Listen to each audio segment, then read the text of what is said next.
Chapter 575. Monthly ticket plus 2. Wow. Hubby, we're really flying. In the sky, Han Yushi was 100 times more excited than the onlookers below. She looked at the buildings that were getting smaller and smaller below and felt very fresh. She had never been able to look at the magnificent Chang and city from such a high position. She had also never been able to be with the person she loved so quietly and undisturbed. She was really satisfied. Li Zishuan smiled and lazily hugged Han Yushi's slender waist. He said, "Yes, we're flying. Only in the sky can we not be bound by any imperial power and secular etiquette. We can do whatever we want. There's only the two of us. Do you like it, my wife?" Han Yushi quickly nodded and replied, "Yes, yes. I like it very much. Thank you, hubby, for being so good to me." "Ha, my wife, I'll take you to tour Chang and city tonight. Let them envy us, this immortal couple." His wife was really easy to satisfy, but Li Zishuan felt that it was not enough. He pointed to the other markets below and said with a smile. Han Yushi blinked and was very tempted, but in the end, she shook her head and said, "Let's not. Lan is still waiting for us below. We'll just stay up there for a while and then go down." Li Zishuan laughed and said, "Ha, that little girl still has other friends to play with. Don't worry, my wife. If she doesn't see us in a while, she'll definitely go out and play with others. It's rare that the curfew in Chang and city is lifted tonight. Let me accompany you. Tonight, millions of people will be envious of us." When Han Yushi heard that, she could no longer refuse. She said sweetly in her heart, "Yes," but then she seemed to think of something and looked up. "But hubby, the wind is blowing from the south now. Our fairy lantern can only float to the north. How can we tour Chang and city?" Li Zishuan chuckled and said smugly, "Wife, watch carefully. Watch my 18 dragon-subduing palms. Oh, quick look, quick look. There's a huge lantern in the sky." Li Zishuan was right. It was rare that there was no curfew in Chang, and tonight, so many people would not go to bed so early. Those who had money would go to the night market, while those who had no money would go to their homes to chat and beat their sons. All the markets were bustling. It was precisely because no one was sleeping and Li Zishuan was flying at a low altitude that the celestial lamp caused a huge commotion wherever it went. Wow, there are 2 more people up there. This should be the meaning of celestial flying on a full moon night, right? Sir Li really didn't lie. There seems to be another person dancing. Was Lord Ju's wife dancing for Lord Ju? They are so loving. But aren't they offending public decency by doing this in public? Tisk, if you have the ability, why don't you go up as well? You'll be offending public decency. Seriously. F*CK. No. That's not Madame Ju dancing, but Lord Ju boxing. What kind of F*King look are you guys looking at? Then Lord Ju is really good to Madame Ju. Ping Kong Fong. This was the most famous red light district in Chang and city. It was commonly known as the Northern Li's famous flower district. In the Tang dynasty, there was no rule that officials were not allowed to visit prostitutes. As for the scholars who came to take the imperial examination, visiting their confidants at Ping Kong Fong was simply a semi-official activity. If anyone did not go, it would not be called chastity, but a country bumpkin. Therefore, in the past, although the doors of Ping Kong Fong were closed at night, the brothels in the square were still lit by red candles. There were dancing, couples coming and going, and singing in low voices tonight. There was no curfew in Chang, and Ping Kong Fong was even more lively. Many young people secretly came here to fool around in the name of going out to drink with their friends. Ping Kong Fong was full of traffic, and it seemed even more crowded. "Master Hu, come in and play. Our Xiao Chui misses you very much." Baiwa Building, the largest brothel in Ping Kong Fong. A middle-aged woman with heavy makeup pulled a fat man and laughed coquettishly. "Hee, am I not here now? Mother Hua quickly asked Xiao Chui to come over. Hey, I'll be here soon." "Mother Hua, where's your family's courtesan, Miss Yin? Why don't I see her?" At this moment, a young man in luxurious clothes walked over and asked with an unhappy expression, Mother Hua's expression froze, and she murmured, "Young Master Nyo, Miss Yin, hasn't been feeling well these few days." Wow, what a huge lantern. Why are there so many people following down there? At this moment, Li Zixuan's fairy lantern happened to pass by Ping Kong Fong. This huge fairy lantern shook everyone's heart. Mother Hua, that's Lord Li and his wife. They came from Yongla Lane, and they should be touring Chong and City. I heard it from those people just now. A page boy pointed at the commoners who were chasing after the fairy lantern and said to Mother Hua. After the surrounding ladies heard it, all of them became excited. Wow, Lord Li is such an affectionate young man. He's so handsome and gentle. Ah, Lord Li, wait for me. Can you let me go up there for a while? A girl in a pink dress suddenly screamed and chased after the people from before. Ah, you slut. Lord Li is mine. The power of role models was endless. If there was one, there would be a second. In the blink of an eye, a group of ladies ignored Mother Hua's obstruction and chased after the fairy lantern. In one of the attics in 100 Flowers Tower, a lady in purple looked at the fairy lantern flying by outside the window and heard the crazy screams downstairs. She couldn't help but sigh. Miss Han is so lucky to be married to such a man. If there's someone who can treat me so well in this life, I, Fong Fian, would be willing to pay any price. Husband, they all seem to like you. On the fairy lantern, Han Yushi looked at the ladies who were chasing after them crazily and couldn't help but smile at Li Zixuan. Cough, cough. Li Zixuan wiped the cold sweat on his forehead and said awkwardly, "Well, I only like my wife. Even if they catch up with me, I won't look at them." Han Yushi smiled and asked, "Then why are you controlling the fairy lantern to pass by this place of prostitution?" Li Zixuan, could he say that he was just curious? Chapter 576. In the West Court of the Imperial Palace, the people outside were celebrating the Mid-Autumn Festival. Of course, this place was also decorated with lanterns and color banners. In an open space in the West Court, Li Er led a group of concubines and more than a dozen children to stand in front of the incense table and worship the statue of the moon goddess devoutly. There were moon cakes, watermelons, apples, red dates, plums, grapes, and other offerings on the incense table. The statue of the moon goddess was placed in the direction of the rising moon. The incense table and red candles were solemn. Looking at their posture, they should be praying to the moon. Speaking of praying to the moon, the story of Saltless praying to the moon had to be mentioned. It was said that the ugly girl of the ancient Qi state, Wuyin, prayed to the moon devoutly when she was young. When she grew up, she entered the palace with outstanding virtue, but was not favored. On the 15th of August, Wuyin was praying to the moon. King Xian of Qi happened to see Wuyin under the moonlight. He felt that she was beautiful and outstanding, so he made her his queen. That was how the tradition of praying to the moon came about. Chong, Yi of the Moon, was famous for her beauty. Therefore, the girl prayed to the moon and wished to be like Chong, Yi, with a face like the bright moon. The story of Saltless praying to the moon first appeared in the biography of the women, written by Lu Xiang of the Western Han Dynasty. Wuyin, also known as Zhong Wuyin, was shockingly ugly. She had a wide forehead, small eyes, a high nose, a big throat, a hunchback, and a thick neck. But in the end, Zhong Wuyin became a typical representative of the sea cannot be measured with a pint pot, and people cannot be judged by their appearance through her own efforts. May the Tang Empire be free of disasters and have good weather. Li Er looked at the bright moon in the sky and sighed faintly. There were less than 10 months left before the locust plague mentioned by Li Zixuan. He was somewhat uncertain.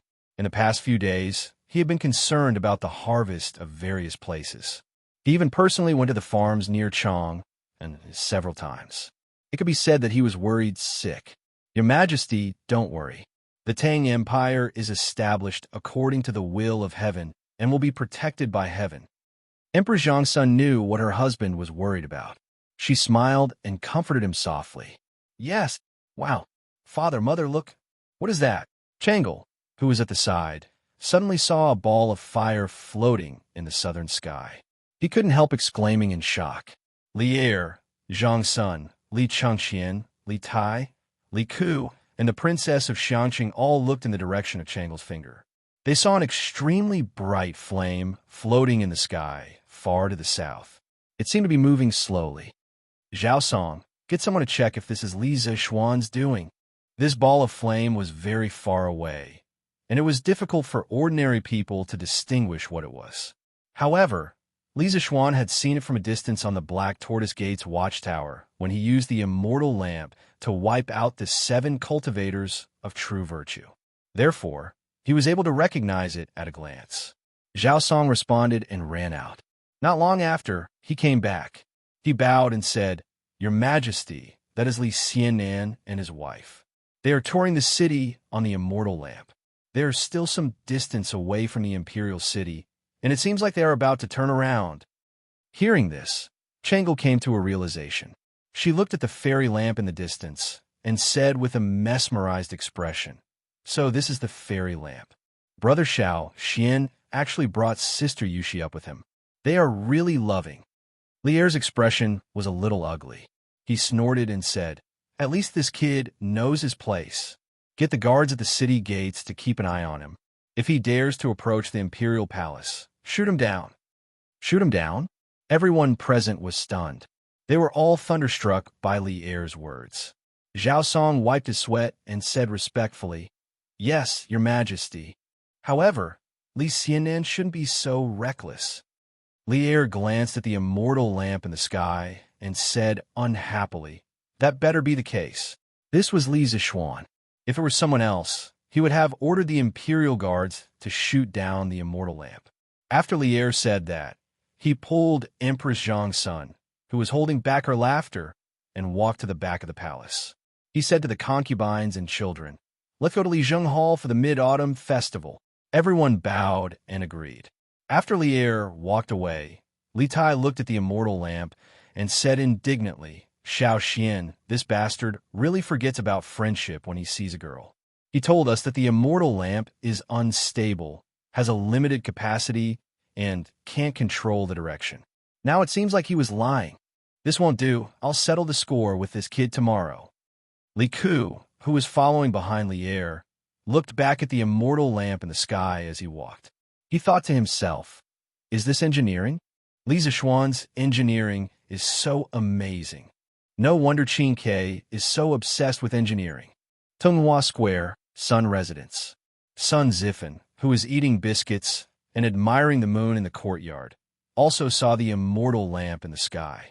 Moreover, he was closer to the immortal lamp than Li Tai, so he could see the outline of the immortal lamp very clearly. When he found out that Li Zishuan and Han Yushi were still standing on it, his reaction was exactly the same as Li Tai's. "Damn, sir, you're too mean. That day you told me that the immortal lamp is unstable. Why are you sitting on it today? I think this thing is quite stable. Damn, I've been cheated. I've been cheated." Putting aside whether the immortal lamp was stable or not, the two people on it were so romantic that they couldn't control themselves. "Husband, this is the imperial city." Han Yushi snuggled in Li Zishuan's arms and pointed to the imperial city in the north as she asked. Li Zishuan draped his outer robe over Han Yushi's body. Just now, in order to bring Han Yushi to see the imperial palace, he deliberately raised the immortal lamp quite a bit because he couldn't ride the immortal lamp to the sky above the imperial palace. If he did, Li Er would definitely mess with him. After all, no emperor could tolerate others spying on his territory. This was also the main reason why the residential buildings next to the imperial palace couldn't be built too high. In this way, the night was already cool, and they still stayed in the sky, so high up in the sky, it seemed a little cold. After putting on the clothes, Li Zishuan smiled and said, "Yes, this is the imperial city. Isn't it spectacular?" Han Yushi replied softly, "Yes. I've never seen the imperial city from this angle. It's really magnificent. But husband, if we look like this, we won't attract the city defense soldiers later, right?" Li Zishuan chuckled and said, "Hee, that's hard to say. So let's run now." Han Yushi was stunned and speechless. She thought that since Li Zishuan dared to do this, he must have a card up his sleeve. "Huh, Let's go. Lon is probably waiting anxiously. We should go back. Li Zishuan laughed and used 10 dragon-subduing slaps to the back.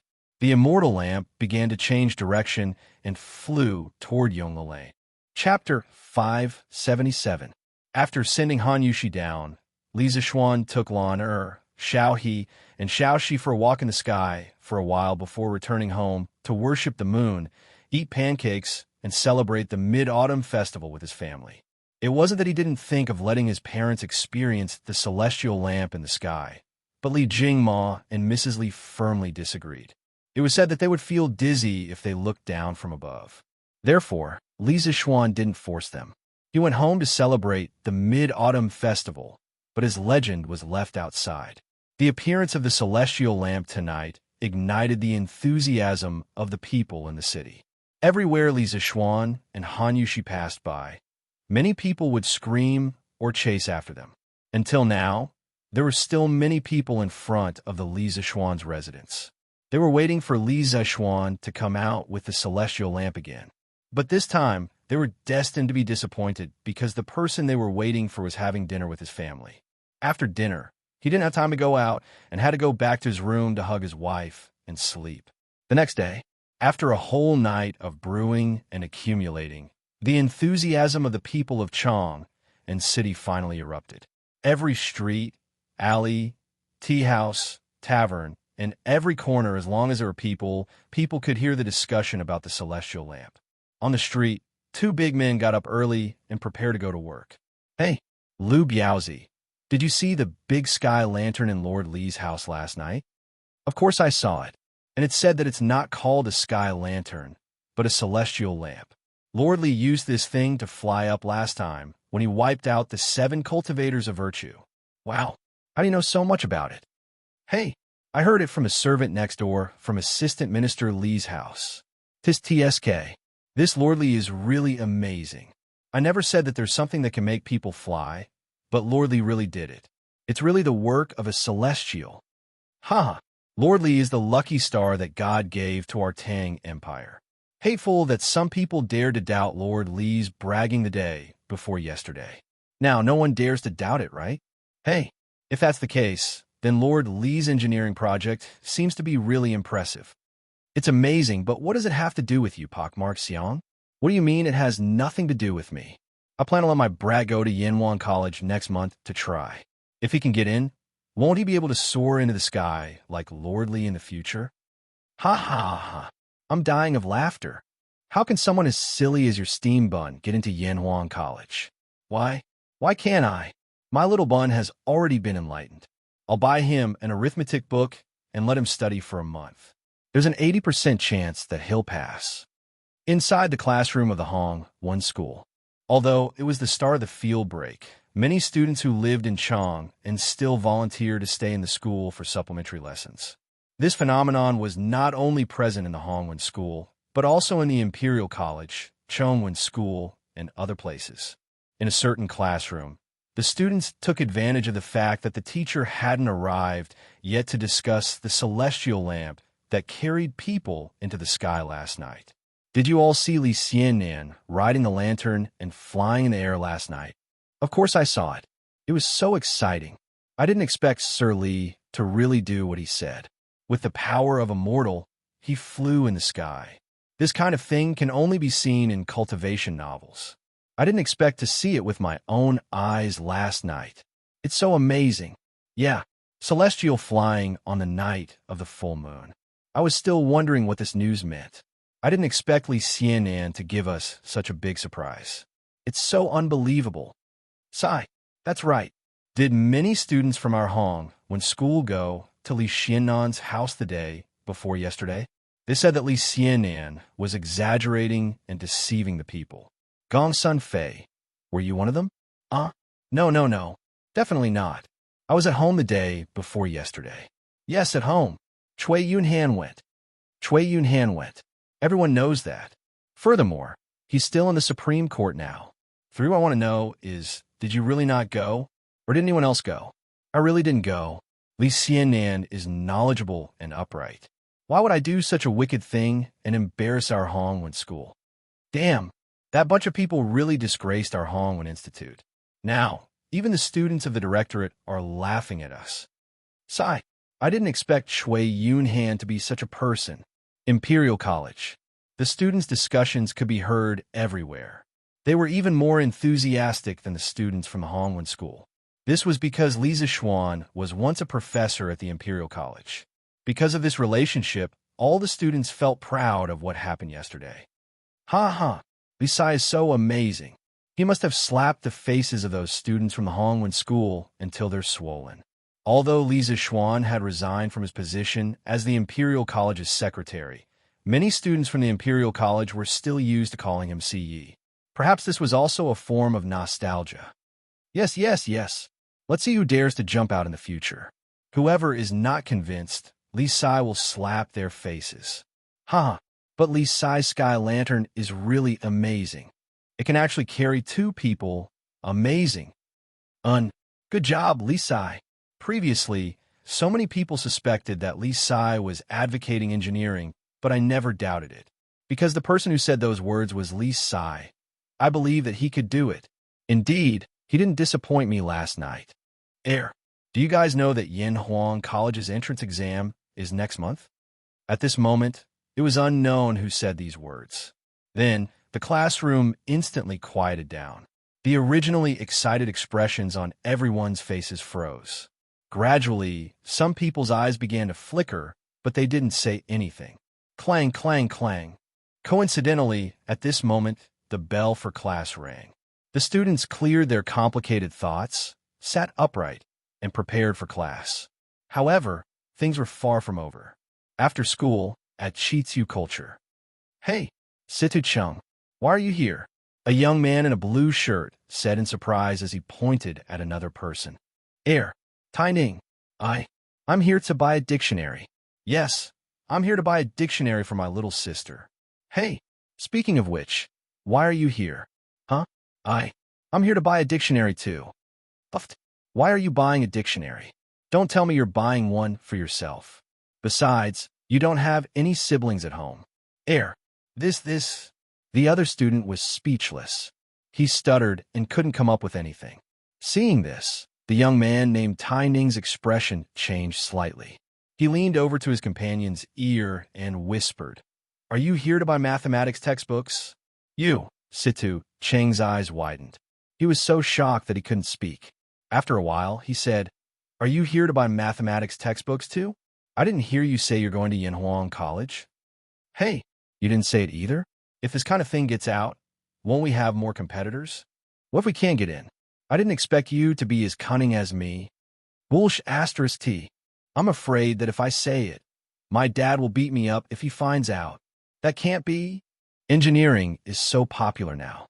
Do you think your dad won't agree? That's hard to say. Sigh. But why are there so many people buying books here today? How would I know? Damn. Look, isn't that Xianxia? Damn, that kid is here too.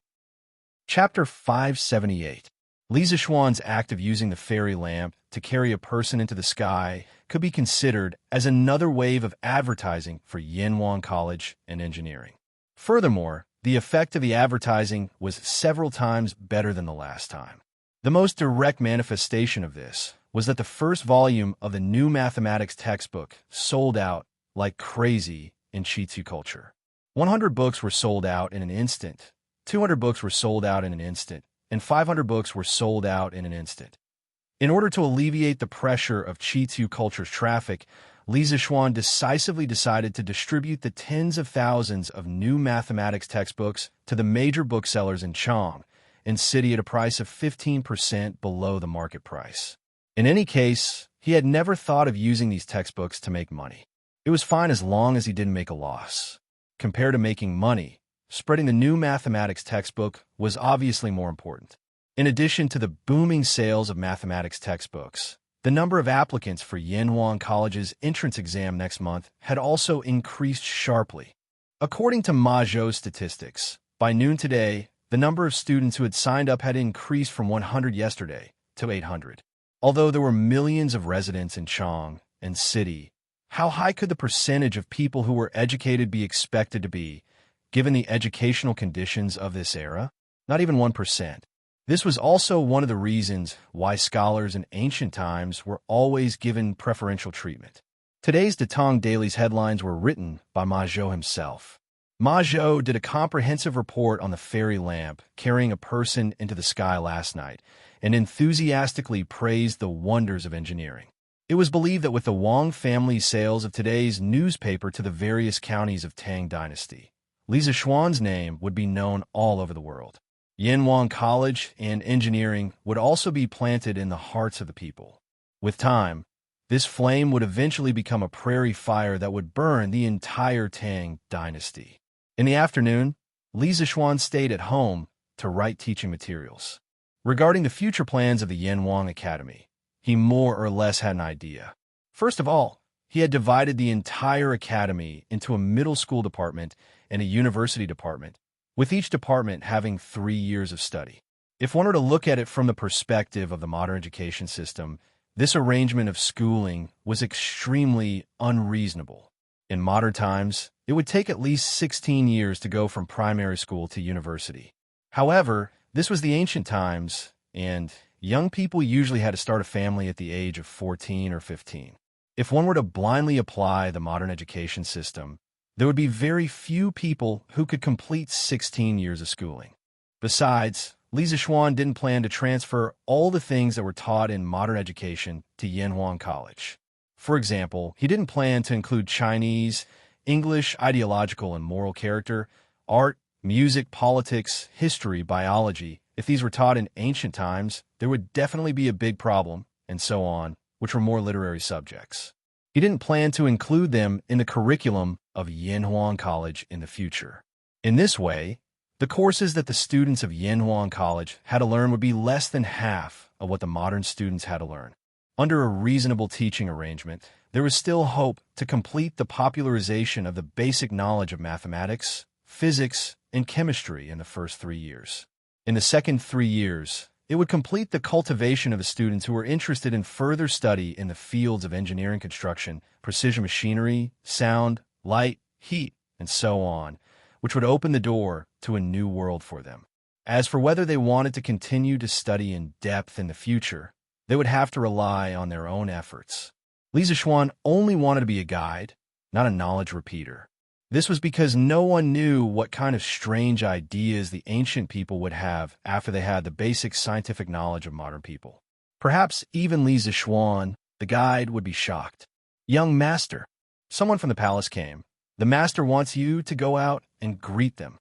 Li Zishuan, who was writing the second volume of mathematics teaching materials, was suddenly interrupted by Xiaoxi's voice. "Okay, I'll go now." Li Zishuan raised his head and looked at Xiaoxi, who was blushing, then got up and went out of the room. But in his heart, he thought, "Ever since I took her for a walk in the sky last night, the way she looks at me seems to have become weird. She's also easily shy. Could it be?" Thinking of this, Li Zishuan stroked his chin in a smug manner, looking very pleased with himself. When he came to the front yard, he found out that Li Zishuan had sent someone to summon him. Li Zishuan quickly changed his clothes and went to the palace with the servant. After entering the palace so many times, Li Zishuan was not as nervous as before. However, he could not help but wonder if old Li was looking for trouble with him because of what happened last night. If that was the case, then he was really petty. Last night, he only took a few glances at the palace from afar. When he came to the Sweet Dew Palace, Li Er was sitting at the top reading a book. Li Zishuan bowed, but Li Er pretended not to see it. It was as if there were 10,000 beauties in the book that attracted his eyes, making him unwilling to look at Li Zishuan. Seeing this situation, Li Zishuan was even more certain that Li Er called him over because of what happened last night. He wanted to show off his power in front of him. He secretly curled his lips, but did not show it on his face. He started to play the role of an obedient child. He stood below, did not say a word. "Oh, you're here." After about a quarter of an hour, Li Er seemed to have just noticed Li Zishuan's arrival. He put down his book and said lightly. Li Zishuan scolded old Li for being pretentious in his heart. "However," he said, "your humble servant greets your majesty. I wonder what your majesty has summoned this humble servant here for." Every word and action of this fellow was methodical. He was like an old fox who had been in the imperial court for decades. No one could find fault with him. Li Er's mouth twitched slightly. He did not answer but asked, "What have you been busy with recently?" "As a Crown Prince Xianxia, I haven't seen you do anything in the East Palace. If it wasn't for me protecting you, you would have been impeached and sent to prison." Li Zixuan's face was full of black lines. When others wanted to find fault with you, how could they find fault with you? However, after being promoted for so long, he only knew that the Crown Prince Xianxia's rank was very high. He was a primary third rank. However, he had no idea what the Crown Prince Xianxia was doing. "Why did you ask him to go to the East Palace?" A cough. "Your Majesty, this humble servant has been busy with the construction of the academy, the hiring of teachers, and the compilation of teaching materials. I really have no time to work at the East Palace. This humble servant is suspected of dereliction of duty. Your Majesty, please punish me. Why don't this humble servant resign from the position of Crown Prince Xianxia and appoint another worthy person?" After thinking for a moment, Li Zixuan took a step back in order to advance. He pretended to be in a bad mood and blamed himself. Li Er glared at him and said angrily, "Bastard, do you think you can resign from the official position that I gave you? It's understandable that you are busy with the academy. After all, you have put a lot of effort into it. However, after this matter is over, you have to take care of your duties in the East Palace. Do you hear me?" Chapter 579. The Crown Prince Xianxia was mainly in charge of the Eastern Palace's internal affairs and cultural education. When Li Zixuan was first appointed to this position, Li Er had not expected him to be able to fulfill his duties. This was because Li Chengqian's education was being handled by the Crown Prince's right concubine-born son Kong Yingda and his left concubine-born son Yu Jining. Li Zixuan's title as Crown Prince Xianxia was more in name than reality. Li Er mainly wanted him to assist Li Chengqian in the future. At this time, Li Er still had high hopes for his son Li Chengqian. "This subject thanks your Majesty for your grace." Li Zixuan was happy. This test had indeed tested Li Er's attitude. It seemed like Li Er did not want to remove him from his position. But logically speaking, Li Zixuan had no intention of resigning. Although he wasn't a fan of official positions, he needed to have an official position to protect himself in this cannibalistic feudal society. The higher the rank, the better. This third-rank Crown Prince Xianxia was just right. Li Er looked at Li Zixuan, who wanted to be proud, but did not dare to be too proud. He was both angry and amused. He pondered for a while and said, "The Supreme Court had already found out some information from the scholar who led the attack on your house." When Li Zixuan heard this, he immediately perked up. However, Li Er suddenly stopped talking. This made him very angry. He cursed oldly in his heart for not having little Chirpy. After waiting for a long while, Li Er continued. "That student is from Qinghe's Chui family's Zhengzhou branch's second branch. His name is Chui Yunhan. His grandfather is the East County Duke's younger brother. According to him, because he saw you wantonly advocating engineering studies, he felt that you were insulting the sage's studies. He felt indignant and wanted to gather a group of classmates to denounce you." Qinghe's Chui family? When Li Zixuan heard Chui Yunhan's identity, he was shocked in his heart. Combined with the news of the aristocratic family gathering that Lung Yu Yao brought the day before, he finally had a rough idea of what happened. The aristocratic family had already made a move on him, but after hearing Chui Yunhan's confession, Li Zixuan could not help but frown. He stepped forward and cupped his hands. "Your Majesty, please forgive me for speaking bluntly. The truth is definitely not what Chui Yunhan said. All of my actions after leaving the mountain have harmed the aristocratic families and benefited the common people. Those aristocratic families all see me as a thorn in their side. If you say that Chui Yunhan's actions are only to protect the position of the Saint Academy, I will never believe it." Li Er said in annoyance, "Of course I know that kid is lying. Do I need you to teach me?" However, as Chui Junchuo was the prefectural duke, the people of the Supreme Court could not punish his grandnephew without any evidence. However, the Supreme Court didn't come out empty-handed. They also found some other things. Li Zixuan's expression changed slightly, but he couldn't rush him. He could only stand there anxiously and wait for him to continue. The incident this time was less than a month apart from the time when Jiang Xuehua led a group of women to surround your house. Previously, I suspected that there should be some connection between the two cases. Thus, I let the Supreme Court officials try the two cases together. As expected, Jiang Xuehua testified that Shui Yunhan's figure and voice were very similar to the person who instigated her last time. Thus, Shui Yunhan has been detained by the Supreme Court and will be handed over to the Ministry of Justice to be convicted. After Lier finished speaking, there was a trace of complacency in his expression. Li Zixuan felt that he should play the background music of Detective Conan for old Li. However, he felt that the previous case had nothing to do with this case.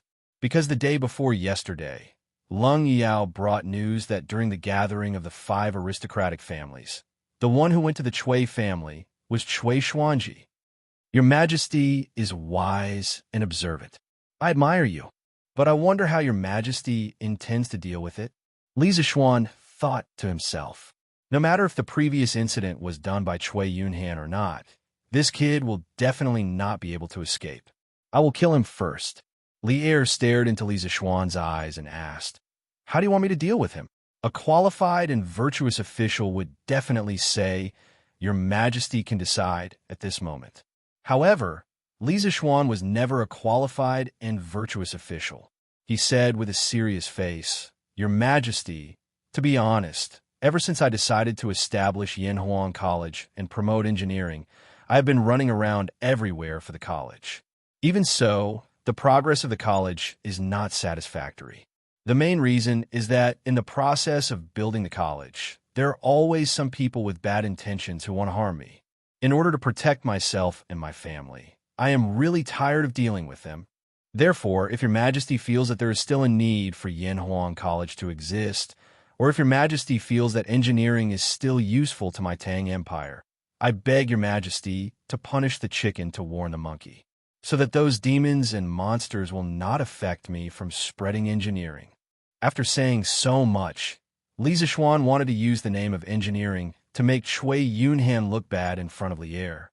With the fairy lamp and gunpowder, these two peerless artifacts, Li Zixuan felt that the bargaining chip on the side of engineering was enough. Furthermore, Lier's relationship with the Shandong nobles was not good. This choice was not controversial for Lier. Of course, Lier would not choose to stand on the side of the nobles.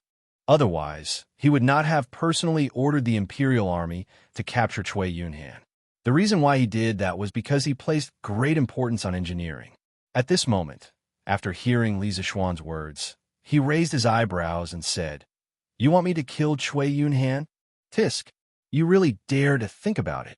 Let's not talk about Chui Yunhan being from the Chui clan of Qinghe. Just based on the crimes he committed, according to my Tang Empire law, he does not deserve to die. Do you want me to kill him just because he targeted you? If I really do that, how can I convince the masses?" Li Zixuan felt helpless. He thought for a while and said, "I was too reckless. However, your Majesty, last time, the elder of 7 cultivators sect, Snake King, came down the mountain to kill me to avenge his disciple. According to my investigation, Snake King had been in seclusion in Snake Spirit Mountain for many years and rarely came down the mountain. A few months ago, I killed Flying Snake at Beimang Mountain's Bloodwind Stronghold. There were very few people who knew about this matter. Snake King must have found out from some channels that I killed his disciple and came down the mountain to ambush me. I suspect that this matter is related to the nobles, or rather, the Chui clan. Your Majesty, please make a decision for me." Hearing this, a cold light flashed in Lier's eyes.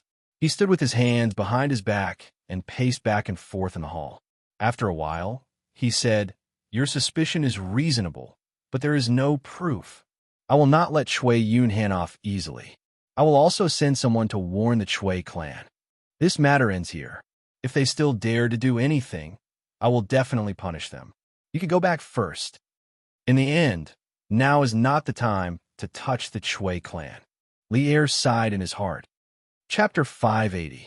Feiji, do you have any brothers who are good at gathering information? After returning home from the palace, Li Zixuan called Pang Feiji into the house and asked. Pang Feiji was confused and replied, "Yes, I do.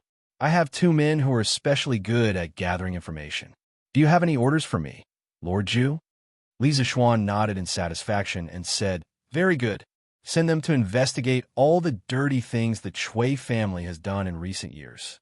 The more, the better. It's best if you can find evidence. Lier had some misgivings about the aristocratic families and was unwilling to make a move against the Chui family. However, Li Zishuan wasn't willing to let them off just like that. Even if he couldn't get rid of this towering tree, he could at least make its roots fester a bit. Li Zishuan had never shown any mercy to those who had harmed him before, just like the 7 cultivators of true virtue sect. Pang Feiji was stunned and asked subconsciously, Which Chui family is it, Lord Zhu? The Chui family from Qinghe. Boom! Pang Feiji felt his brain explode. The Chui family was a top aristocratic family that had lasted for thousands of years. In people's hearts, their status was even higher than that of the Li family. Now, Li Zishuan wanted him to investigate the Chui family. How could he not be shocked? After being stunned for a moment, Pang Feiji muttered, Lord Zhu, did I hear wrongly? You want to investigate the Chui family from Qinghe? Li Zishuan nodded and said, That's right. Is there a problem?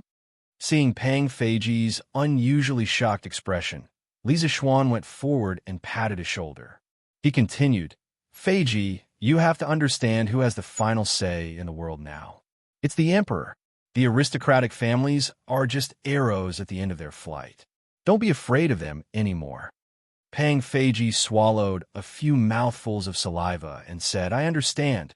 Don't worry, Lord Zhu. I will find a way to get this done. Okay, go. Li Zishuan didn't believe that any of these rich and powerful families had a clean bottom. As long as Pang Feiji investigated seriously, he would definitely be able to find some dirty deeds done by the Chui family's disciples. East Duke's Mansion.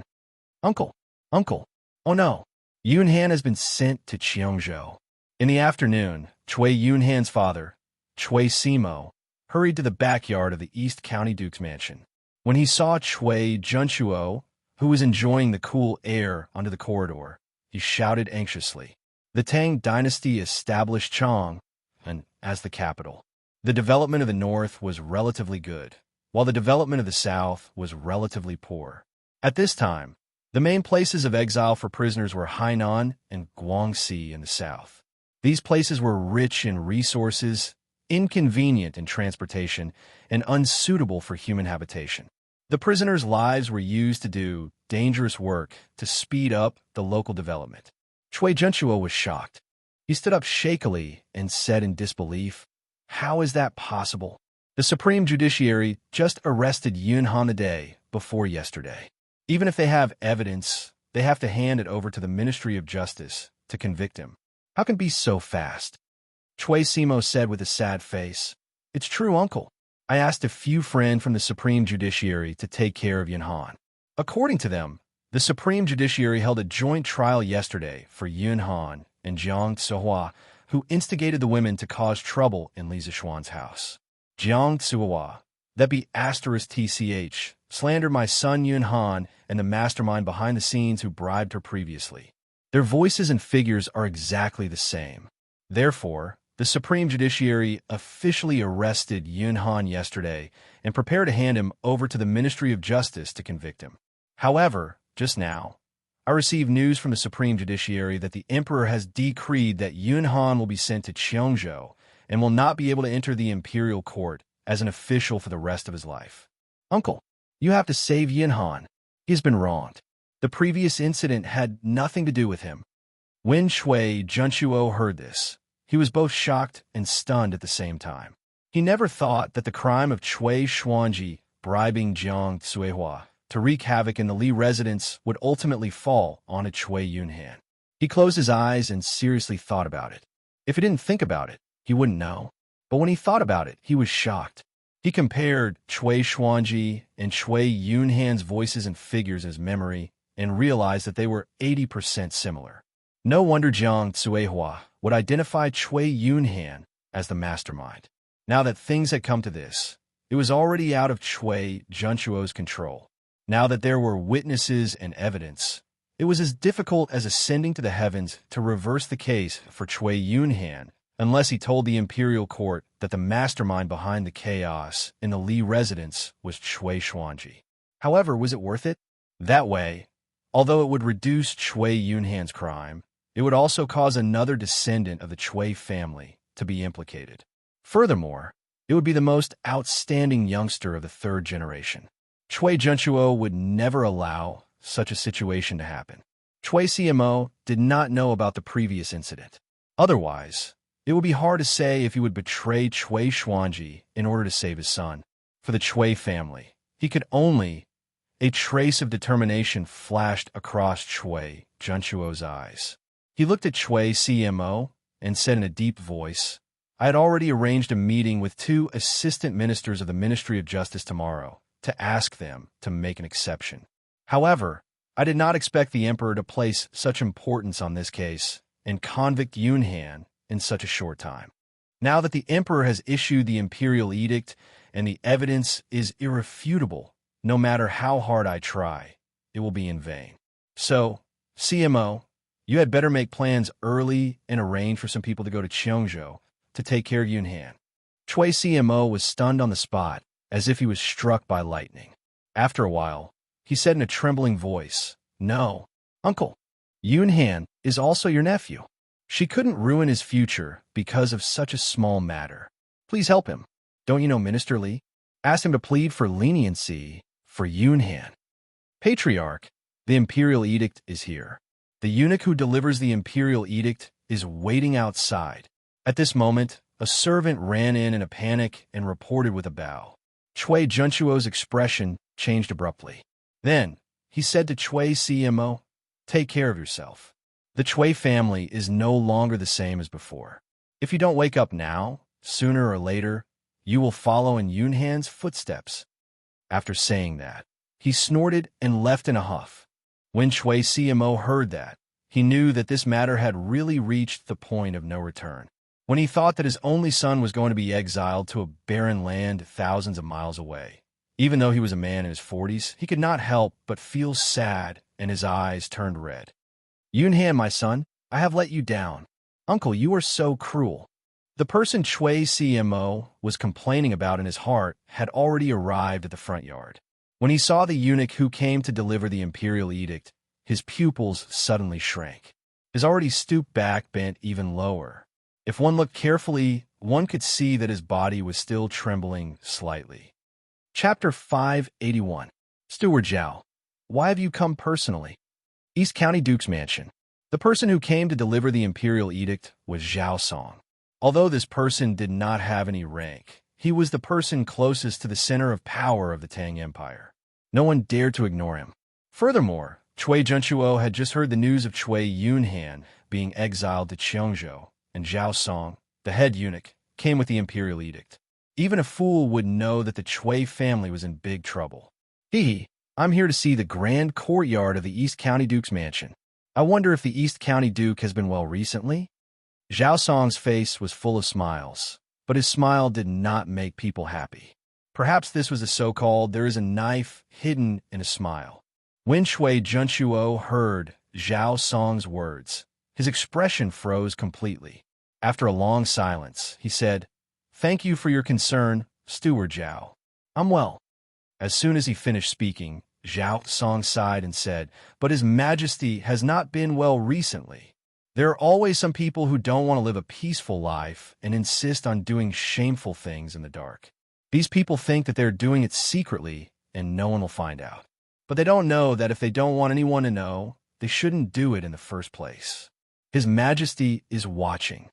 After saying that, Zhao Song stared at Cui Zhenchuo meaningfully without blinking.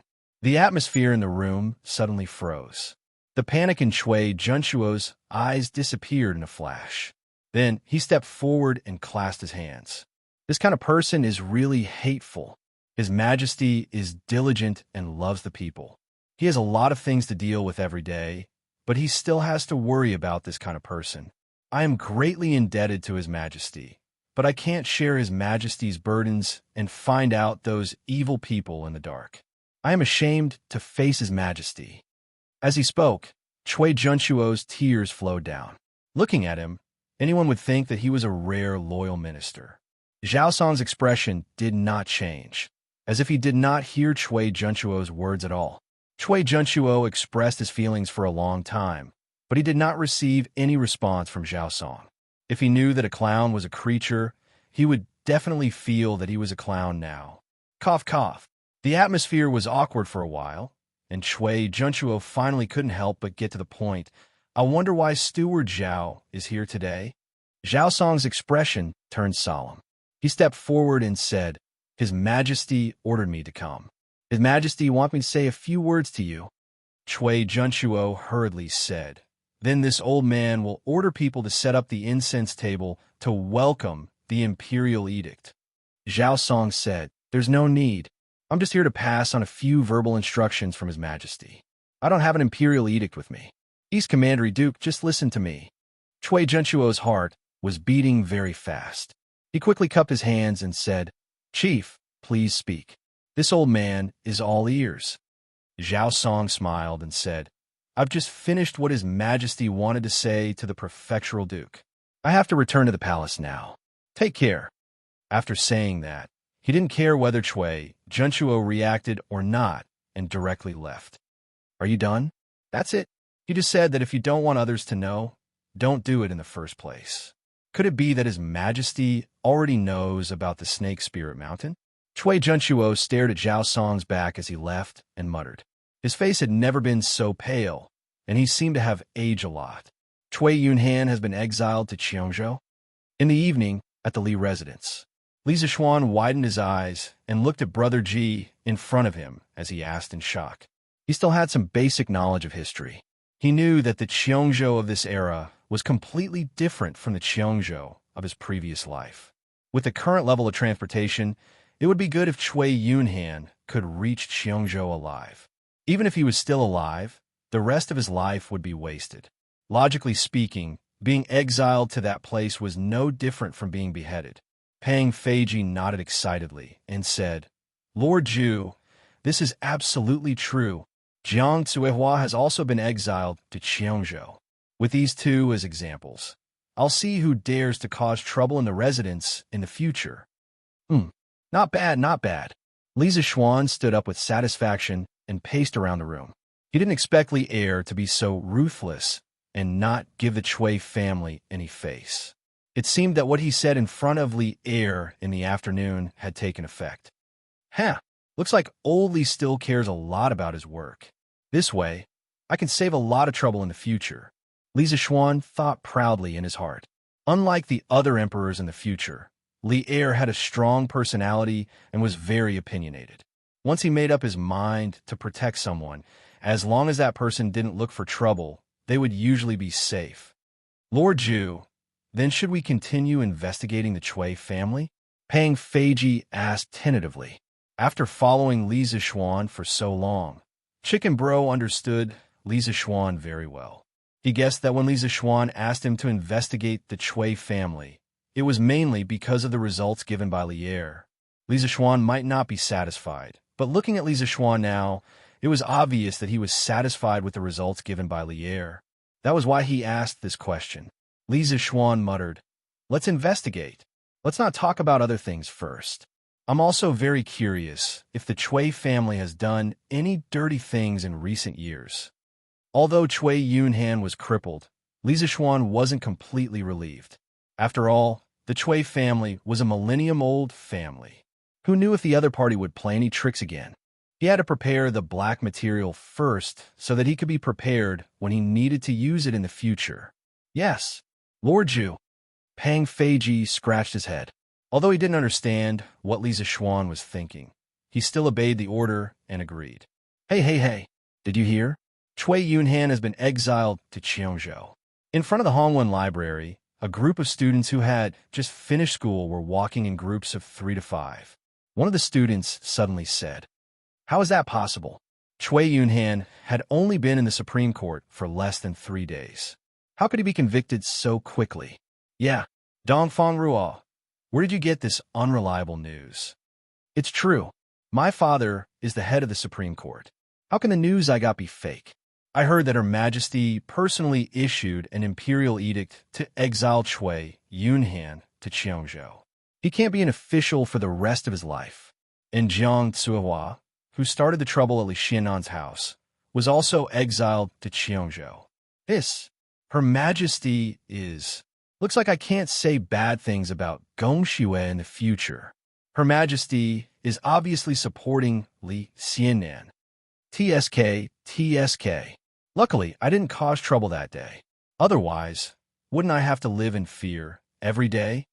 The punishment that Li Er gave Cui Yinhan could not be said to be light. To a scholar, their greatest wish was to obtain scholarly honors and enter the imperial court. And now, with Cui Yinhan as an example, all of them could not help but feel fear in their hearts. From this aspect, the goal of punishing the chicken to warn the monkey had been completely achieved. Chapter 582. How was it? What was Cui Junchuo's reaction after hearing those words? In the Ganlu Palace, after dealing with the last memorial, Li Er raised his head and asked Zhao Song. Zhao Song bowed and said, "Your Majesty."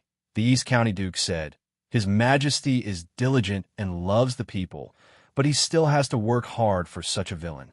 He is deeply indebted to the Emperor, but he can't share the Emperor's worries and find out the demons and monsters in the dark.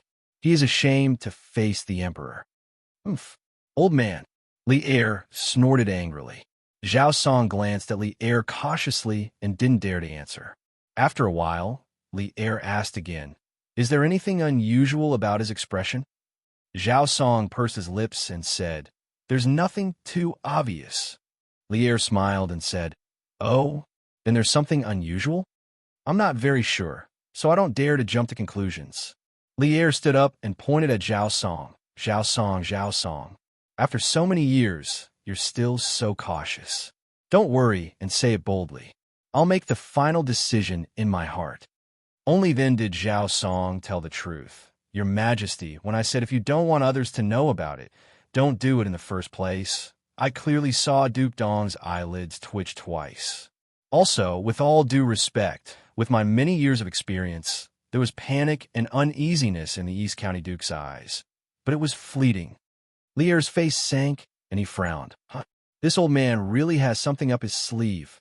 At this moment, Li Er remembered that during the day, Li Zishuan said that the reason why the 7 cultivators sect Snake King came down the mountain to avenge his disciple was probably because the aristocratic family deliberately released the news to kill with a borrowed knife. He asked Zhao Song to go to Cui Junchuo's residence to test it out. Now, looking at the situation, the Cui family probably played some dishonorable role in it. The reason why Li Er came to this conclusion was mainly because he believed in the observation skills of a master. Although Cui Junchuo was an old fox, Zhao Song's eyesight was also good. Send someone to keep an eye on him. If he doesn't behave, then I can only... The next day, East Market of Chang, in City, Huji Grain Store. Shopkeeper Shun, last month, our grain store still had 1,500 strings of coins left.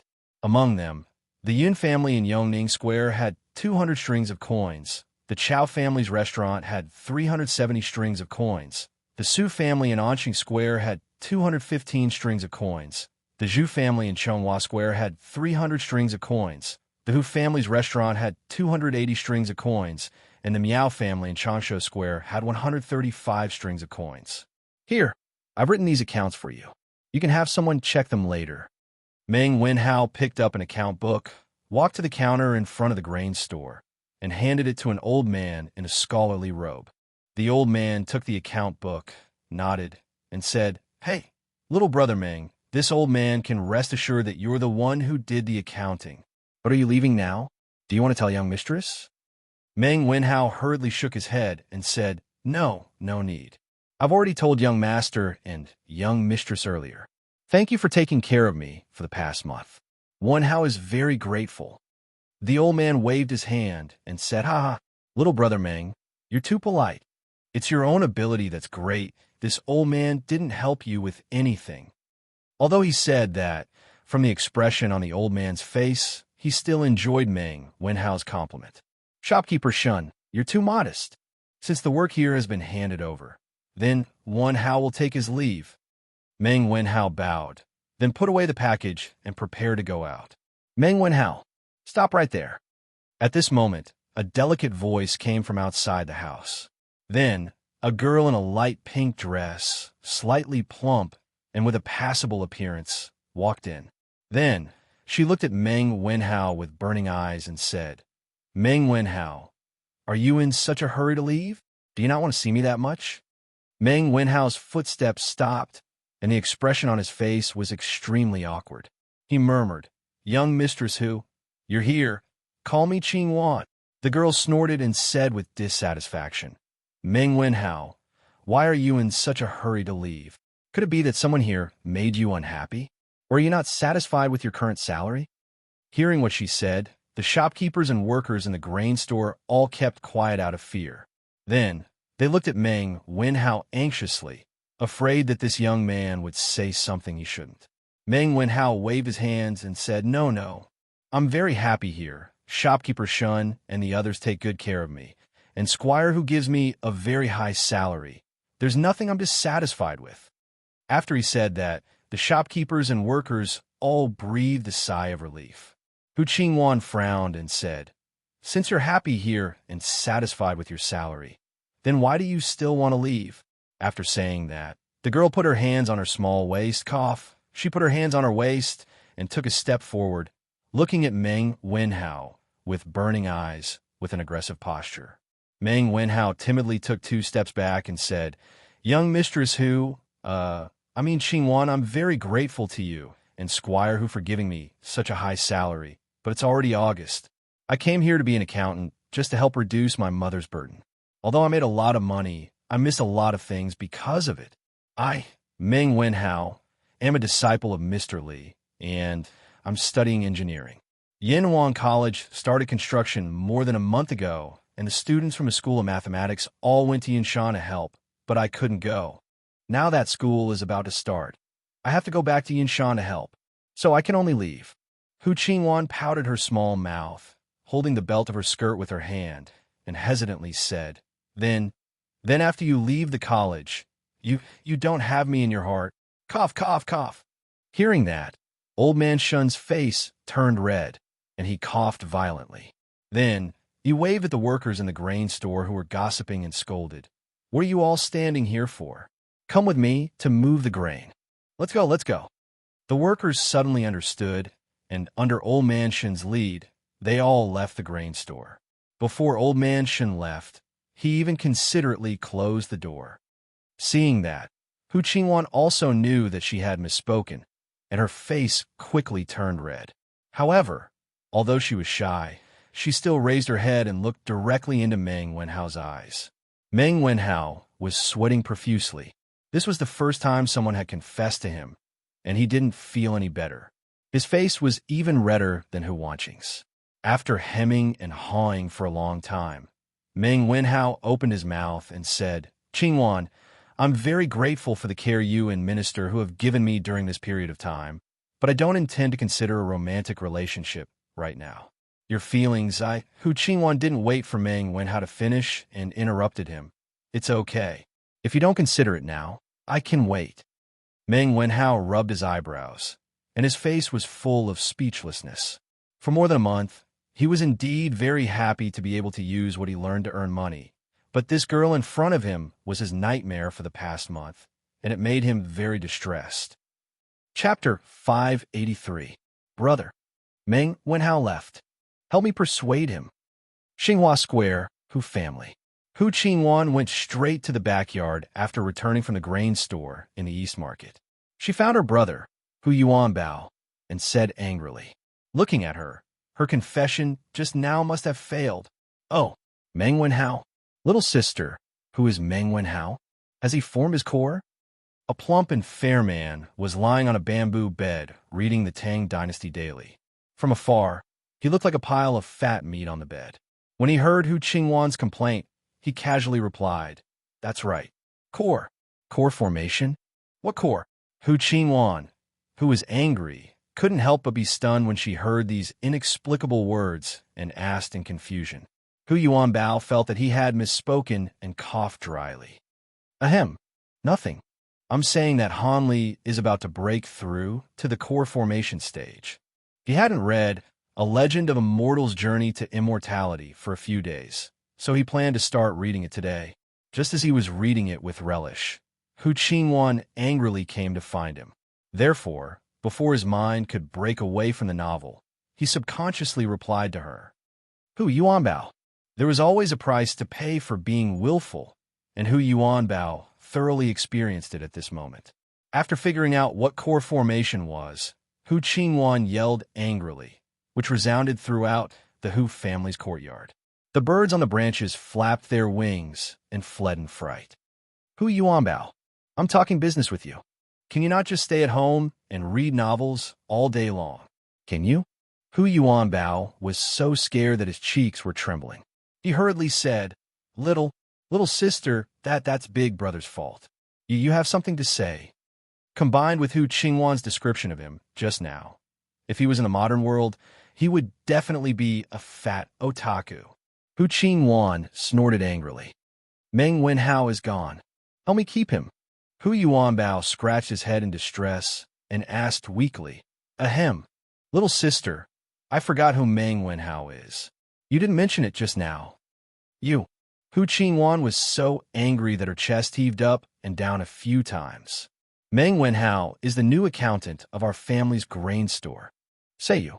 Daddy asked you to help take care of the family business, but you didn't listen. Do you know how long it's been since you went out? You don't even know who your own accountant is. Hu Yuanbao licked his lips and walked over to grab Hu Qingwan's arm. Ha! Don't we still have you, little sister? You and Dad are enough for those businesses. Bullshit.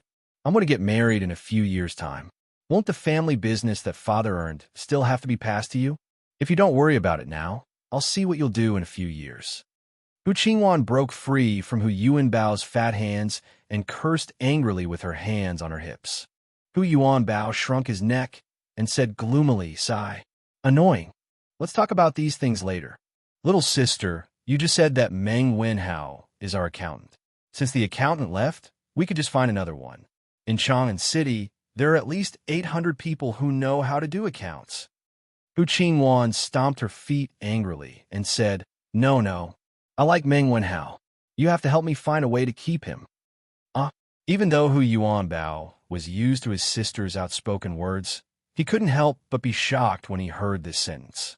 He was stunned for a while before he said, That little sister, didn't you say that you would wait a few years before getting married? If you have someone you like, wouldn't I have to help Dad manage the store a few years in advance? Little sister, do me a favor and give me a few more years. Hu Yuanbao, I'm going to kill you. Changle? Chengqian? Why are you here?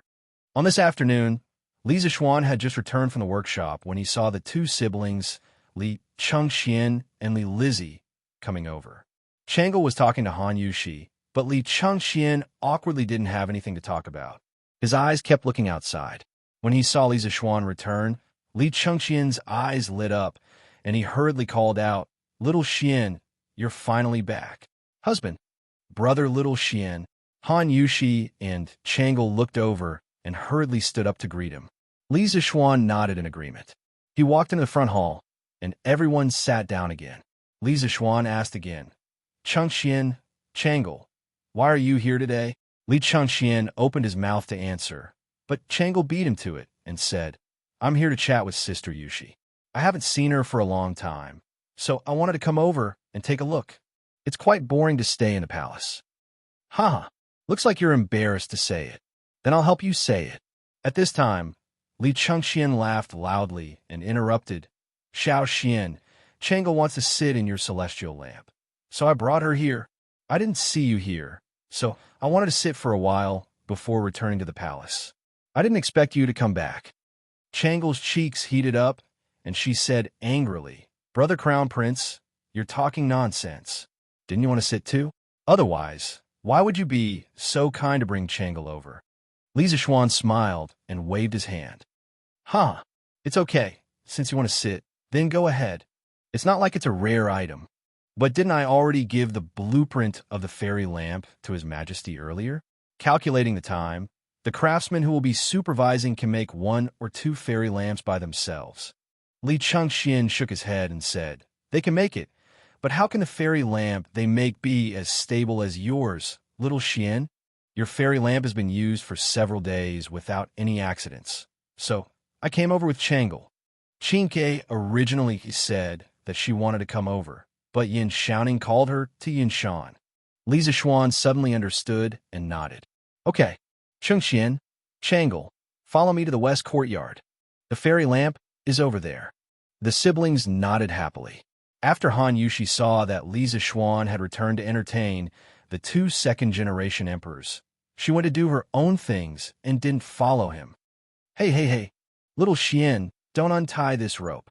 When they arrived at the west courtyard, Lisa Xuan was about to untie the long rope binding the fairy lamp when Li Chengxian hurriedly stopped him. Why? If I don't untie this thing, how will the fairy lamp fly away later? Lisa Xuan was puzzled. Li Chengxian explained, just fly above your house. There's no need to fly out. Also, don't fly around on the fairy lamp like on the night of the Mid-Autumn Festival. As far as I know, Father won't like it. The general idea was, don't do that. Father won't like it. Lisa Xuan was speechless. Chapter 584. All right, then both of you can come up together. Lisa Xuan already knew that Li Er didn't like fairy lamps flying everywhere. Otherwise, Li Er wouldn't have given him a hard time at the beginning. While cursing Li Er's stinginess in his heart, Lisa Xuan checked the fairy lamp and said to Li Chengxian and Li Lizzie, Xiao Xian, aren't you coming up? Li Chengxian was slightly startled. He looked at the unfamiliar fairy lamp and asked weakly. Although he had seen this thing before, he didn't know how to operate it. If some unknown malfunction occurred in the sky, wouldn't he and Changle be dead? Changle also looked at Lisa Xuan with some worry, but she didn't question him. Lisa Xuan asked curiously, Of course I'll go up. If I don't go up, how can this fairy fly into the sky? Li Chengxian opened his mouth wide and said in disbelief, Then why are you asking us to go up together? This thing can only hold 2 people at most, right? Lisa Xuan was speechless.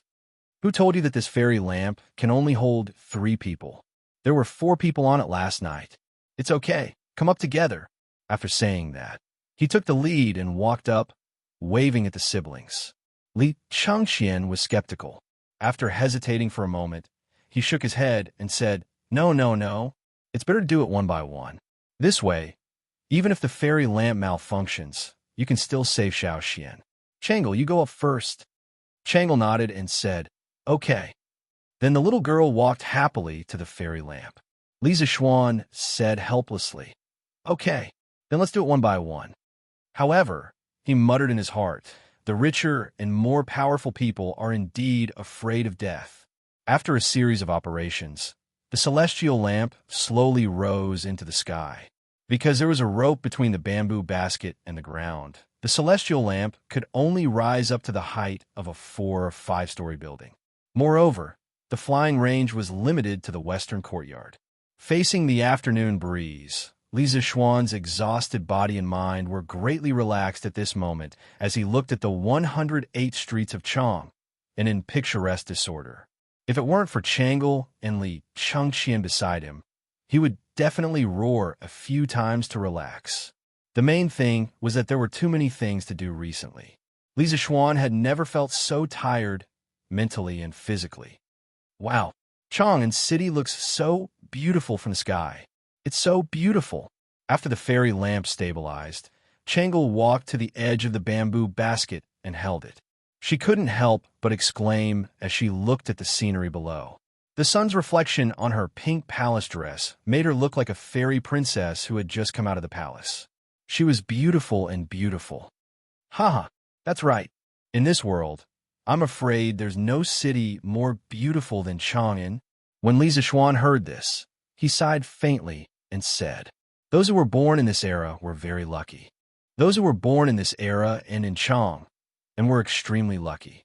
They sat in the world's #1 city and enjoyed the protection of the most powerful empire in the world. Wherever they went, they could hold their heads high and not be bullied. But now he, a person with a modern soul, had inexplicably entered this time and space. Everything he did now would speed up the Tang Empire's path to invincibility. Although it was a little tiring, it was all worth it. After the academy was built, he would be much more relaxed. Brother Xiaoxian, have you been to many places? Changel turned around and asked crisply. Li Zixuan shook his head and said, No, I don't like to travel. But I've heard my master talk about many interesting places. Oh, Changel nodded and looked at the bulging ball-shaped canopy above her head. Suddenly, she asked, Brother Xiaoxian, if we let this celestial lamp fly all the way up, will we fly to the moon? Then, we'll be able to see Fairy Chong. Li Zixuan was amused by her childish words and couldn't help but laugh. How is that possible? The moon is at least a few 100,000 miles away from us. How can we fly to the moon with this little celestial lamp? Also, we won't be able to breathe on the moon. We'll suffocate to death. Changel opened her mouth in shock and said in disbelief, Ah, that's so far. And according to what Brother Xiaoxian said, how does Fairy Chong live on the moon? Don't deities need to breathe? There are no deities in this world. Chong is just an ancient legend. There's nothing on the moon either. It's just a lonely rock without any life. Brother Xiaoxian, you know so much. No wonder Father is always praising you. Li Zixuan was stunned. Is that so? His Majesty praises me? Logically speaking, it was good enough that Li Er didn't insult him.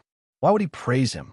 If the person who said that wasn't Changel, he would definitely slap her. Although Father is strict on the surface, he knows who is virtuous and who is mediocre. It's just that he won't say it in front of you. Brother Xiaoxian, don't be fooled by Father's appearance. Changel giggled and winked playfully. She was extremely adorable. Li Zixuan couldn't help but smile and say, if His Majesty knew that Changel told me all this, he would definitely be sad. Changel was slightly embarrassed. She just smiled and stared blankly at the scenery under the bamboo basket. However, she didn't continue the conversation. After a while, Li Zixuan suddenly asked, Changel, aren't you afraid to look down from such a high place? In ancient times, there were no airplanes or tall buildings with more than 10 or 20 floors. Most people wouldn't be able to adapt to such a high place for the first time. However, Changel was completely unaffected when she came up. It was really rare. Changel squinted her eyes and smiled. I'm not afraid, because I know that even if I fall from here, Brother Xiaoxian will definitely be able to save me. Her smiling face and confident expression made her look like a little fairy. She had a huge charm that made people lose themselves in her. Ugh. After a while, Li Zixuan shook his head and forcibly broke free from his obsession. He secretly thought that this little lowly had a lot of charm. Then, he touched his nose and said resentfully, Changel, you really think highly of me. Changel smiled and turned around without saying anything. However, her eyes flashed with unconcealable joy. Chapter 585. The next day, after Li Zixuan finished his breakfast, he arrived at the Cloud Mountain early in the morning. However, he unexpectedly saw an unexpected person. When did you come? Shouldn't you be at Huji Grain Store? Li Zixuan couldn't help but ask when he saw Meng Wenhao, who had disappeared for a long time, in Yin Xiaoning's temporary office. The last time he came to Cloud Mountain, Li Zixuan had invited a group of students from the School of Mathematics for a meal. He had heard a few students mention Meng Wenhao. They said that he was working as a bookkeeper in a grain shop to earn money to support his family. That was why he didn't come to Cloud Mountain with them. Li Zixuan understood that at that time. In his previous life, he had also worked during the holidays, so he didn't blame Meng Wenhao for this. Sir, you're here. I just came the day before yesterday. I'm a little late. Please don't blame me. Meng Wenhao saw Li Zixuan coming in and quickly stood up to greet him excitedly. However, Yin Xiaoning interrupted in annoyance. Look at your students. All of them are more active than you. A few days ago, someone was sitting on a fairy lamp and walking around Chang'an City. How carefree. Li Zixuan was speechless. I was just proving to everyone that I wasn't bragging, okay? It's not for my personal enjoyment. To a certain extent, I was also doing it for the future development of Yanhuang College. Yin Xiaoning curled his lips. Fine. You're the only one with such twisted logic. But speaking of which, your student is really good. Not only is he good at accounting, but he's also very charming. Li Zixuan was confused and asked, "What do you mean?" Meng Wenhao's face was red as he quickly said, "Nothing, Commander Yin. Please don't say it. This is something to be proud of. What's there to be embarrassed about?" Yin Xiaoning patted Meng Wenhao's shoulder and laughed. Then he said to Li Zixuan, "Little Xian, you still don't know, right? After you went to Heji grain store, not only did you beat their 4 bookkeepers in mathematics, but you also almost kidnapped their eldest daughter when you left." TSK, TSK. Li Zixuan was taken aback and asked with great interest, "Oh, there was such a thing?" Xiaoning, quickly tell me about it. After saying that, this guy quickly moved a stool over and sat in front of Yin Xiaoning. He looked like he was eager to hear some gossip. He didn't look like a gentleman at all. Meng Wenhao's eyelids twitched as he watched. He was speechless. Yin Xiaoning, on the other hand, was used to Li Zixuan's impulsive personality. He also sat down and began to tell Li Zixuan about Meng Wenhao's romantic affairs. Thus, the 2 men in the room began to gossip while the half-grown young man was sitting awkwardly at the side. After a few minutes, Li Zixuan understood the whole story. He stood up and laughed. "Wenhao, you're really something. You haven't even graduated, and you've already learned how to flirt." "Huh, not bad, not bad." Meng Wenhao was embarrassed. Although he didn't know what flirting meant, he could roughly guess. He muttered, "Sir, I just want to use what I've learned to earn some pocket money. I don't intend to provoke anyone." Li Zixuan waved his hand and said, "Haha, you don't have to explain to me. I still believe in your character. But why didn't you accept the eldest daughter of the Hu family?" This. Meng Wenhao scratched his head in embarrassment. He didn't know how to answer. Li Zixuan looked at Yin Xiaoning and asked, "Is it because of her appearance?" "Xiaoning, what does the eldest daughter of the Hu family look like?" Yin Xiaoning held back his laughter and said, "Her facial features are all right. It's just that her figure is slightly plump.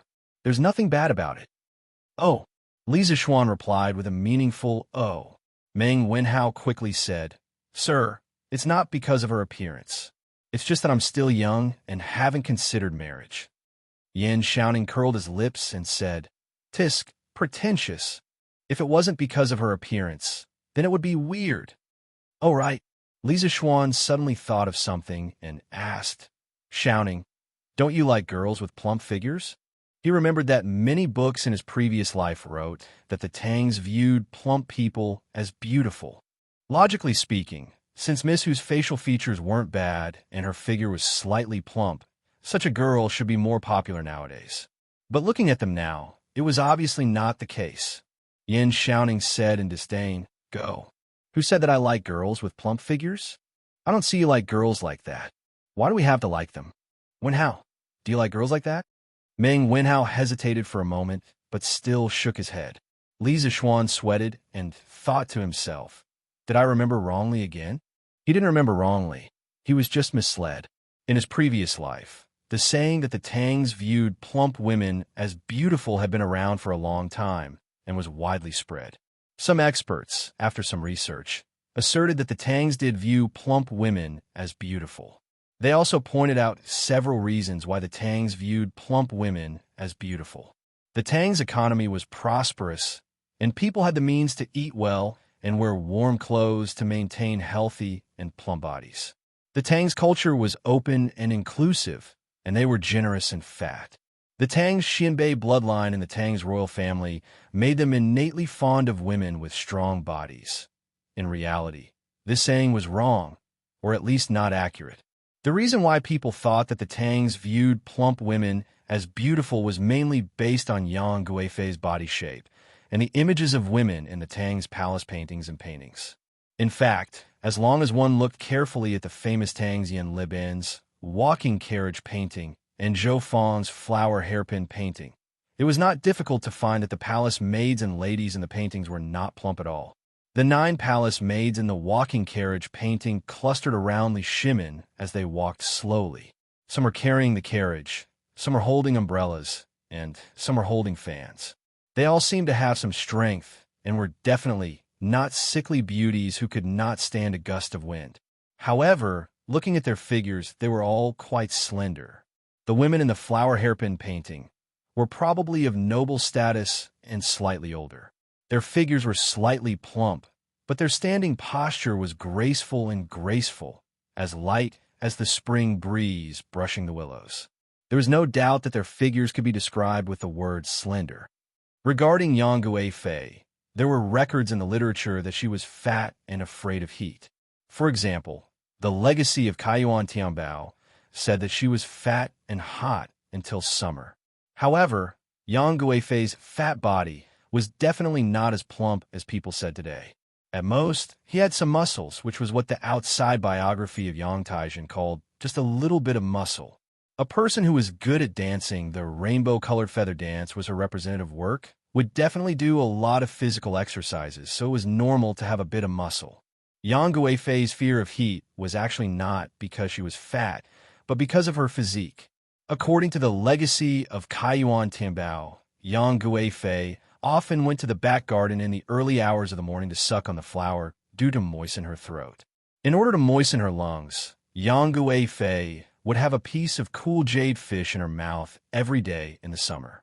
Moreover, there were no historical records that showed that Yang Guifei was favored by Emperor Ming of the Tang dynasty because she was fat or plump.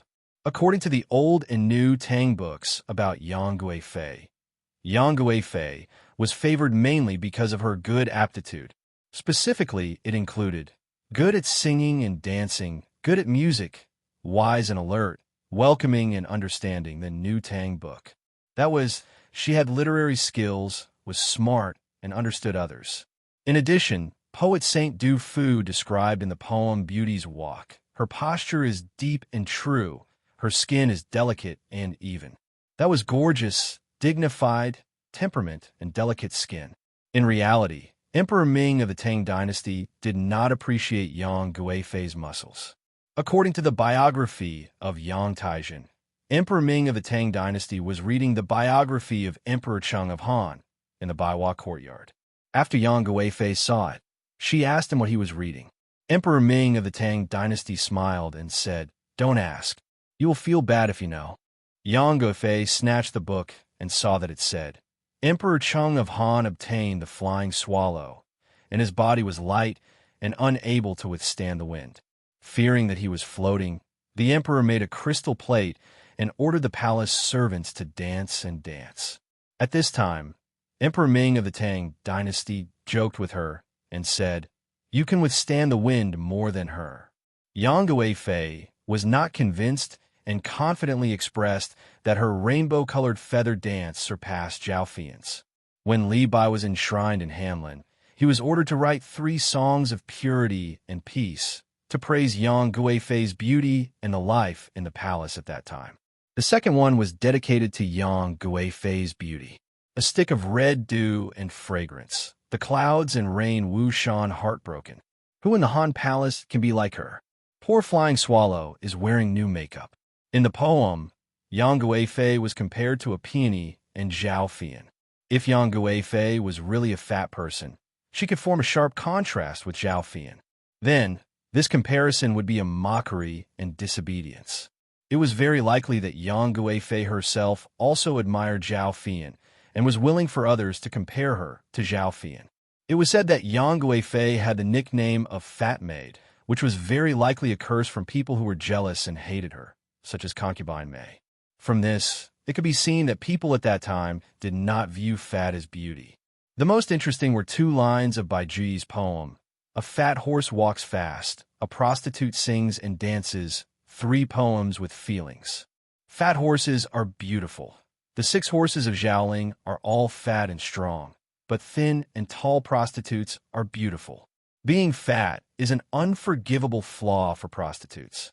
The famous poet Du Mu met a fat prostitute in Xianxia, a bar girl who urged him to drink. He immediately wrote a poem that was extremely sarcastic and ugly. Take a look. At that time, Pangu had a distant grandson, and he's still ordered today to show off his family. A cart of white earth covered with mud, and 10 red flags patched up.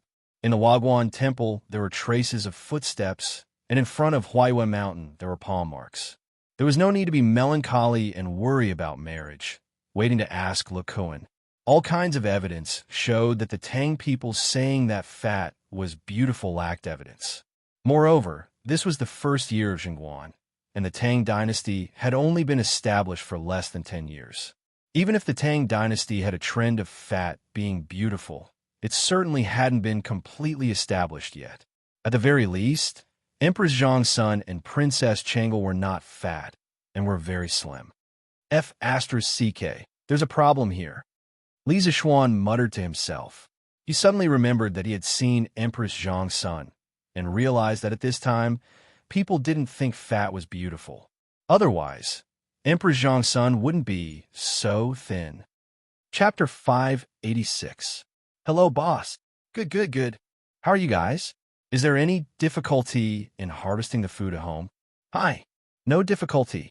I asked my wife to ask the 3 uncles to help us harvest the food, so there's no problem. On the other hand, it's us who have taken too much money from you, boss. We feel a little ashamed. What's there to be ashamed of? This is all earned through your own sweat and hard work. Just take it with a peace of mind. Don't tire yourself out too much. It's not worth it if you get a heat stroke. Hey, don't worry, boss. We're not that delicate. Besides, Commander Yin doesn't let us work in the afternoon. We won't get a heat stroke, even if we want to. After teasing Meng, Wenhao in the house, Yin Xiaoning brought Li Zishuan to inspect the construction site. Li Zishuan looked at the tall buildings that rose from the ground and casually chatted with some of the workers by the roadside. Although it was called chatting, it wasn't really chatting. There was a lot of evidence that proved that a leader's occasional concern for his subordinates was very useful in improving the overall work efficiency. This couldn't be called showing off, but encouraging. Ever since Li Zishuan had brought the first crane to Yinshan, more and more people had discovered the huge advantage that machines had over humans. In response to Yin Xiaoning's strong request, the workshop had sent more than 20 cranes one after another. This was a sharp weapon that was ahead of the times. In addition to the large number of workers, it directly led to the construction speed of the academy to be greatly improved once again. Now, the situation on Yinshan was really changing day by day. Xiaoxian, a few old masters and I estimated that the main building of Yanhuang College, the bishop, canteen, dormitory, bathhouse, and library, will be completed by the end of this month. Walking on the hard and flat cement road, Yin Xiaoning felt quite emotional. He had never seen such a cement road and such high-rise buildings before, but now he had built them, which filled him with a sense of achievement. Perhaps with this academy, he could be ranked as a top master architect like his father. At this time, the two of them arrived at the back of the college. Yin Xiaoning said to Li Zishuan. Li Zishuan heard it and said in surprise, "So fast." Yin Xiaoning laughed and said, "It's not that fast. Little Xian, on your way here, you should be able to see that many of the buildings are about to be completed. In the future, I plan to divide these 10,000 people into 3 groups. One group will do the interior decoration of these buildings, another group will build other buildings, and the other group will follow your previous plan to create scenery for the academy. They will transplant trees and flowers, build fake mountains, dig lakes, and also build that sports field you want to build."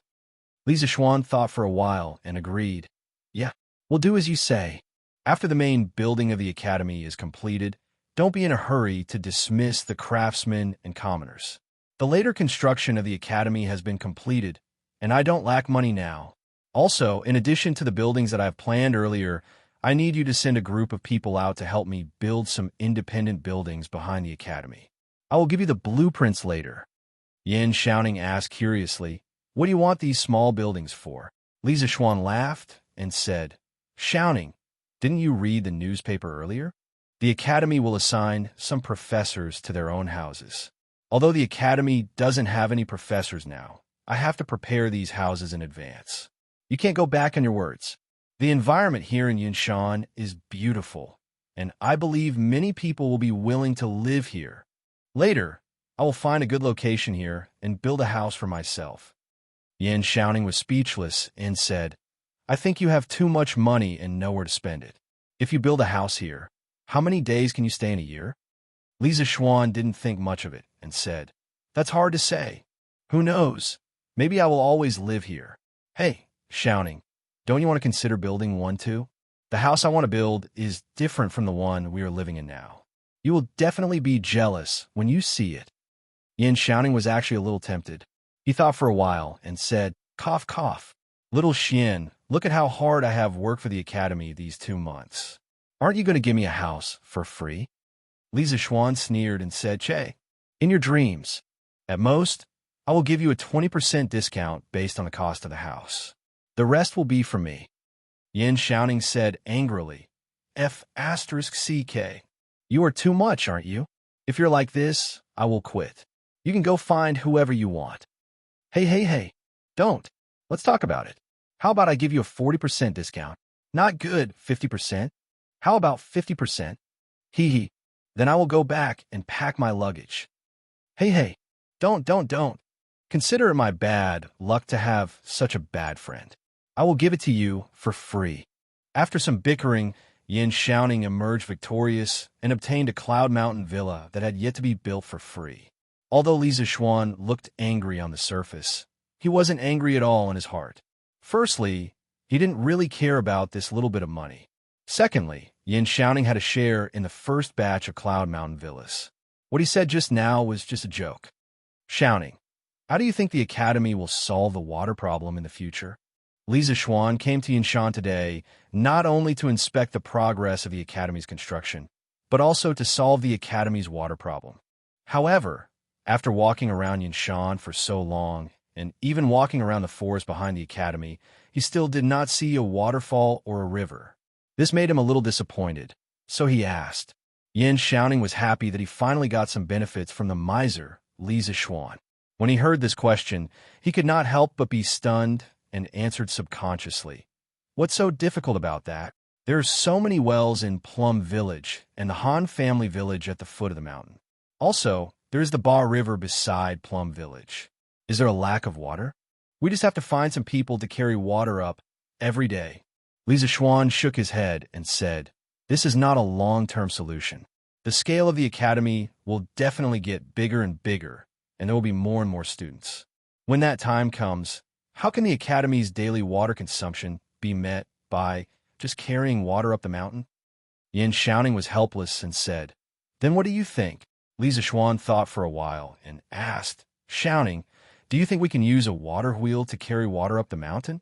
Things like water wheels didn't require a lot of technology.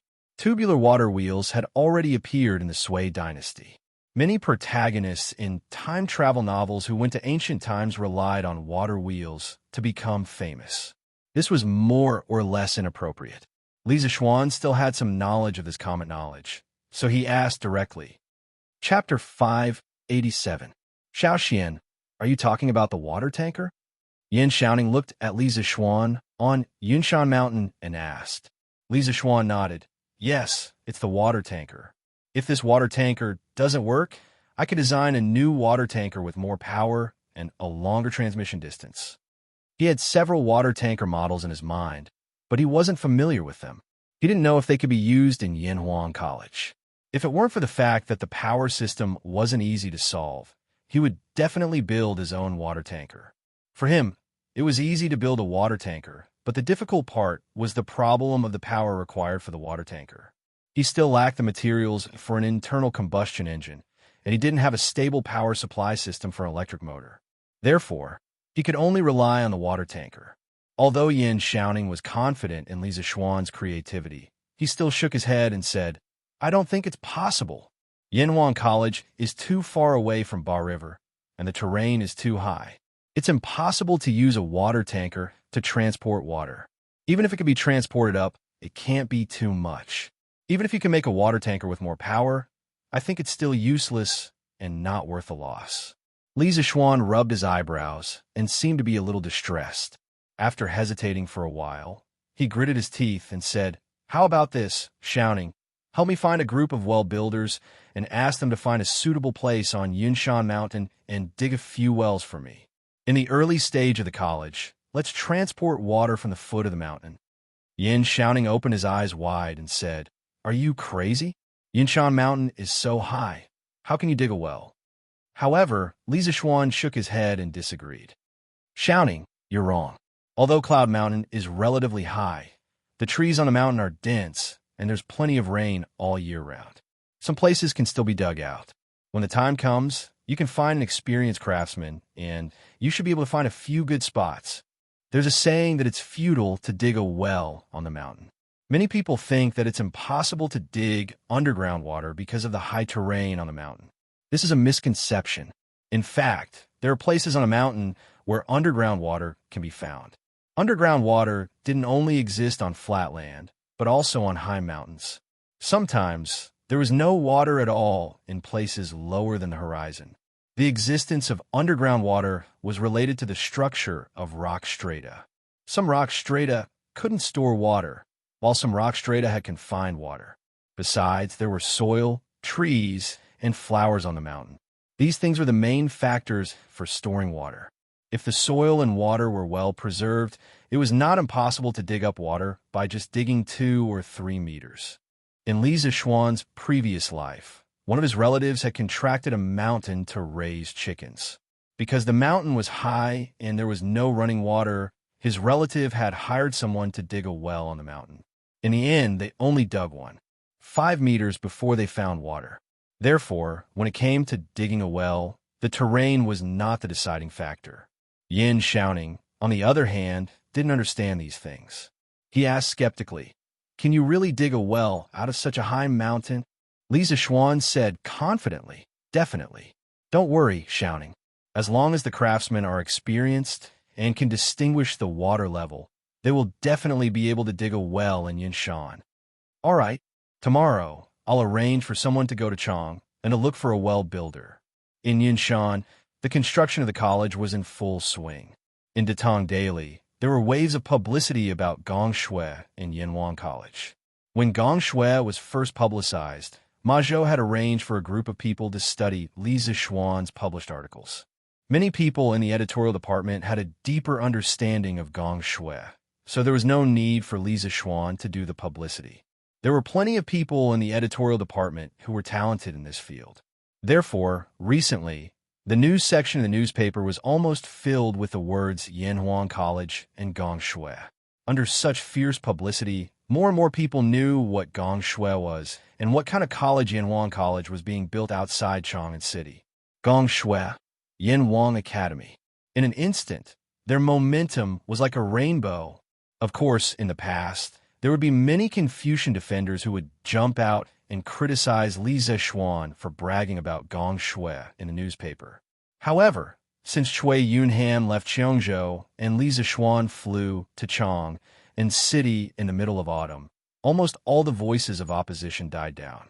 First, they were unreasonable, and second, they were cowards. Moreover, as the Wang family quickly sold the newspapers to other states and counties, Gong Shui and Yanhuang College's reputation began to radiate to other regions. In particular, the story of Li Zishuan flying into the sky on the Mid-Autumn Festival was particularly shocking. The most intuitive manifestation was that according to the data fed back by the branches of Tang Dynasty Daily, the number of students signing up for Yanhuang Academy began to show an exponential explosive growth. As early as 2 days ago, it had already exceeded 2,000 people. If this data were to be announced, it would definitely cause a huge uproar. This was because even the Directorate of Education and the Hongwen School combined didn't have that many students. Of course, there were many students who signed up on impulse after seeing the news. It was very likely that they hadn't fully grasped the subjects of Yanhuang College's entrance exam. Even if they came to take the exam, they wouldn't have any hope of getting in. More students chose to buy a new mathematics textbook and read it at home. If they could understand it and learn it well, then they would sign up. If they didn't understand it, then they wouldn't sign up. This could be seen from the sales of the new mathematics textbooks. Up until now, Chi-Tzu Culture's mathematics textbooks had already sold more than 50,000 books. 50,000 versus 2,000. This was a very large disparity. Of course, there were also some mathematics enthusiasts who just wanted to study Li Zishuan's new mathematics textbook. In addition to the increase in students signing up, there were also more and more people who wanted to apply to be Yanhuang College's teachers. First, it was because Li Zishuan's salary was too generous. Second, it was because Gong Shui and Yanhuang College couldn't be more popular now. If they came to teach here, They could gain both fame and fortune. Only fools wouldn't come. First, there were some famous scholars in China.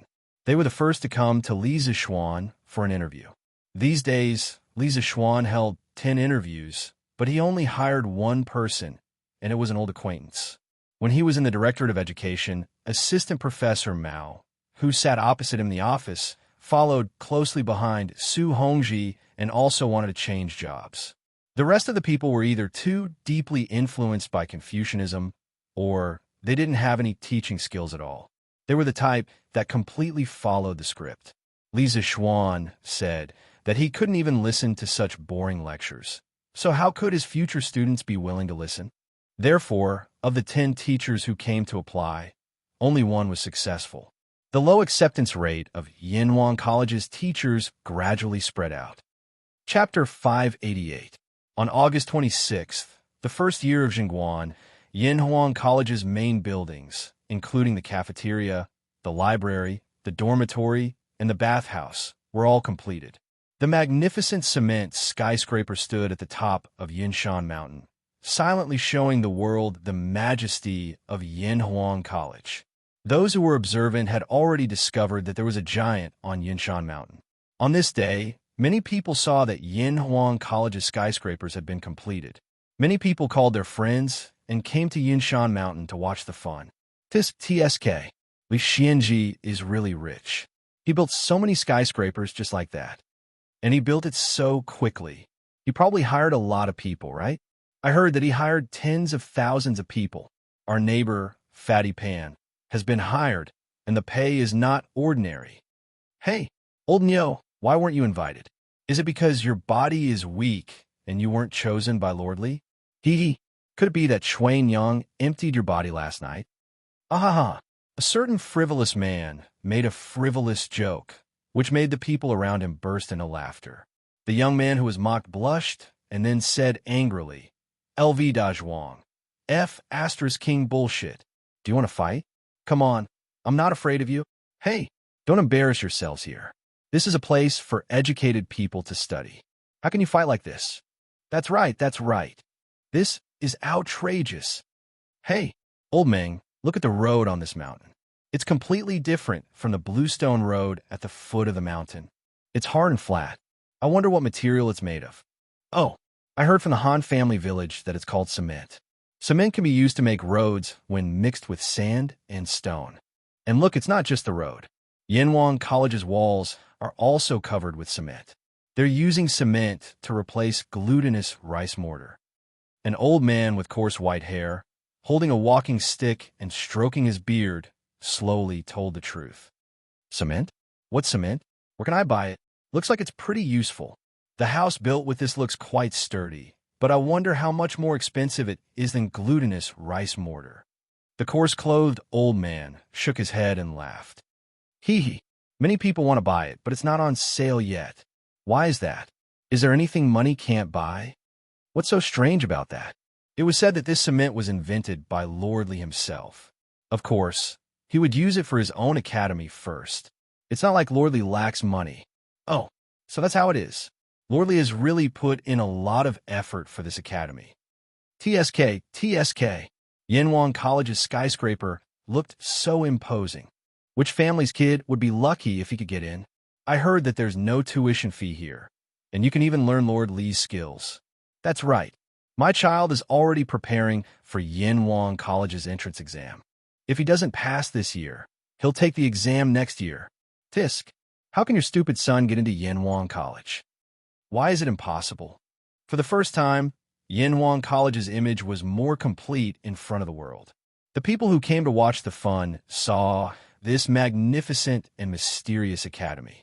The older people with children of the right age were all thinking of ways to send their children to Yinhuang College.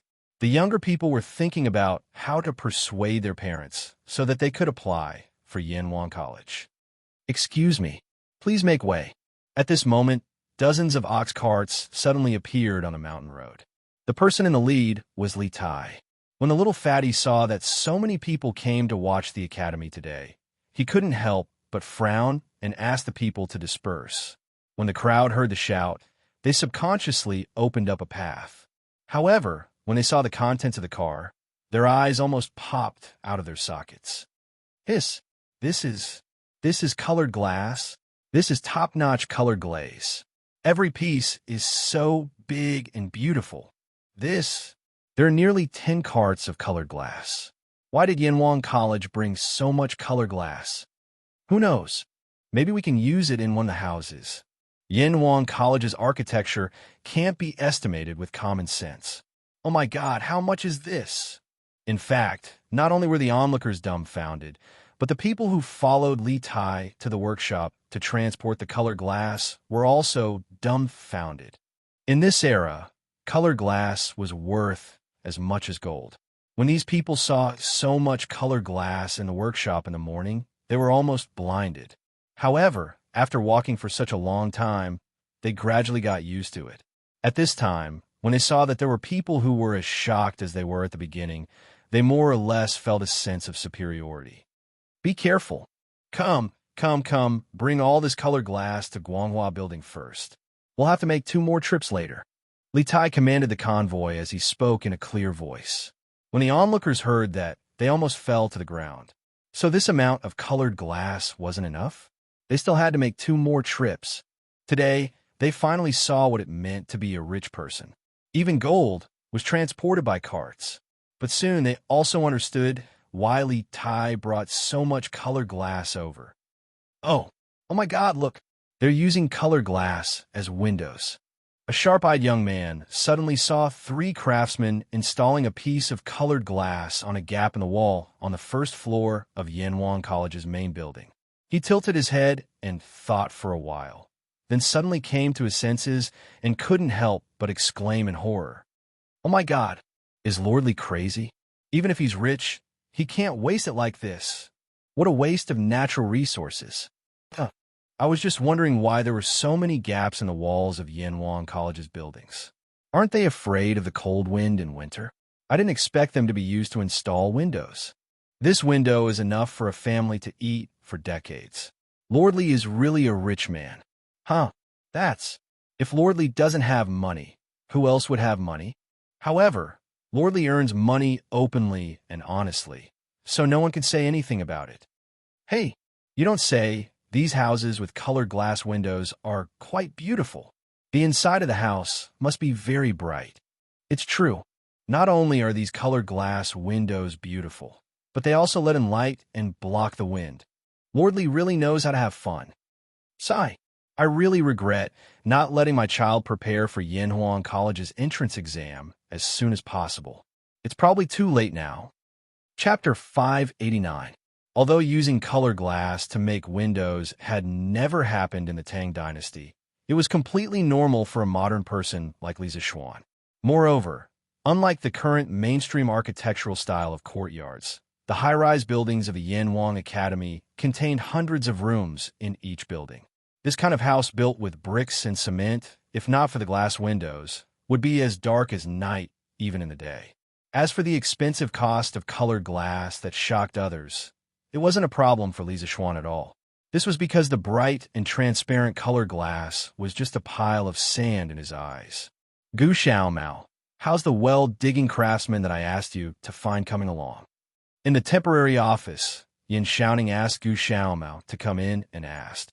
Gu Xiaomao bowed and reported to Yin Xiaoning. Commander Yin, I've found many well-digging craftsmen in Chang'an City. When they heard that we were going to dig a well in the mountains, they all rejected us. They said that they wouldn't be able to dig water no matter how much money they were given. But this morning, I heard that there was a Master Liao in the south of the city who helped a temple dig a well in the mountains. So I went to his house to find him, but he was already out. I heard from his wife that he was digging a well for a village outside the city these few days. After saying that, he couldn't help but wipe the sweat off his forehead. He was really exhausted from searching everywhere for the past 2 days. Yin Xiaoning listened and frowned slightly. Since this Master Liao has experience in digging wells in the mountains, then invite him over as soon as possible. Time waits for no one. Go and tell him to put down the task on hand, and we'll compensate him double for all his losses. After working with Li Zixuan for so long, Yin Xiaoning had learned to use money to solve problems that he couldn't solve. Cough, cough. Besides, he didn't have to pay for it himself. Gu Xiaomao quickly replied, Yes. Commander Yin. Then I'll go and find Master Liao now. Yin Xiaoning let out a soft and said, Okay, go. Thank you for your hard work. Gu Xiaomao scratched his head excitedly and giggled. Hee, it's not hard. It's not hard. In fact, installing glass windows in all the completed buildings was only the first step. Later, there were also tables and chairs for classrooms and cafeterias, boilers, water towers, and pipes for bathhouses and beds for dormitories. Li Zixuan designed all these things according to the modern style. Of course, all of them were made by the workshop. This was also one of the reasons why the production of cement was only enough for Yanhuan College to use after so long. This was because in addition to cement, Li Zixuan would also assign tasks to the workshop from time to time. Today, they would produce a batch of colored glass. Tomorrow, they would produce a batch of cranes. The day after that, they would produce some strange tables and chairs. It could be said that half of Yanhuan College's work was done by the workshop. 3 days later, at Yanhuan College, Commander Yin, out of the water, out of the water. Yin Xiaoning was sorting out the recent assessment results of various engineering teams in the office when he heard Gu Xiaomao rushing in from outside while shouting, What's out of the water? Gu Xiaomao's words were very ambiguous, and Yin Xiaoning was dumbfounded. Huff, huff. Commander Yin, it's Master Liao and the others who dug out water in the east of the college. Gu Xiaomao bent over and panted heavily. Yin Xiaoning's eyes widened. He said in disbelief, How is that possible? It hasn't even been 3 days. How can they dig out water? Gu Xiaomao said anxiously, It's true. If you don't believe me, you can follow me to take a look. Xiaomao, bring me to take a look first. Yin Xiaoning nodded. After pressing some of the information on the table with an ink slab, he followed Gu Xiaomao out of the door. Not long after, they arrived at flat ground in the east of the college. This place was filled with dense trees and was very cool. At this time, many people had gathered to watch the show. Yin Xiaoning took a step forward and saw a deep well. However, he couldn't see if there was water in it. Master Liao, I heard that you guys dug out water. Yin Xiaoning glanced at the excited old man beside him and asked aloud, Hee, how can it be fake? Zhangde, put down a rope and bring up a bucket of water. Prove to Commander Yin that we're not bragging. The old man showed off proudly and then instructed the tanned, brawny man beside him. Yes, got it, Master Liao. The brawny man laughed and then threw a wooden bucket tied with a rope into the well. Then there was a plop sound. Although the bucket wasn't out yet, Yin Xiaoning no longer had any doubts at this moment. After the tanned, brawny man brought out a bucket full of well water, everyone exclaimed. Yin Xiaoning cupped his hands and said to the old man, Master Liao is really capable. You can dig out a well in the Cloud Mountain in such a short time. I'm impressed. The old man grinned and waved his hand. Hee, it's nothing. It's nothing. We've agreed before. Yin Xiaoning smiled and said, Don't worry, Master Liao. We agreed on 10 strings of coins. You won't be short of a single cent. I just don't know if you could tell us how you know that water can be dug out from this position. The old man's face turned serious and said seriously, It's not that difficult. The branches and leaves here are luxuriant, clear, and smooth. Its momentum is slightly higher than that of the white tiger on the right peak. It echoes with the white tiger, circling left and right, protecting the Ming Tang. It's like a green dragon emerging from the water. If you dig 5 feet down from here, there will definitely be water. The onlookers were so surprised that their jaws almost dropped. They never thought that a well-digging master would know feng shui. Did he have to be so professional? Yin Xiaoning was also shocked. He opened his mouth and asked after a while, Master Liao, you know feng shui too? The old man laughed and revealed his mouth full of teeth. Then he said, When I was young, I was a Taoist priest in the Taoist temple for 7 to 8 years. Later, the Taoist temple was destroyed in the war, so I left the mountain. I only know a little about feng shui. Yin Xiaoning's mouth twitched slightly. A Taoist priest actually became a well digger. No matter how he thought about it, it didn't seem reliable. But no one expected that the combination of the two would have such a miraculous effect. Then, Master Liao, help me dig 3 more wells. The price is the same as before. Xianxia exhaled a few times and said, Yinhuang College covered a huge area. 1 well was definitely not enough. Xianxia didn't expect this old man to be so efficient at digging wells. He decided to let him dig a few more wells while he was at it. With that, the Yinhuang Academy was basically ready. All that was left was for the final push. Chapter 590. While the construction of Yinhuang College was in full swing, Li Zixuan was not idle either. In fact, he was very miserable. Sigh, this speed is not good. It's been almost half a month, and I've only written 2 textbooks. It's a bit difficult to continue at this speed. Li Mansion, West Courtyard, Study. Li Zixuan looked at the 2 textbooks, Mathematics, Volume 2, and Physics, Volume 1, on the table and sighed. If someone heard this sentence, they would definitely beat him up.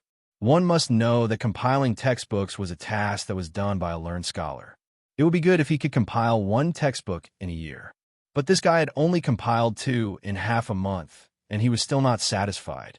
He wanted to go to heaven. However, Li Zixuan was not satisfied at all. The textbooks he wrote were all related subjects that he had learned in school in his previous life with abnormal mental strength. Naturally, others could not compete with him in terms of speed. But even so, Li Zixuan still felt that it was too slow because the academy would start in half a month.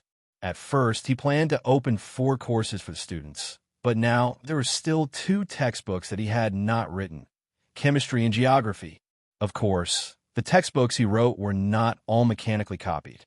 It was not that the first grade in Yinhuang College would learn what the first grade in the modern world learned.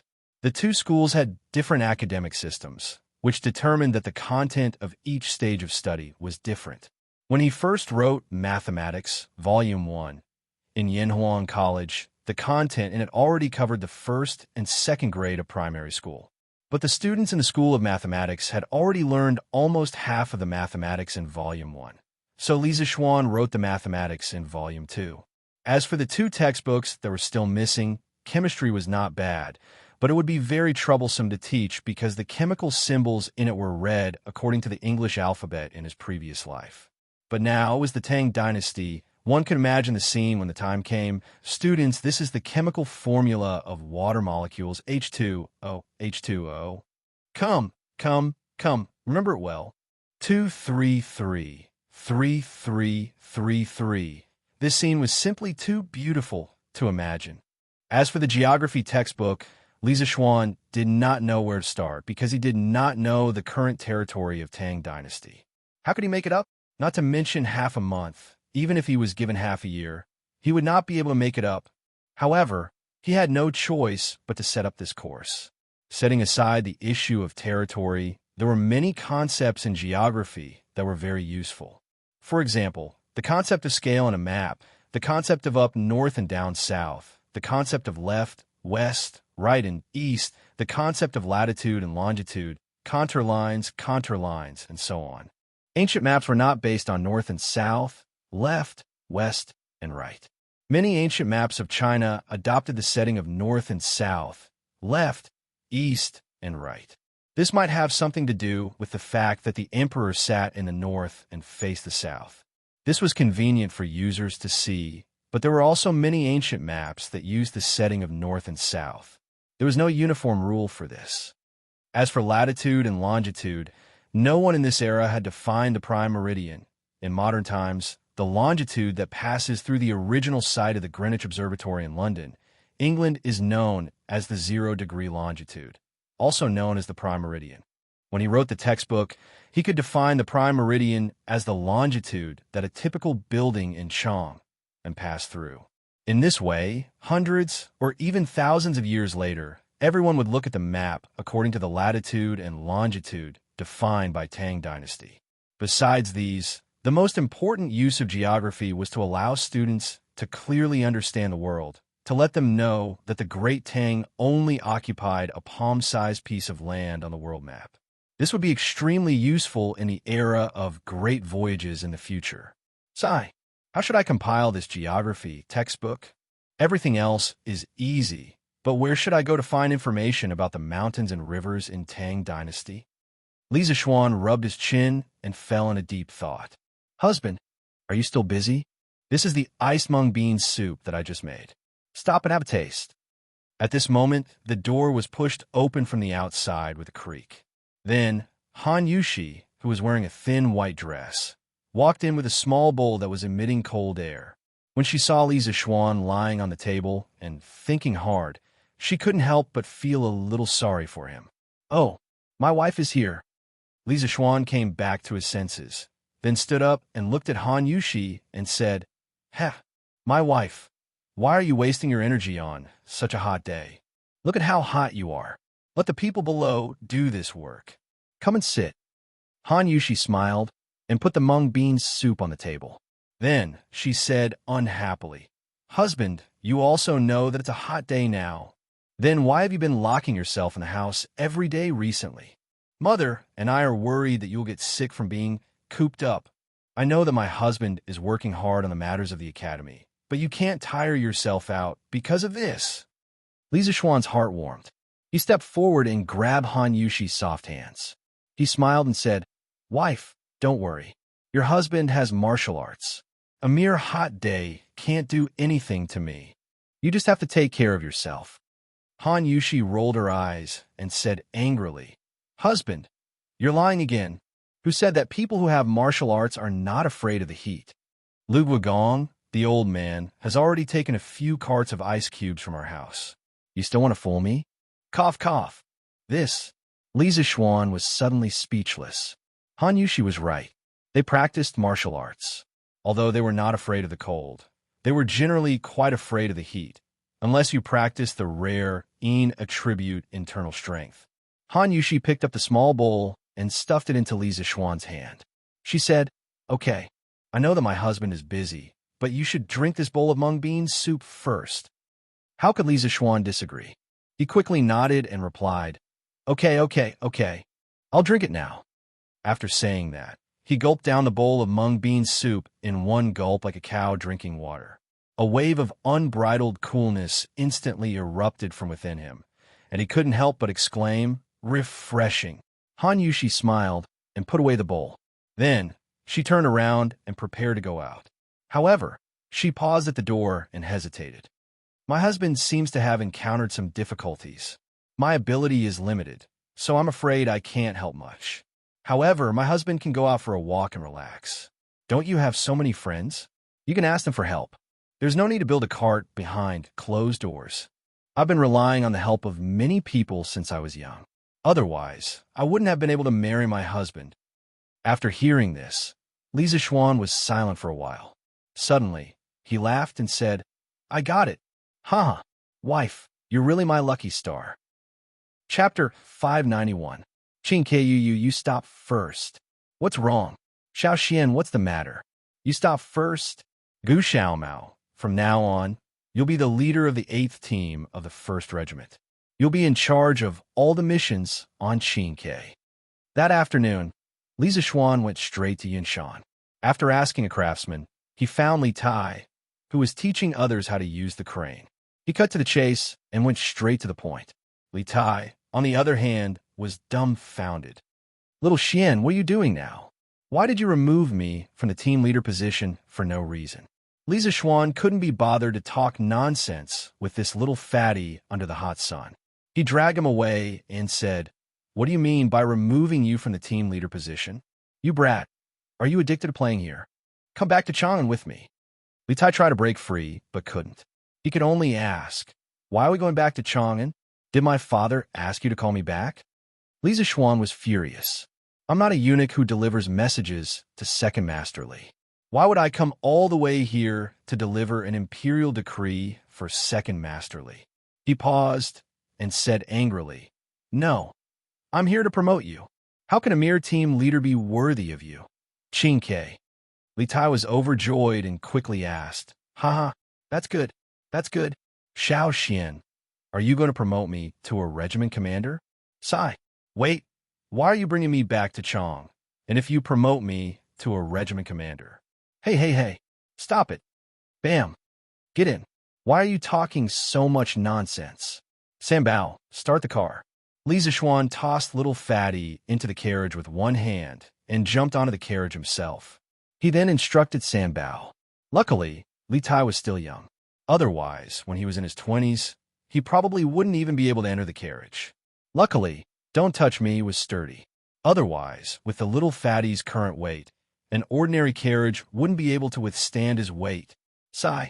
No, little Xian, what exactly do you want me to do? After returning to Chong, and Li Zixuan directly brought Li Tai to the inner west courtyard of the mansion. Li Tai, who was following behind them, could not help but burst out in anger. Li Zixuan smiled and said, "Didn't I just tell you? I'm here to promote you. From now on, you have been promoted from the captain of the construction corps to the deputy editor of the geography teaching materials of the academy.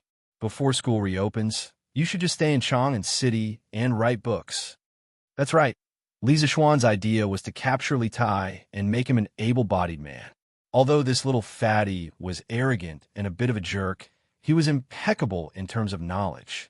The history book's evaluation of him was, Li Tai is brilliant, intelligent, and has a love for literature. He has collected thousands of books. The most important point was that Li Tai had once presided over the compilation of the famous book Jiao Di Ji in the original history books. The book was divided into 358 states, according to the 10 paths of Xinguan. Then, with each state as a unit, it described the history, geography, names, mountains, cities, historical sites, myths, legends, and major historical events of each county. The extensive collection preserved many precious information from the geography books of the 6 dynasties, which had a deep impact on the later generations. Therefore, it was more than appropriate to get this little fatty to help write the geography teaching materials. Moreover, Li Tai had a literature center in his hands. There was a knowledgeable scholar. With these resources, it was simply half the work and twice the result. At that moment, Li Tai was puzzled and asked, "Geography? Deputy editor? I definitely can't do that." Li Zixuan smiled and said, "Geography is similar to Xianxia Yugong and the classic of mountains and seas, but there are some new concepts added in it. You just need to be responsible for completing the part about the Tang Empire. The classic of mountains and seas was written in the pre-Qin dynasty, and Xianxia Yugong was written in the Warring States period. This was considered the earliest famous geography book in our country. The author of Xianxia Yugong used geography as the basis for his ideal political division. He divided the world into 9 states, namely Ji, Yin, Qing, Su, Yang, Jing, Yu, Liang, and Yong. He also recorded all kinds of geographical phenomena in the country. It was a model of early regional geography research in China. It was cited in commentary on the classic of water, maps of Yuanhe County, and many other geographical works since the Tang and Song dynasties. Oh, so it's this. But doesn't Yanhuang College teach engineering? Why are you teaching geography now? Can't I? The college is mine. I can teach whatever I want. That hand is on me. If I don't want to, then I won't. Li Zixuan was already prepared for this little fatty's character. He smiled and said, "Are you sure? There are many benefits to being a compiler." "What benefit can there be?" Li Tai couldn't help but ask. Li Zixuan stretched out 3 fingers and said with a smile, "For example, in the first month of school, I'll allow you to take 3 days off. Take note, in the first month of school, I plan to let all the students undergo intensive training. Those days will be unbearable.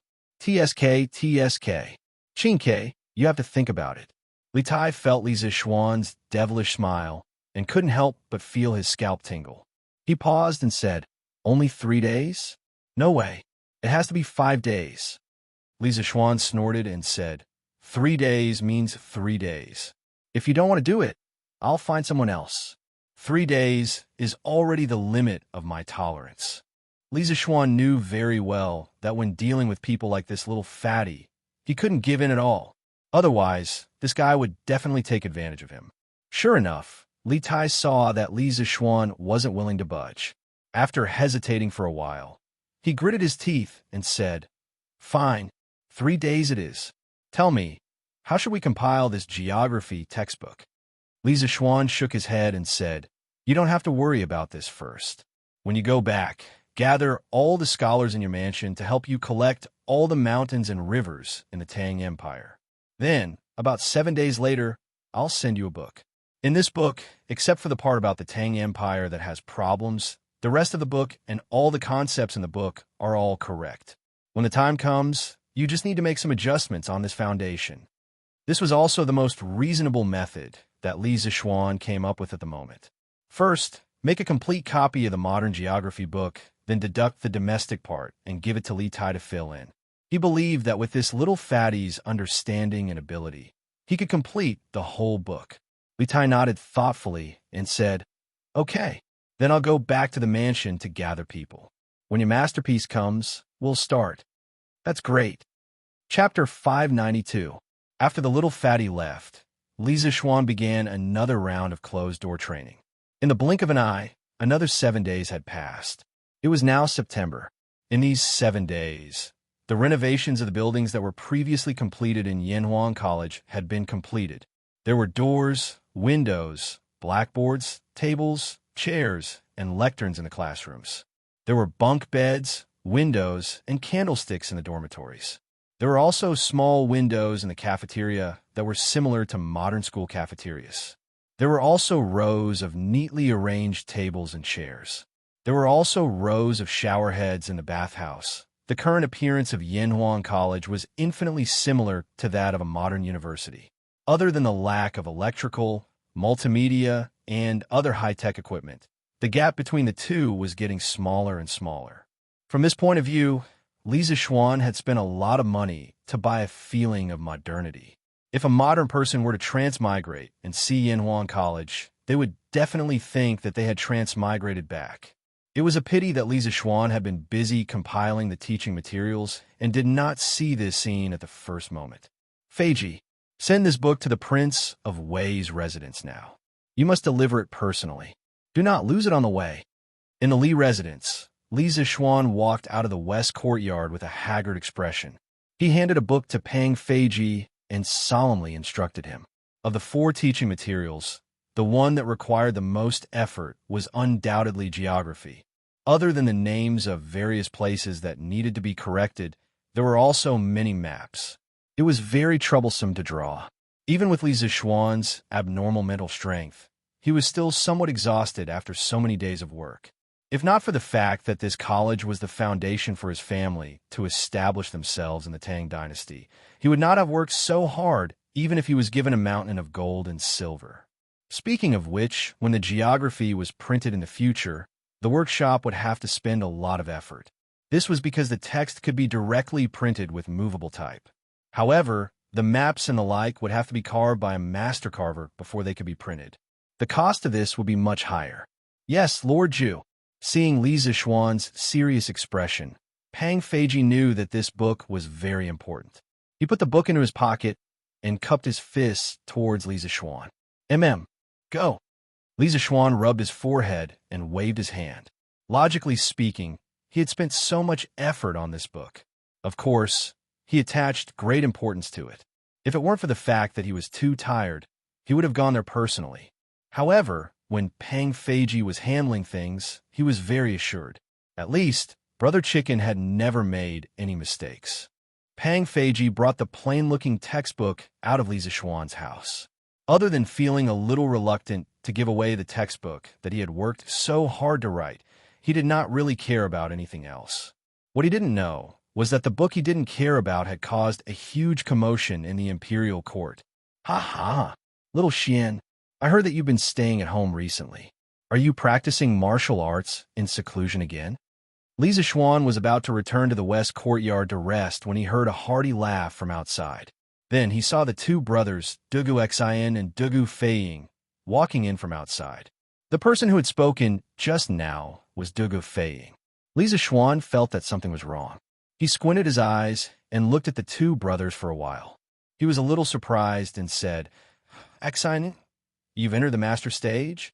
The reason why he felt that something was wrong was because when the 2 of them came in, he could feel a strong aura rushing towards him. In the past, the two brothers would definitely not have such an aura.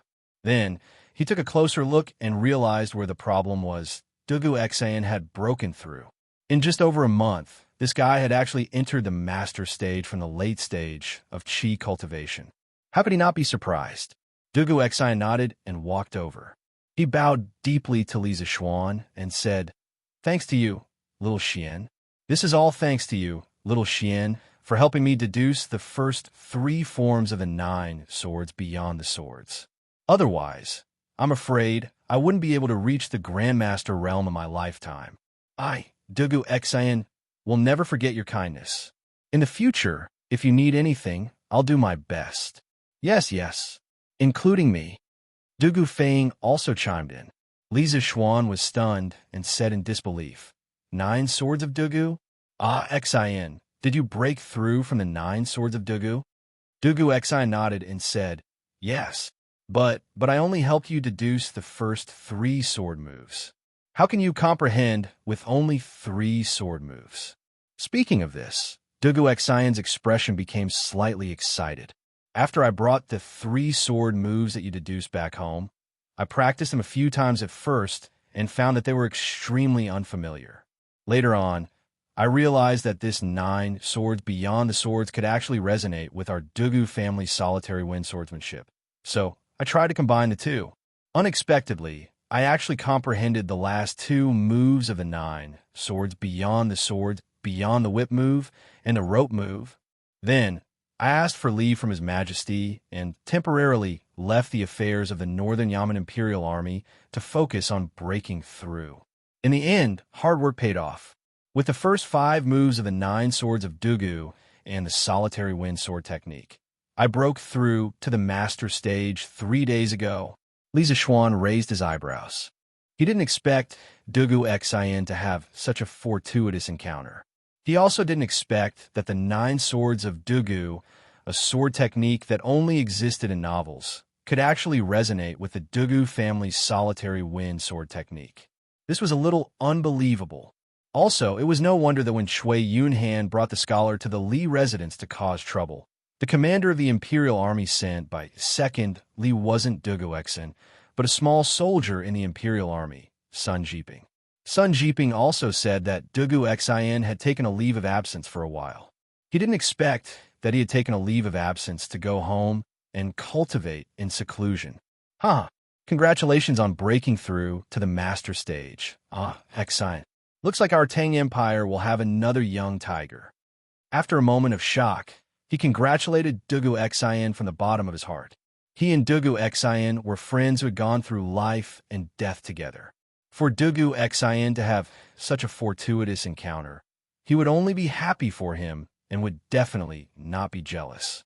Moreover, his 9 swords of Taishian was not inferior to the 9 swords of Dugu at all, so there was nothing to envy others. Dugu Xian shook his head and said, "This is mainly due to your help, Xiaoxian. Moreover, compared to a 14-year-old master like you, mine is nothing." According to age, Dugu Xian was 27 or 28 years old this year. However, as long as he didn't compare himself to Li Zishuan, this monster, he could still be considered as one of the youngest people to break through to the master stage. Li Zishuan smiled and said, "No matter what, this is something worth celebrating. When we have time in the future, let's call Cho Ox and the others and have a good drink." Chapter 593. Little Xian, after my father found out that you were the one who gave me such a peerless sword technique like the 9 swords of Dugu, he was very grateful to you and wanted to thank you in person. He specially prepared some wine in his residence and sent us 2 brothers to invite you to his residence for a chat. I wonder if it's convenient for you. Li residence, front hall. After Li Zishuan invited the Dugu brothers to take a seat in the front hall, Dugu Xian explained the purpose of his visit. Li Zishuan's hand that was holding the cup of water paused for a moment. He hesitated and said, "The 9 strategies beyond the swords was just an act of my heart. I didn't think that it could help Xian break through the realm by accident. This is completely your own good fortune. I don't dare to take credit for it. I'm very happy to accept your father's invitation, but I've been busy with the Academy's teaching materials recently and can't leave. So, Let's meet another day. I hope your father will forgive me for my rudeness. Whether it was in ancient times or modern times, it was very rude to refuse an elder's invitation. What's more, Li Zixuan was rejecting the head of a powerful family. If it wasn't for the fact that he really couldn't get away, he wouldn't have done this. Dugu Xian came to a sudden realization. He glanced at Li Zixuan and said, "No wonder I heard that you've been cooped up in the manor recently, little Xian. So, it's because of your Yanwang College. It's okay. Your academy matters more. My father definitely won't blame you." Dugu Xian knew quite a bit about Yanwang College. First of all, Li Zixuan had put a lot of effort into this college. Secondly, Li Zixuan also had high hopes for this college. Therefore, after hearing Li Zixuan's reason, he understood quite well. Li Zixuan smiled and said, "Thank you for your understanding. When I'm free in the future, I'll definitely pay your father a visit in person." Dugu Xian nodded and got up to leave. Suddenly, he seemed to have thought of God. He stopped in his tracks and pulled out a small booklet with a blue cover. He handed it to Li Zixuan and said, "Li Zixuan, Xiaoxian, this is our Dugu clan's solitary wind sword technique. Take it." Li Zixuan was stunned. "Huh? Isn't this lonely wind sword technique your Dugu family's heirloom sword technique? Why are you giving it to me?" Dugu Xian nodded. "The solitary wind swordsmanship is indeed our family's swordsmanship. Logically speaking, it should not be passed to outsiders. However, you did not hesitate to pass the 9 swords beyond the swordsmanship to me. Without a doubt, the 9 swords beyond the swordsmanship is a better and more exquisite swordsmanship than the solitary wind swordsmanship. The solitary wind swordsmanship is almost equivalent to the introduction to the 9 swords beyond the swordsmanship. The solitary wind swordsmanship is almost equivalent to the introduction to the 9 swords beyond the swordsmanship. After obtaining the 9 swords beyond the swordsmanship, our Dugu family owes you a big favor. Therefore, my father has decided to give the solitary wind swordsmanship to you." When Li Zixuan heard this, his heart palpitated with eagerness, but he still refused. "No, this is too valuable. I can't accept it." Dugu Xian did not take the sword manual back. Instead, he insisted, "You must accept this.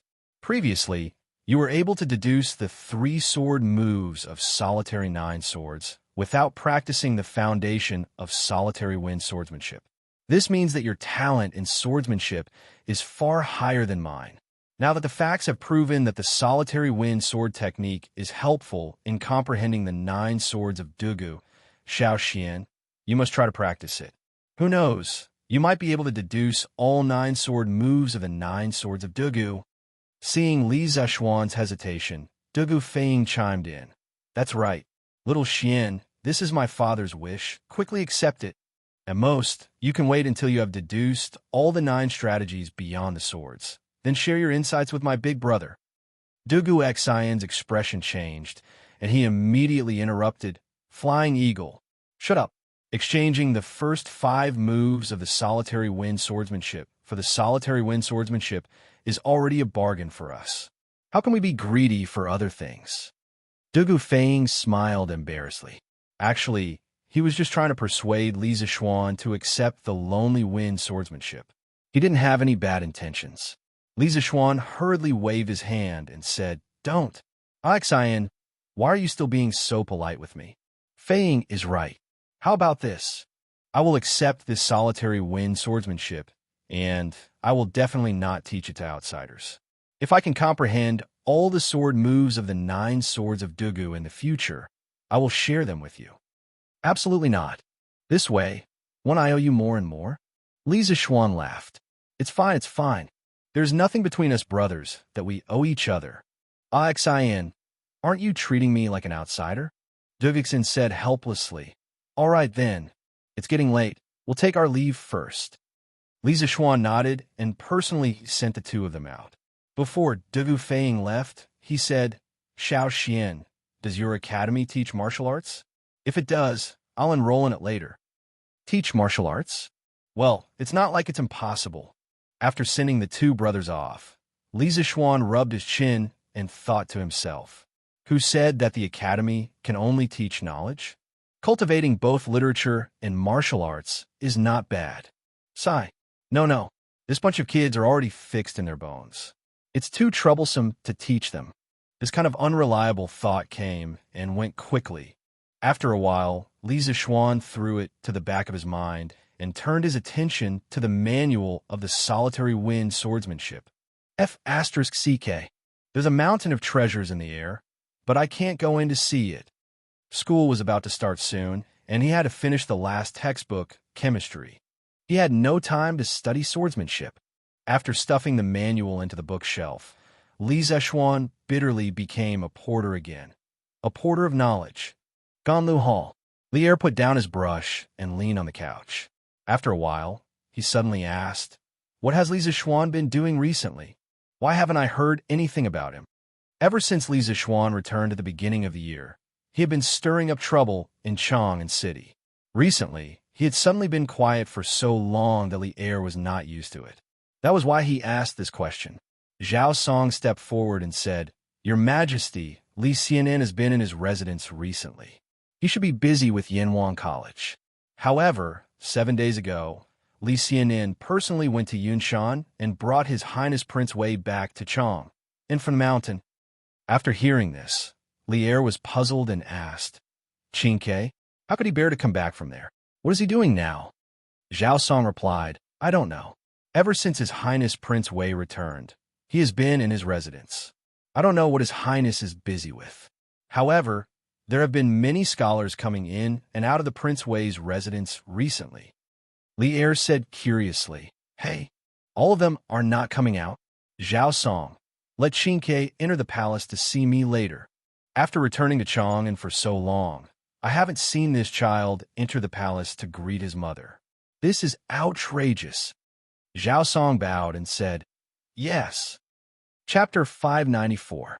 Prince Wei's Mansion, Literature Hall. There were a dozen or so middle-aged scholars shuttling back and forth among the mountains of books. They were either reading ancient books, discussing with each other in low voices, or flipping through the books while taking notes. The room was filled with a dense aura of books. It had to be said that Li Tai's literature library had a large collection of books. There were at least 10,000 volumes, which was almost equivalent to a small-scale library. And what was Li Tai doing? This little fatty was currently hugging a book, immersed in reading at a table near the window. His expression was sometimes shocked, sometimes intoxicated, as if there was a peerless beauty in the book. Pui, there should be a table full of peerless delicacies, causing him to be deeply immersed, unable to extricate himself. Ahem, to the currently Tai, beauty was far less attractive than delicacies. "Your Highness." At this moment, a gray-robed scholar walked in from outside. He came to Li Tai's side and called out softly. There was only silence in response. Li Tai still sat there without moving. He didn't even look up. It seemed like he didn't hear him at all. The gray-robed scholar had no choice but to increase his volume and continue calling out, "Your Highness! Your Highness!" However, he muttered in his heart, ever since Prince Wei entered the Imperial College to study, he has never studied so seriously like now. What's wrong with him today? It's really strange.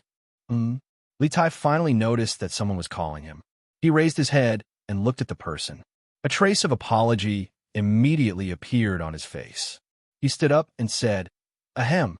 This prince obtained a new book and was fascinated by it. "Scholar Xiao, what's the matter?" The gray-robed scholar in front of him was called Xiao Dian. He was a scholar of the Hongwen Library and was born in an official's family. His father and grandfather were high-ranking officials of the Chun Kingdom during the Southern Dynasty. During the Wuda era, they served as the Eastern Palace's subordinate, the crown prince, and washed his horse. This person belonged to the kind of person who spent his life pursuing the truth of knowledge. He was not interested in fame, fortune, or official struggles. "My ambition is to study from day to night without rest. Every time you want to open the 5 classics, you have to tie your belt, wash your hands, and sit still." If history developed according to the normal trajectory, in a few years, Xiao Dian would become one of the main contributors to Li Tai's Quidiji. "Your Highness," His Majesty just sent someone to pass on a message, saying that he wants you to make a trip to the palace. Of course, Xiaodian wouldn't get angry with a child like Li Tai. Seeing that Li Tai had returned to his senses, he hurriedly replied, "Oh, I'll go now." Li Tai reluctantly closed the book, tidied his clothes, and left. As for the book, of course, he couldn't carry it around with him. Instead, he left it on the table. The literature hall was his. What was there to worry about if he put his book in there? What book is this? This old man has read all the books in the literature hall. Why have I never seen this book before? After Li Tai left, Xiaodian was about to turn around and busy himself with his own matters. However, he was suddenly attracted by the book on the table that Li Tai had just closed and didn't have a single word on the cover. He stood in front of the table and muttered to himself, "This son pays his respects to father." In the suite du hall, the rotund, Li Tai walked in with small steps and bowed to Lier. His appearance looked rather comical. No wonder Lier had always doted on this son. "Xianxia is here. Rise."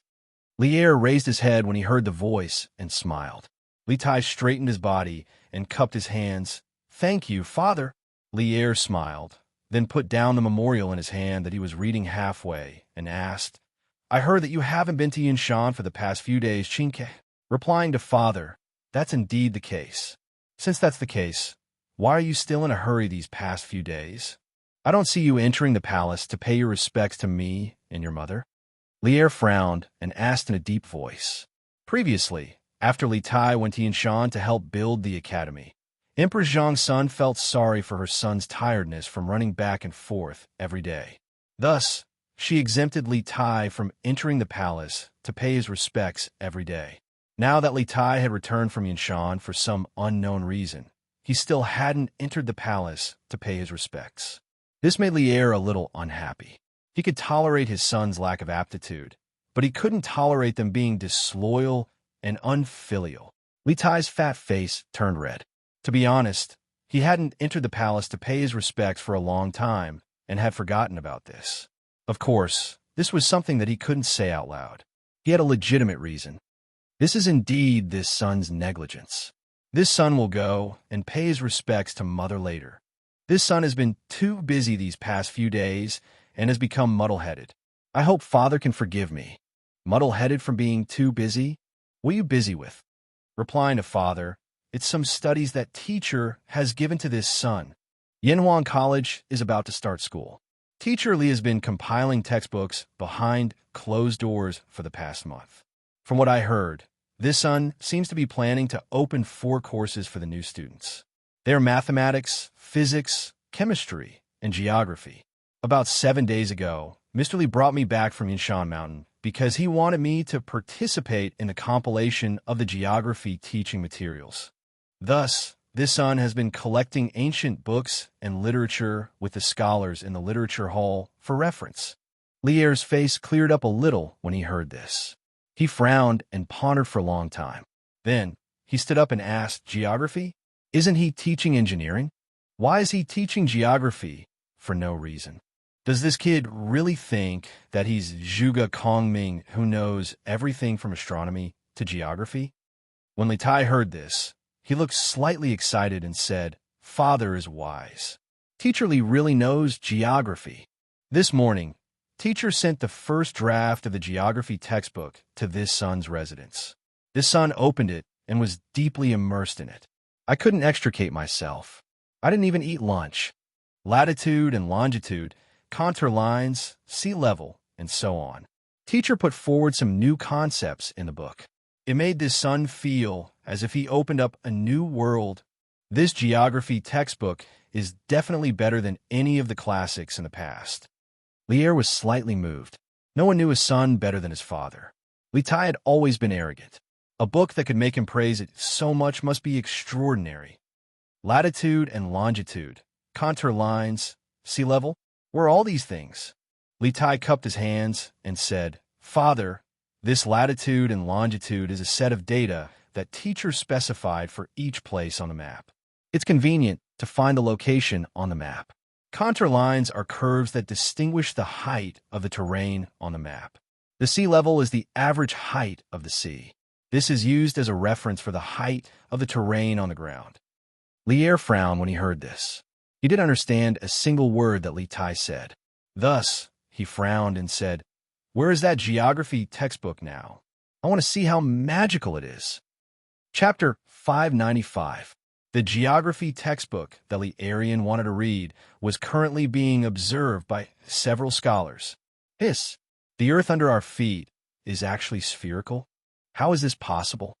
Li Tai already knew that the earth was spherical, so he wasn't surprised at all when he saw these things. At first, Xiaodian didn't suppress his curiosity and quietly opened the book that Li Tai left behind. When he saw the first page, he couldn't help but exclaim. This inexplicable exclamation also attracted the attention of the two scholars beside him. However, Xiaodian couldn't care about this at this moment. He had already put all his attention into the book. He wanted to find out the truth. The first chapter of the geography textbook compiled by Li Zixuan talked about the Earth in maps. After saying that the Earth was spherical, Li Zixuan gave some evidence that could be given under the conditions of this era to prove that the Earth was spherical. After Xiaodian finished reading, he felt as if he had been struck by lightning. His head was buzzing. He originally wanted to refute the point of view in this book, but after reading this small chapter, he could no longer refute it.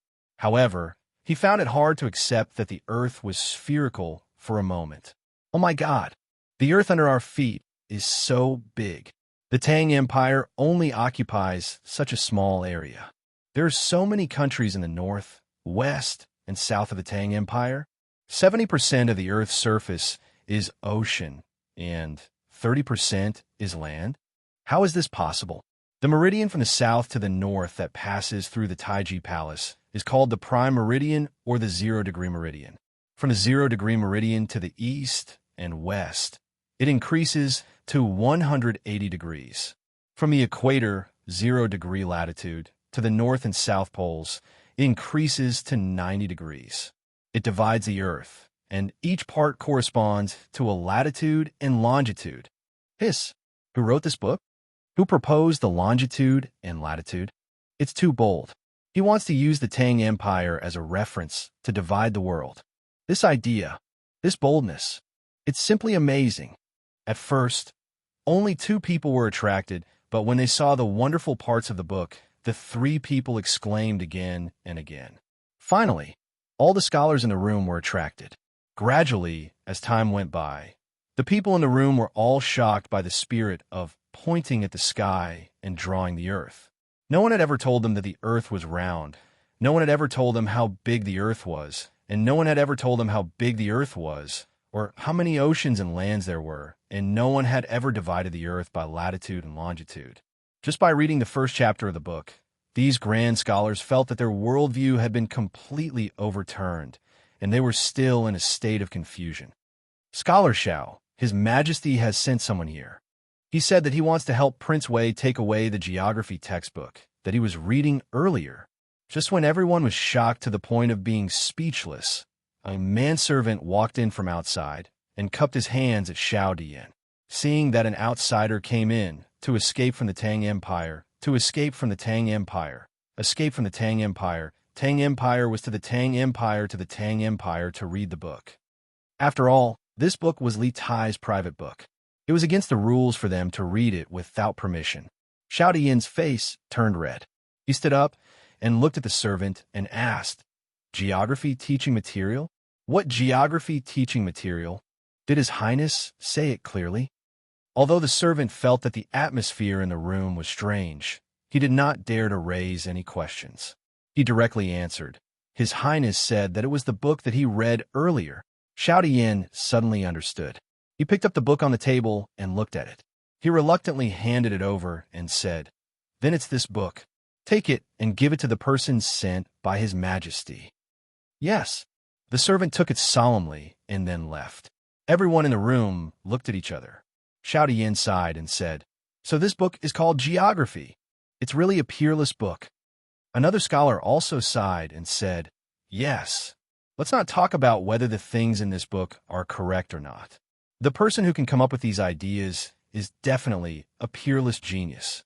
Just this courage and boldness is something that this old man can't compare to." Xiaodian nodded in agreement and said, Brother Xie's words are reasonable. I just don't know who wrote this book. How did it appear in the literature hall out of thin air? This Brother Xie was Xian. He was also a scholar in Li Tai's literature hall. He was also one of the people who would revise and write GDG in the future. Xian replied, "This book seems to have been sent to His Highness Prince of Wei by someone in the morning. After His Highness Prince of Wei received the book, he has been reading it. He didn't even eat lunch." Xiaodian frowned and said, "His Highness said that this book is a geography teaching material. What kind of literature hall would use this kind of teaching material? I have never heard of this before." Xiaoyan thought for a while and suddenly shouted in shock, "Yanhuang College. Only a strange existence like Yanhuang College would use such a strange teaching material. Also, His Highness asked us to search for the past few days. It's very likely that it has something to do with this geography teaching material." When Xiaodian heard this, he agreed and said, "Brother Xie's analysis is right. If that's the case, then the person who wrote this book can only be pointing to the sky and drawing the earth, dividing the world. This kid is really bold. Not bad, not bad." In the Sweet Dew Hall, Li Er received the geography book from Prince of Wei's residence. After reading it for half an hour, he clapped his hands and laughed. The reason why he said it was not bad was mainly because Li Zixuan defined the zero meridian as the meridian that passed through Taiji Palace. This made Li Er, who valued the holy name, very proud and satisfied. As for the theory that the earth was spherical, Li Tai had introduced it to him before. Now that he saw it written in the book, he wasn't too surprised. Is this a world map? Why does my Tang Empire only occupy such a small area? And why are there so many gaps in my Tang Empire's territory?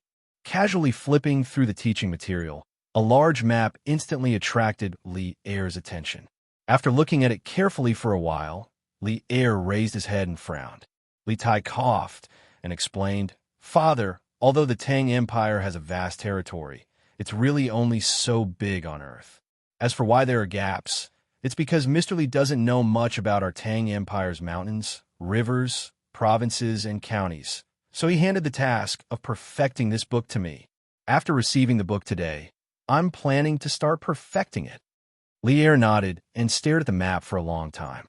Then, he raised his head and an indescribable expression flashed in his eyes. He said to Li Tai, "Good. Then, Qingke, you can go back. You must pay attention to the perfection of this book." Chapter 596. Scholar Xiao, Scholar Xia. You guys haven't left yet? Li Tai hugged the geography book. When he came back from the palace, he saw that no one was missing in the literature hall. He couldn't help but be surprised. When Li Er called him to the palace, it was already very late. At this time, the sky would probably turn dark in a while, so Li Tai was surprised. Xiao Dian went forward and chuckled. "We were all waiting for your highness to come back. May I ask your highness, why is his majesty looking for you?" Under normal circumstances, Xiao Dian definitely wouldn't ask such an unruly question. But today he was already stunned by the views in the geography book. Moreover, Li Er specially sent people to retrieve the geography book. This meant that Li Er looking for Li Tai today definitely had something to do with geography.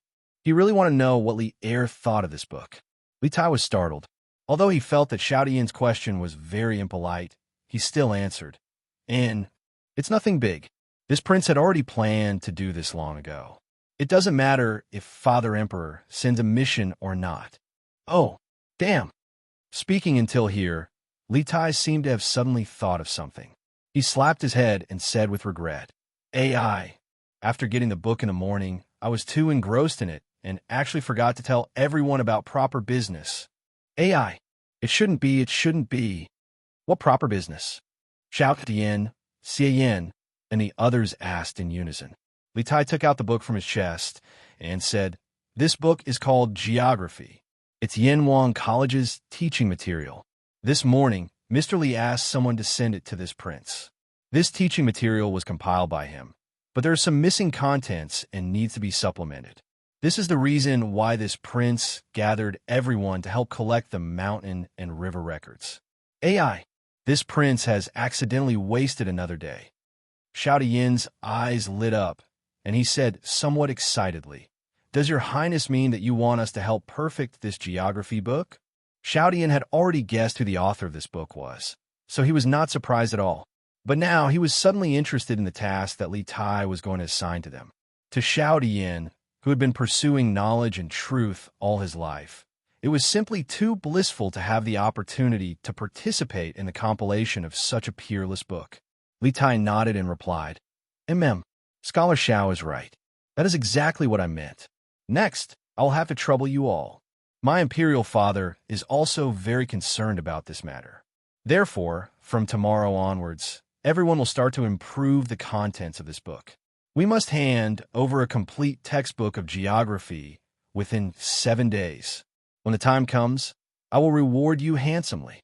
When the scholars heard this, some frowned and some rejoiced.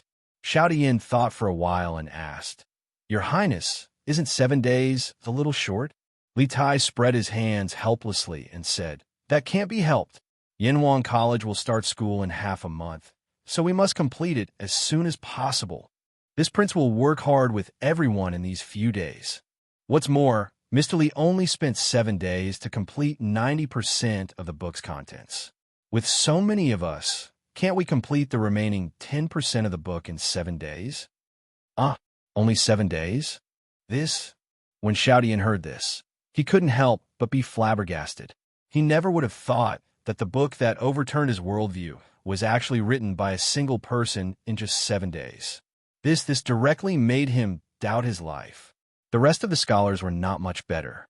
Their eyes were even bigger than Cheng Yaojin's eyes. Since ancient times, scholars despised each other. As the saying goes, there is no first place in literature, and there is no second place in martial arts. Among scholars, no one was willing to submit to anyone. But at this moment, when they heard from Li Tai about Li Zishuan's abnormal speed, who would dare to say that they were unconvinced? Your Highness, rest assured, this old man will do his best. Although Li Zishuan's abnormal speed left many of them in the dust, Li Tai's last sentence still aroused Xiao Yin's competitive spirit in his heart.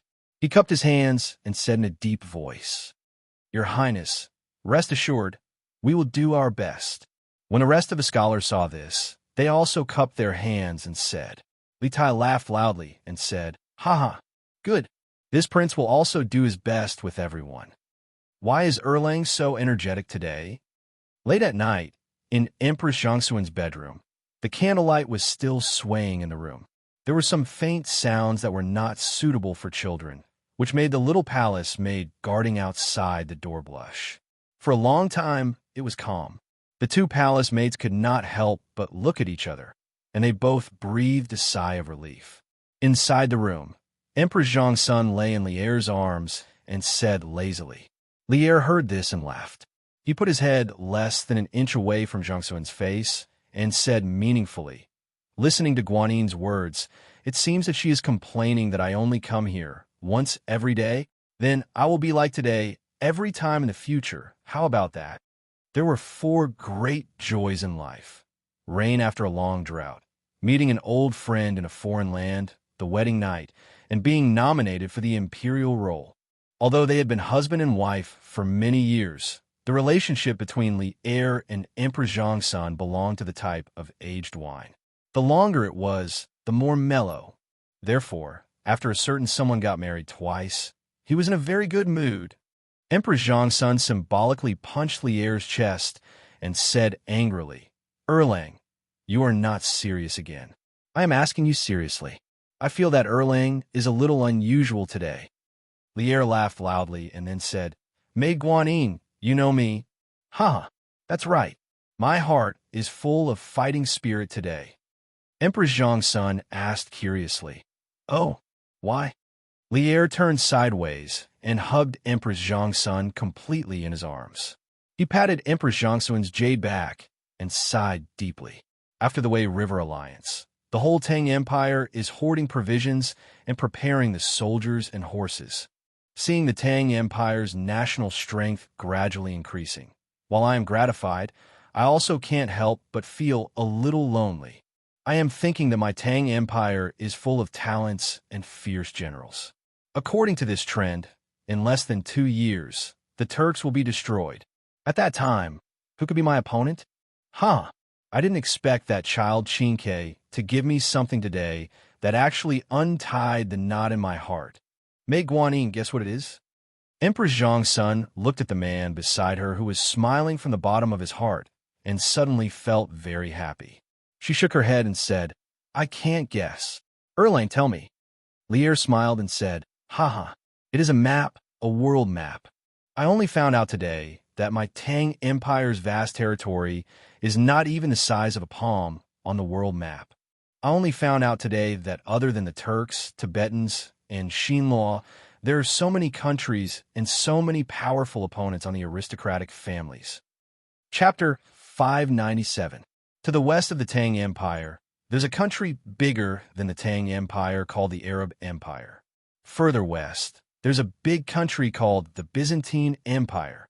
Huh, this world is really interesting.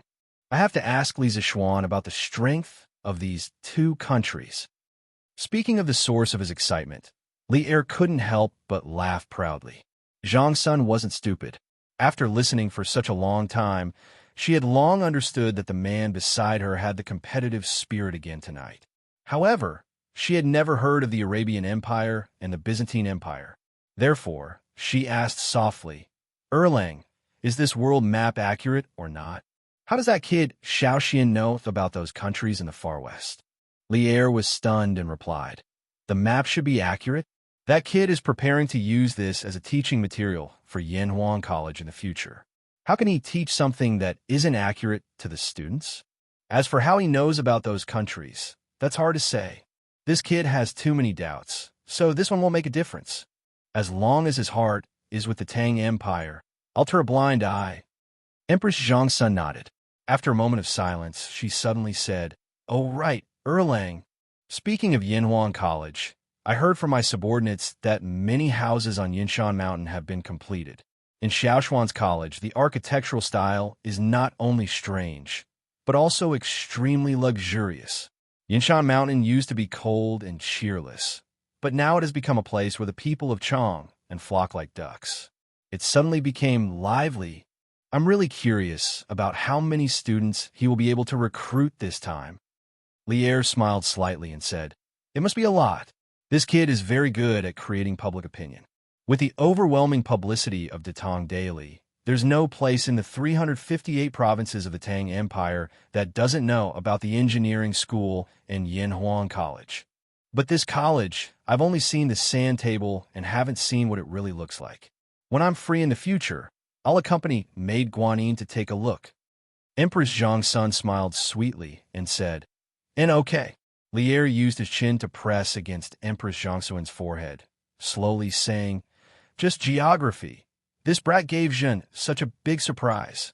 I heard from Qin Ke that this batch of students from Yanhuang College will be learning 4 courses. We are now looking forward to what surprises the other 3 courses will bring to us and the Great Tang. Dad, why do you have to wake me up early in the morning every day? The next morning, Duke Lu's mansion. Chung Chumo rubbed his sleepy eyes and complained to Chung Yaojin. Good morning. Early my ass. Don't you see that your schoolmates are already on their way to Yinshan? You're the only lazy one who's late every day. Chung Yaojin slapped the table and reprimanded in a bad mood. Chung Chumo pursed his lips and said nonchalantly, Isn't it the same whether we go sooner or later? Xiaoxian and I are good brothers. Xiaoxian won't blame me if I go late. This is really a dead pig that isn't afraid of boiling water, thick-skinned, stinking shameless. Chung Yaojin was so angry that he glared. He picked up the stick next to him and waved it over. You stinking brat. You don't know how to make progress, and you still have a reason? You don't let Lousy study hard and always score last in the exams. You don't let Lousy practice martial arts well. You're already so old, and you're still a dabbler in the body tempering stage. How did Lousy give birth to such a disappointing son? Chung Chumo fled in all directions while shouting, Hey, hey, hey! Dad, stop it! Why are you acting crazy so early in the morning? So what if my grades are last? I'm not in the last 5, and I've never been on the role of shame. So what if I'm in the body tempering stage? A lot of people haven't even succeeded in drawing qi. To be honest, Xianxia felt wronged. He knew what he was capable of, and he also knew that he wasn't outstanding. However, he originally thought that his father would also know. He hadn't been outstanding for so long. So why did his father suddenly explode today? Could it be that he was provoked by something? Humph. You little bastard, you're really shameless? See if Lousy doesn't beat you to death today. When Cheng Yaojin heard his son's shameful words, he, who was already angry, completely exploded. He dodged and easily caught Xianxia, who was still trying to escape. Then, he raised the stick and greeted Xianxia's butt. Ouch! Mother! Save me! Xianxia's stick hit hard. Xianxia immediately cried out in pain. Ah, no. It should be crying for his mother. Stop! Sure enough, Madame Cheng didn't let her son down. She came out after being called for a long time. She angrily walked over and snatched the stick from Cheng Yaojin's hand. Then, she scolded, You old thing, why are you acting crazy so early in the morning? It's fine if you're crazy, but why are you venting your anger on Ugly Cow? Cheng Yaojin snorted. I'm educating this ignorant thing. Madame Cheng didn't let it go. What do you mean ignorant? Did you only know what kind of character your son has today? If you're angry, go to the backyard and move stones. Don't vent your anger on your son. Did you only know what kind of character your son has today? Xianxia was so touched that he almost cried. For the first time, he felt that the feeling of being looked down on was so good. Cheng Yaojin was hit where it hurt, and he angrily said, Humph. A loving mother is a loser. Let's not compare Xiaoxian. Look at that kid from the Dugu family. He became a master before he was 30. What about this kid? He only knows how to be lazy and idle all day long. Xianxia was stunned. He finally understood why his father went crazy this morning. It was because he saw someone else's outstanding child and was provoked. He chuckled and said, Haha, Dad, so that's why you're angry. That kid, Dugu Xian, only became a master by luck with Xiaoxuan's help.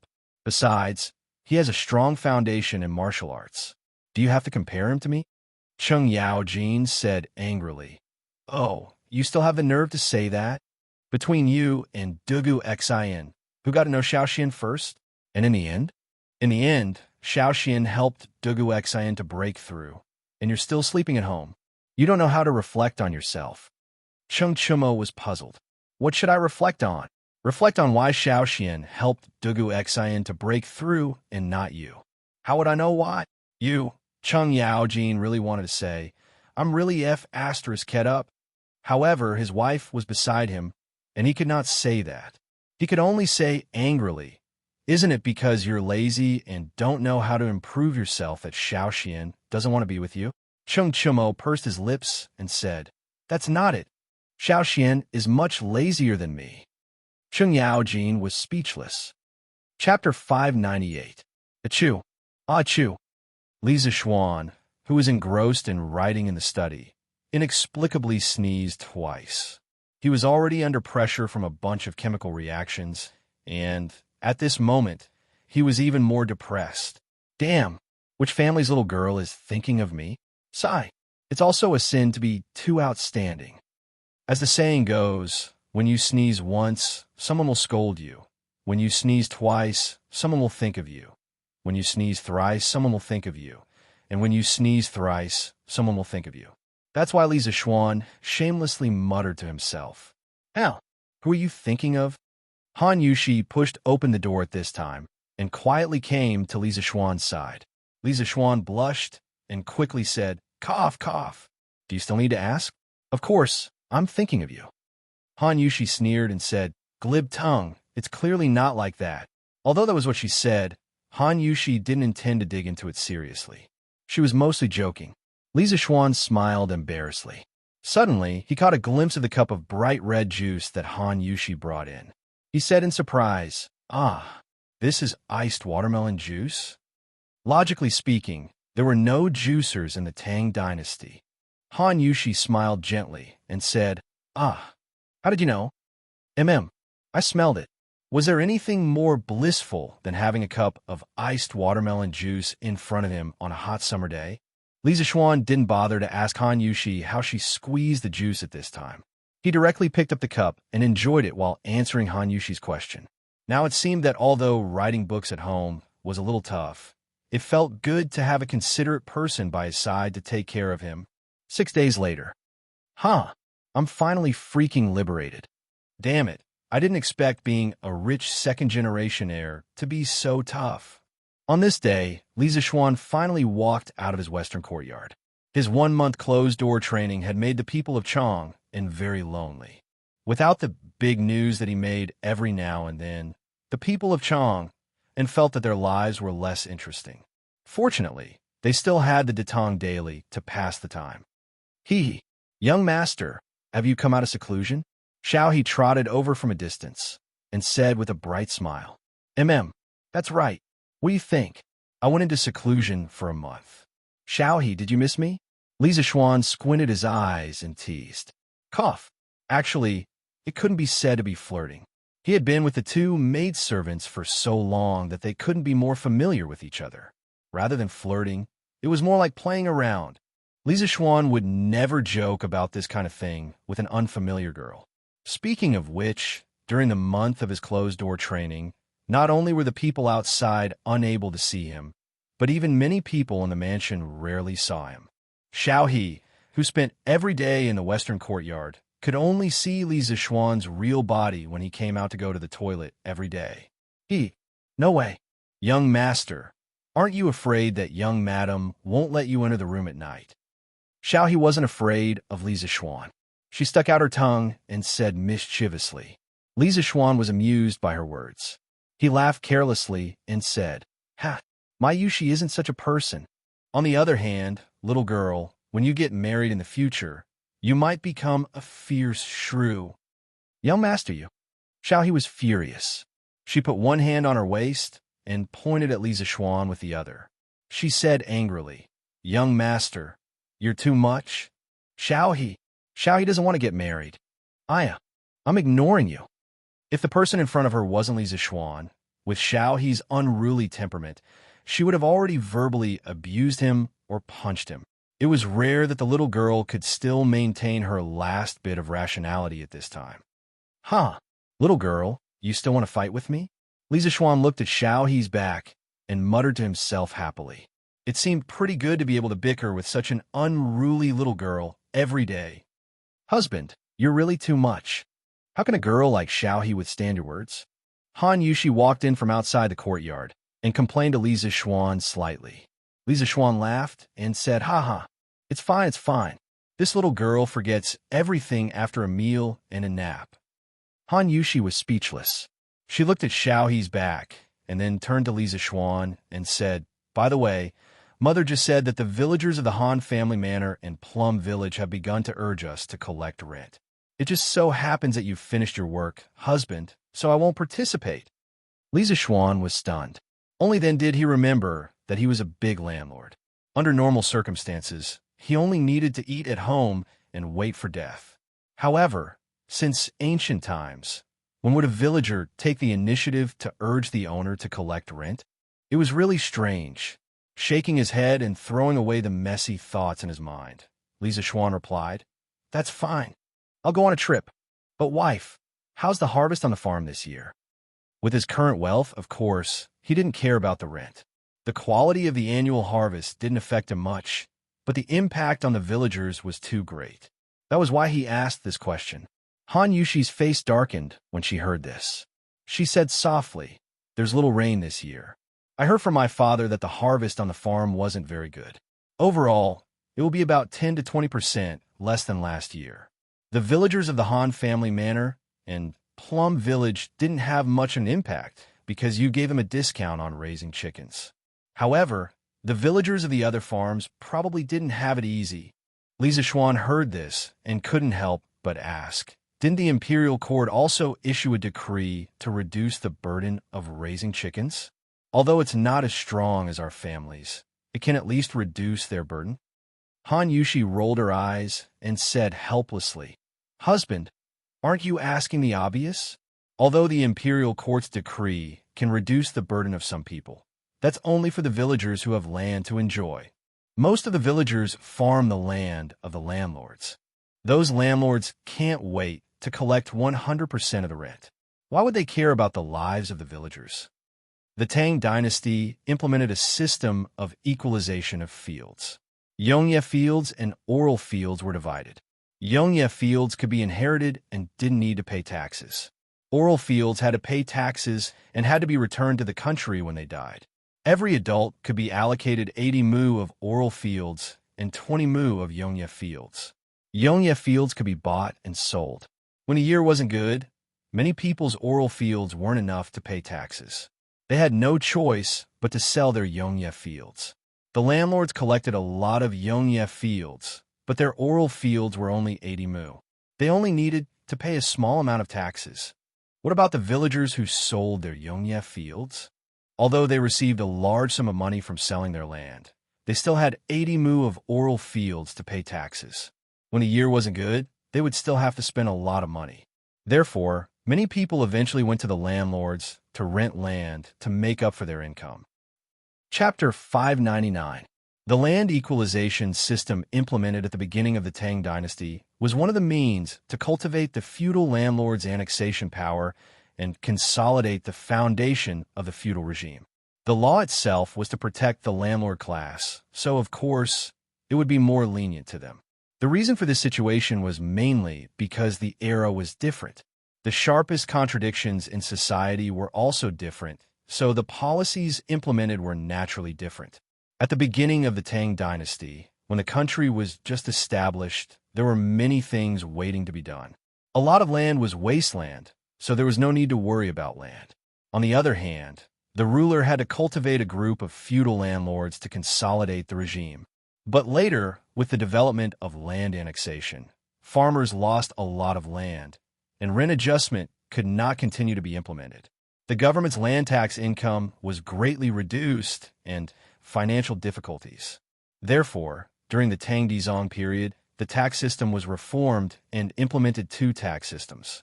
The biggest change was to change the tax based on the number of people to the tax based on the amount of land. This increased the country's land tax income and weakened the landlord's power. Li Zishuan sighed helplessly. AI. If you are poor, you should take care of yourself. If you are rich, you should help the world. Now, Li Zishuan, can be considered to have a small fortune, but I am powerless to help the world. Logically speaking, he also felt that the current land tax system of the Tang dynasty was a trap. But what could he do? Although his rank was not low, he did not have much authority in the imperial court. With his strength alone, he could not change the situation at all. Han Yushi stepped forward and took the initiative to hold Li Zishuan's hand. She said, "Helping the world has nothing to do with one's personal wealth. No matter how rich husband is, it's impossible to support everyone in the world, right?" Laozi said, "Instead of giving a man fish, it is better to teach a man to fish. Instead of giving others money, it is better to teach them a survival skill. In fact, husband, what you're doing now is helping the world. Yanwang College teaches and educates people. 10 years later, or even 100 years later, people will forget how glorious and rich our family is now.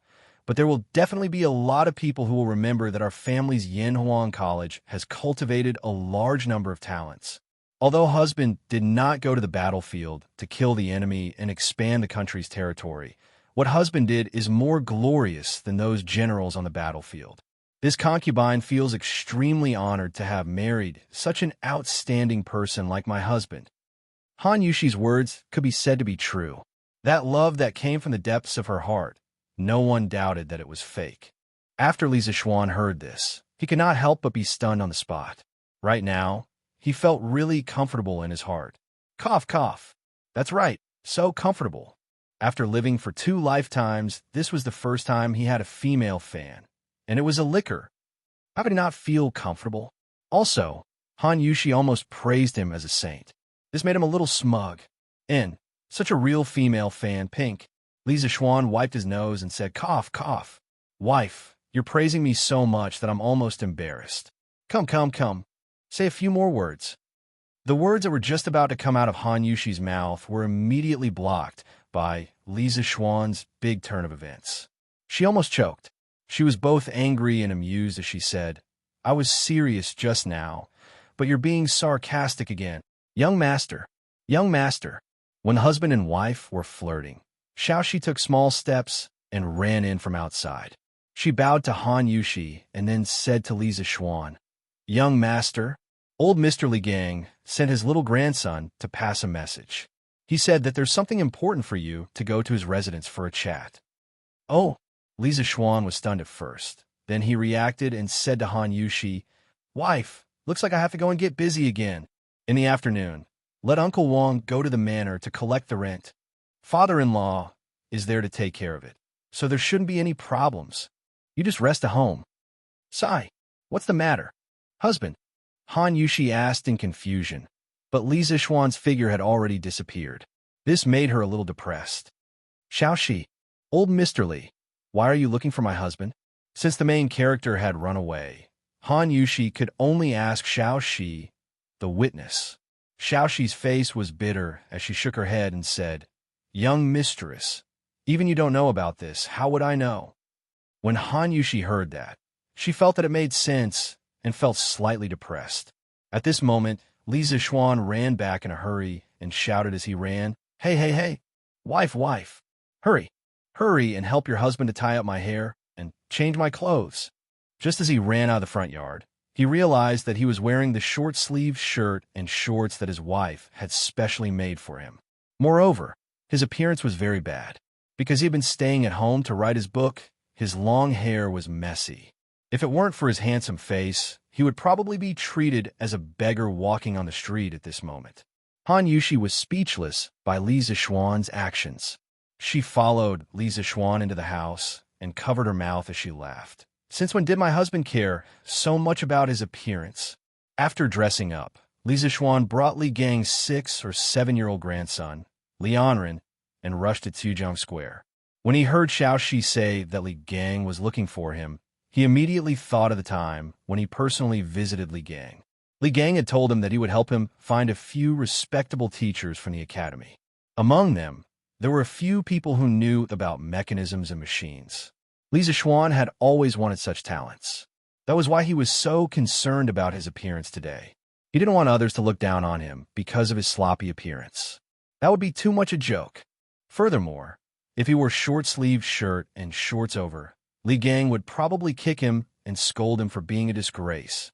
"Anren, how can your grandfather be at ease and come over alone?" Li Zixuan had his own way of coaxing children. After stuffing a few pieces of the Li family's exclusive delicacies, Li Anren instantly started calling out, "Brother Xian, Brother Xian." The speed of his betrayal was within Li Zixuan's expectations. An old grandpa and 2 big brothers came over. Grandfather couldn't leave, so he asked Anren to come over. Li Anren licked the syrup at the corner of his mouth and said in a childish voice. When Li Zixuan heard this, he couldn't help but feel happy. "Ha, good. Looks like Li Gang really found a teacher for me. A teacher from Yinwang College is here."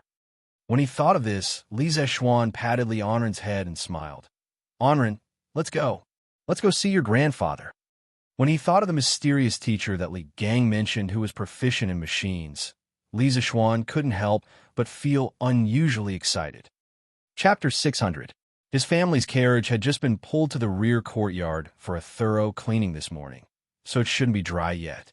Li Gang didn't seem to be in a hurry either.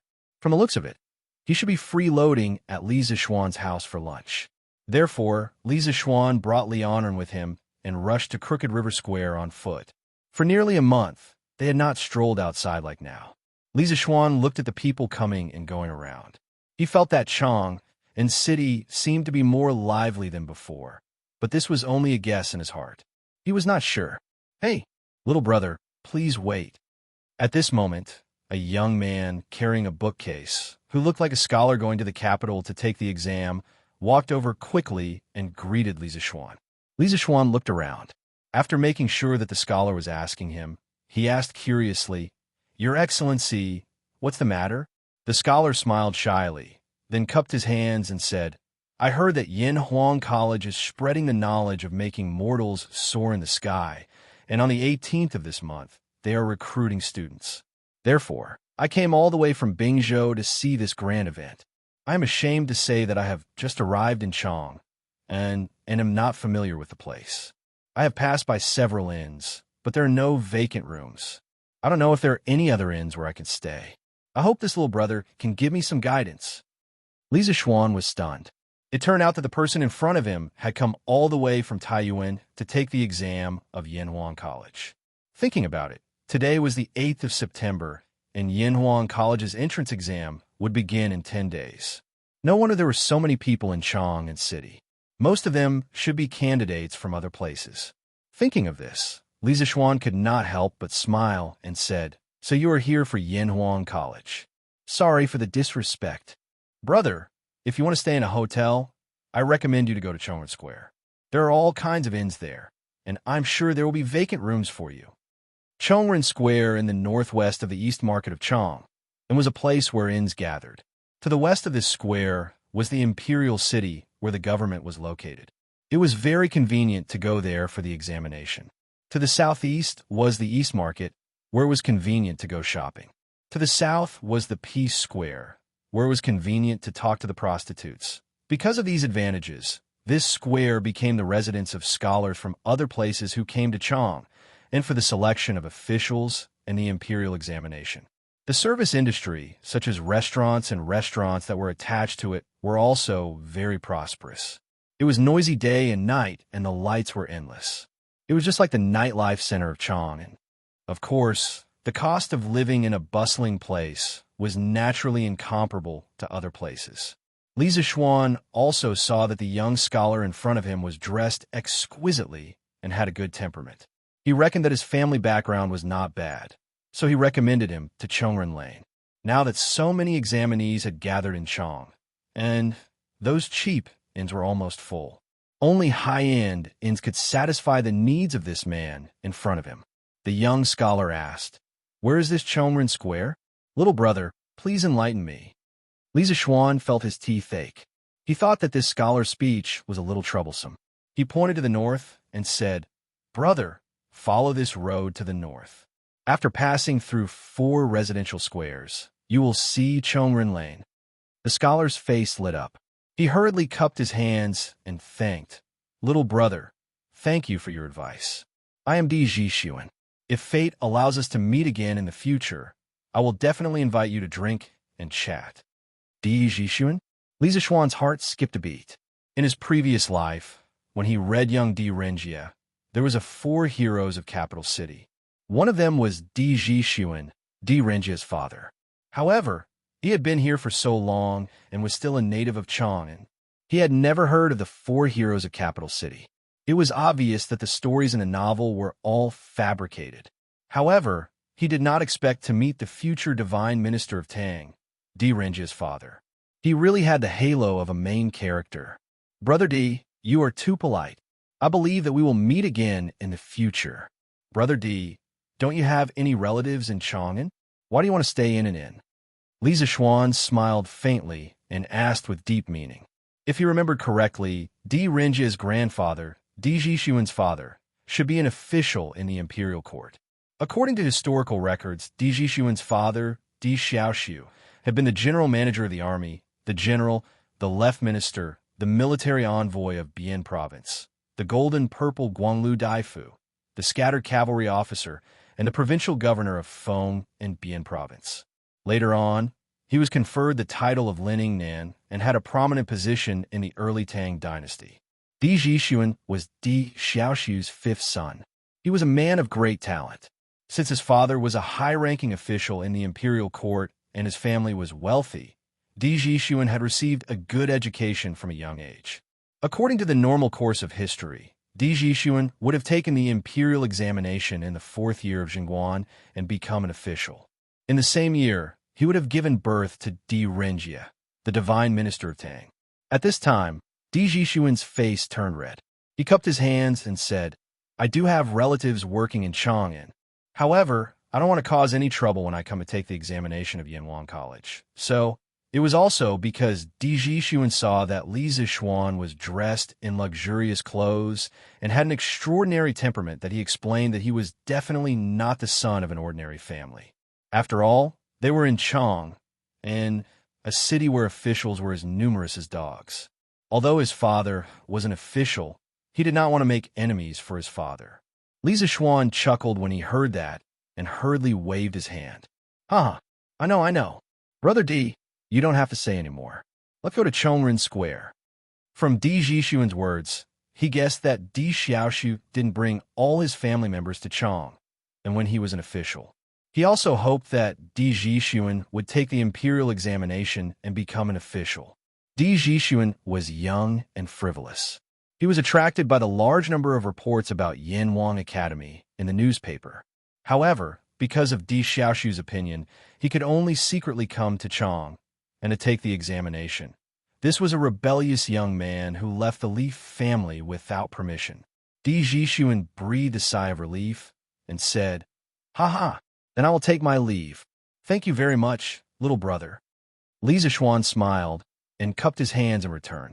He said, "Brother D, I wish you all the best in the examination and have a good time in Chang'an.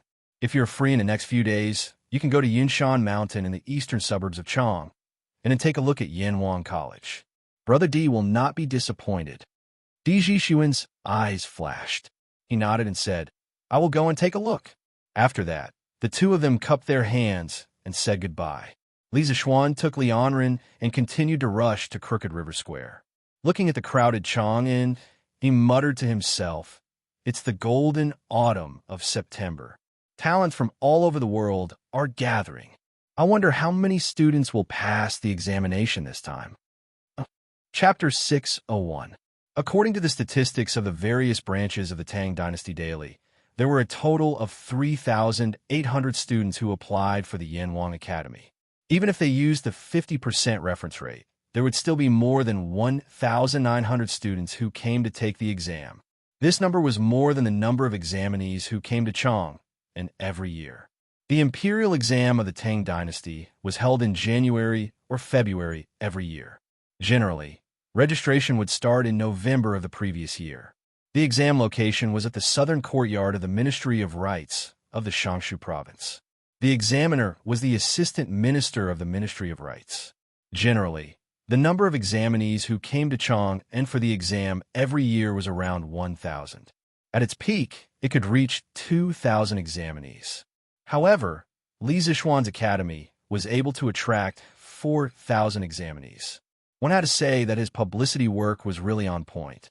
In many people's eyes, Yanhuang College's entrance exam was second only to the imperial exam. After all, the imperial exam had a limited number of examinees.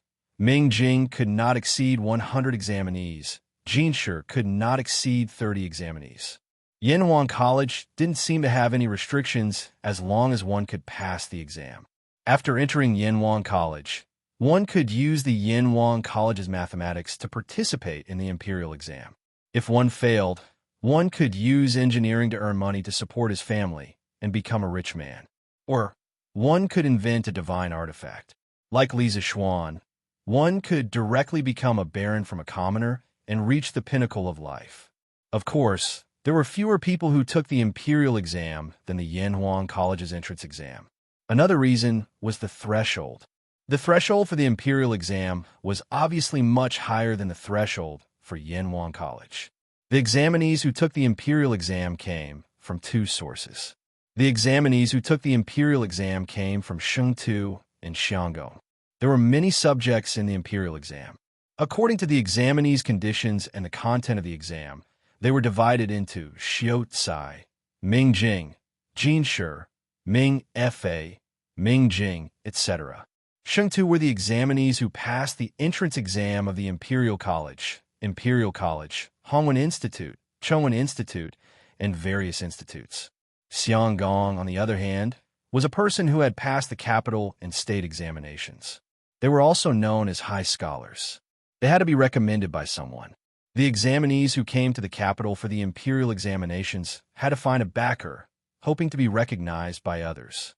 Therefore, It wasn't until the Kaiyuan age that the number of examinees participating in the imperial examination finally broke through the 2,000 mark. This number was far less than the number of examinees in the Song dynasty.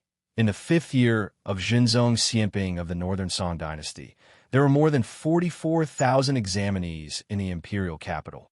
In comparison, the threshold for Yanhuang College's entrance exam was much lower.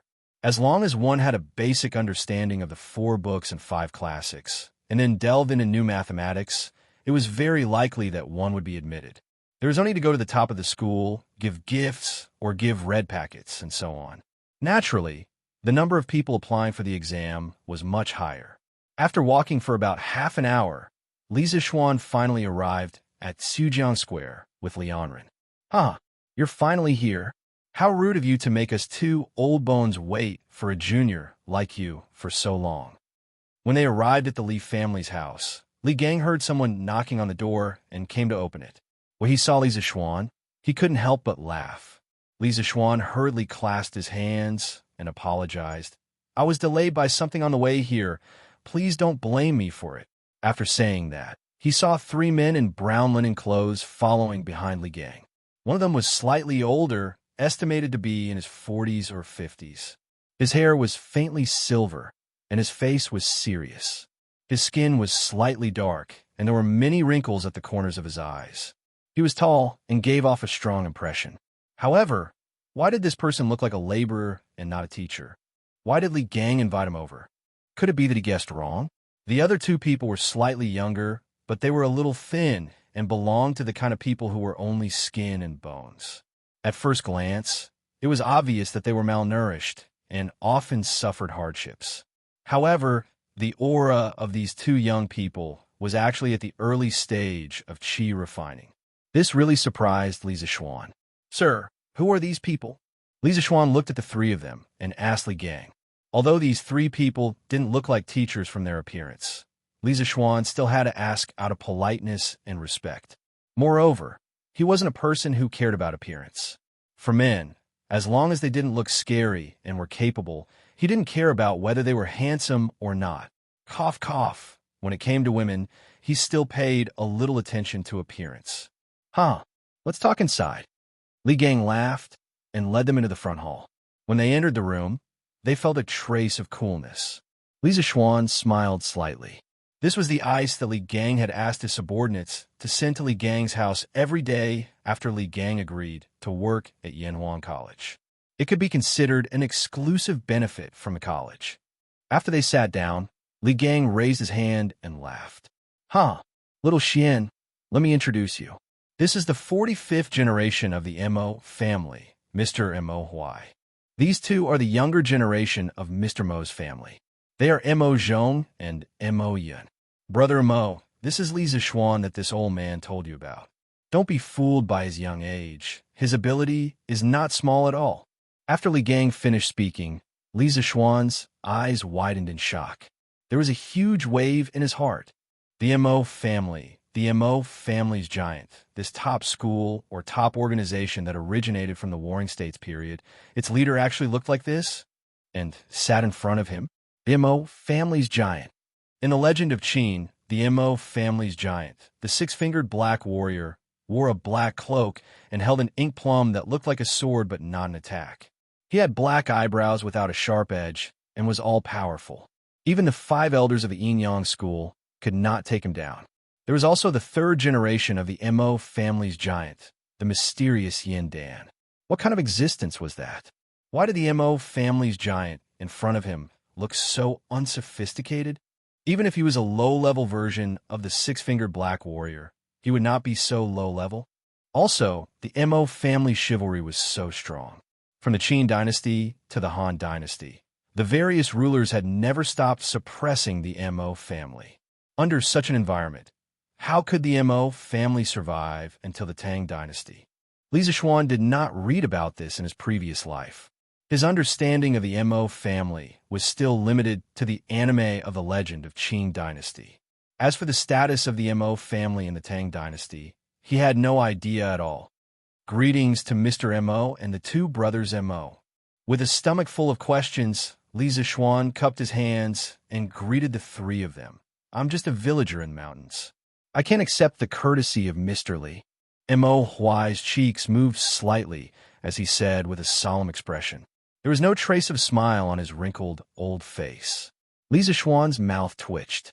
This old man was not someone who was easy to get along with. That's right, he was the giant of the Mo family. How could he become a teacher so easily? Looks like my mission today is not easy. Huh. This is the first collision of modern and ancient scientific knowledge, right? Let's see who's stronger and who's weaker. Li Zishuan thought maliciously in his heart. His principle in life was that if others were not convinced, then he would torture them until they were convinced. Chapter 602. Cough cough. Old brother Mo. Little Xian is outstanding in both martial arts and knowledge among the younger generation of our great Tang. Don't look down on him because of his age. In the main hall, Li Gang stroked his beard and said to Mo Huai with a spurious smile. He had lived a lifetime, from the emperor to the common people. What kind of person had he not seen? He had seen Mo Huai's reaction just now and remembered it in his heart, which was why he had reminded him. Of course, he was extremely dissatisfied with Mo Huai's contemptuous attitude because Li Zishuan was his superior. Mo Huai's contempt was also an insult to him, Li Gang. Mo Huai's expression froze. He looked at Li Gang and said with some dissatisfaction, Wenji, you came all the way here to send this Mo to Chong, and just to let this Mo work under a 14 or 15-year-old child. Although the Mo clan has declined and disappeared from the world today, our Mo clan has not fallen to the point of listening to the orders of child. Mo Huayu. Li Gang's face flushed red. Li Gang had wanted to give the dying Mo clan a chance to prolong its feeble existence and display its remaining strength. But now, not only did Mo Huai not appreciate his kindness, he was even so arrogant. Li Gang could not help but feel anger rising in his heart. Ha! A hero's background does not matter, and a man's ambition does not depend on his age. Every dog has its day. Don't bully the young for being poor. The great son of the Mo clan is actually so short-sighted. It seems like the Mo clan's decline is not without reason. Before Li Gang could finish speaking, Li Zishuan mocked him. Some people, even at the lowest point in their lives, were still unwilling to give up their lofty status and exuded an air of arrogance. This kind of person needed to be taught a lesson, and Li Zishuan would never indulge this bad habit of theirs. Mo Zhong and Mo Yun paled at these words. Mo Huai slapped the table and stood up, scolding Li Zishuan angrily. Impudent! How dared an ignorant child humiliate our Mo clan? Mo Zhong drew his sword and said, Uncle, I'll go teach him a lesson. Then, he ignored Li Gang's attempt to stop him and channeled his chi into his sword to stab Li Zishuan. Tisk, you don't know the immensity of heaven and earth. Li Zishuan sneered. With his current strength in the Grandmaster realm, Mo Zhong's sword was like a child's play, so he didn't even bother to dodge. He just stood there and stretched out two fingers in an extremely pretentious manner, accurately capturing the trajectory of Mo Zhong's sword. With a clang sound, Mo Zhong could no longer move forward. Silence. Everyone in the room, including Li Gang, widened their eyes in disbelief. Mo Zhong's face turned red. He was so ashamed that he wanted to die. In his opinion, the child in front of him was so much younger than him. How could he not be able to defeat him? However, reality was always so cruel. Right now, he only wanted to withdraw and retreat, but Li Zishuan's two fingers seemed to have infinite strength, making his sword immovable. Umph. Those who kill will die. Those who injure will be punished. You call yourselves followers of the school of Mo, but have you forgotten the philosophy that your Mo clan has always pursued? Today, I'll teach you a lesson. Li Zishuan sneered. Then, everyone heard a clang. Mo Zhong's sword broke from the middle. Half of the sword fell to the ground, reflecting the sunlight from outside on Mo Zhong's face. Mo Zhong said in shock, Grandmaster? No, impossible. How can there be such a young Grandmaster? Mo Huai's expression changed slightly. He looked straight at Li Zishuan and said, "Those who kill will die. Those who injure will be punished.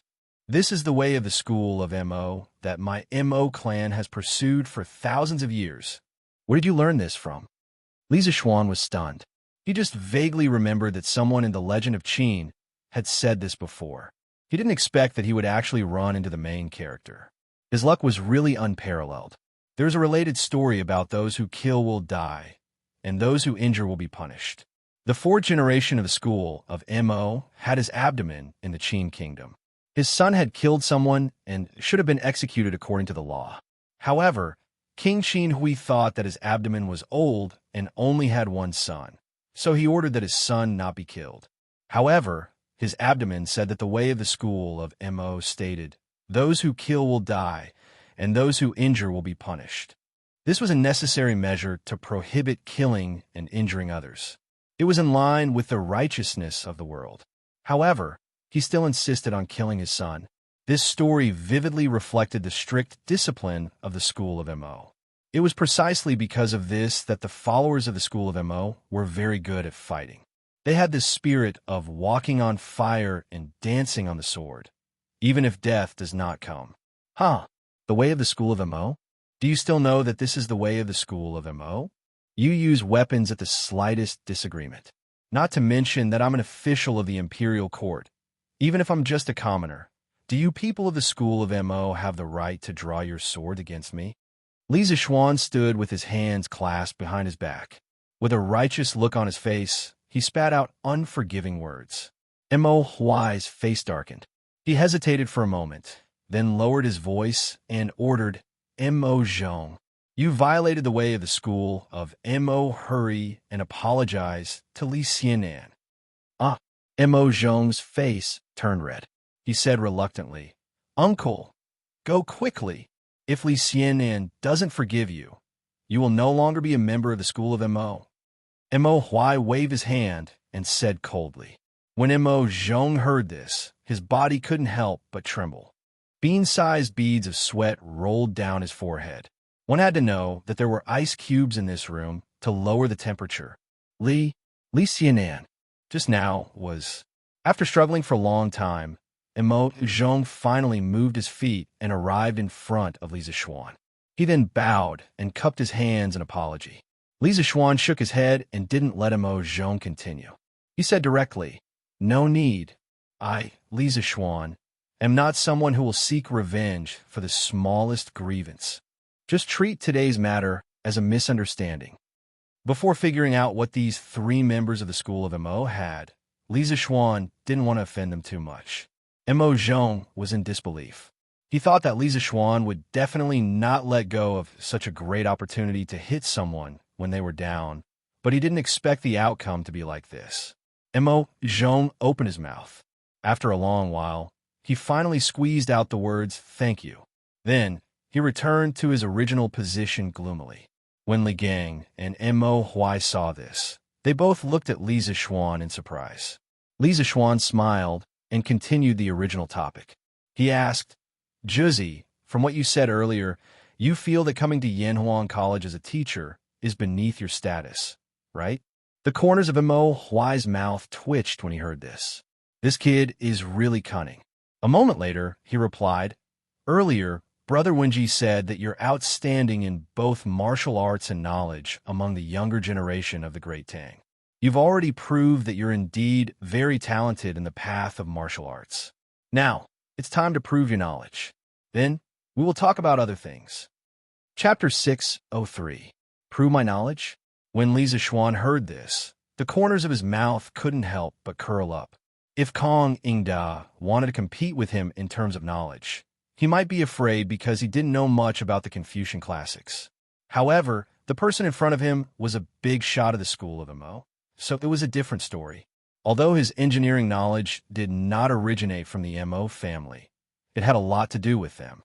The Mo family was most famous for machinery and machinery. Back then, Moz was proficient in handicraft and could be compared to the craftsmen of that time. As a modern engineering student, Li Zishuan felt that he should have a lot in common with the people of the Mo family.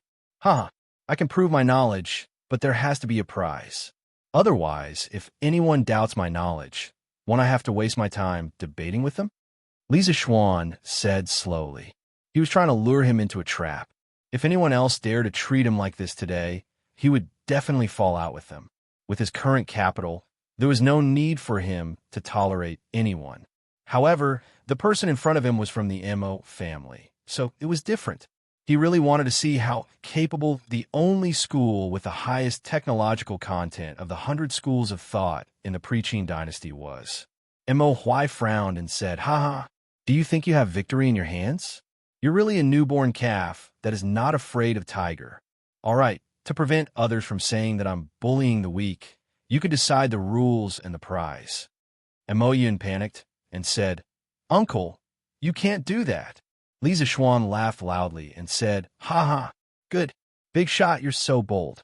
Since that's the case, I won't take advantage of you.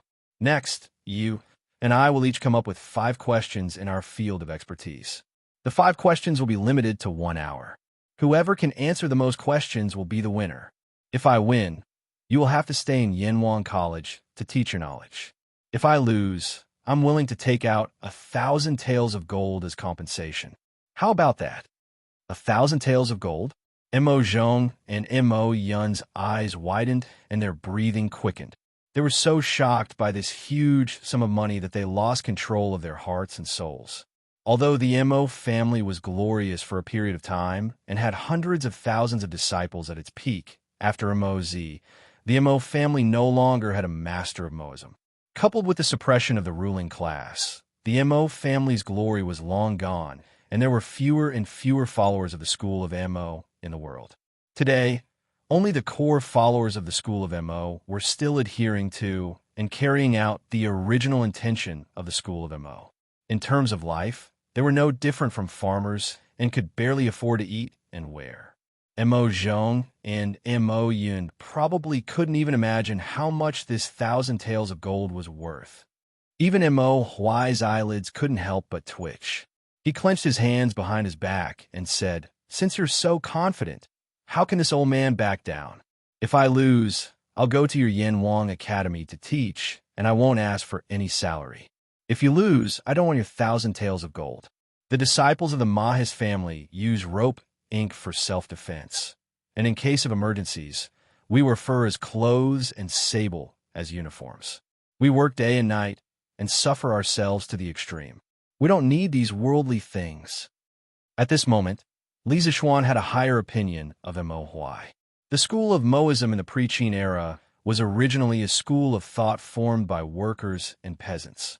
Unlike the Confucian school of thought, which was never tired of eating and never tired of eating, the members of the school of Moism had to endure the hardships of life and had to have a heart of universal love for everyone. They could not talk about personal feelings. The current Mo Huai had a very good character, but he was a little arrogant. Then, Juzi, please set the question first, Lisa Xuan said with a smile.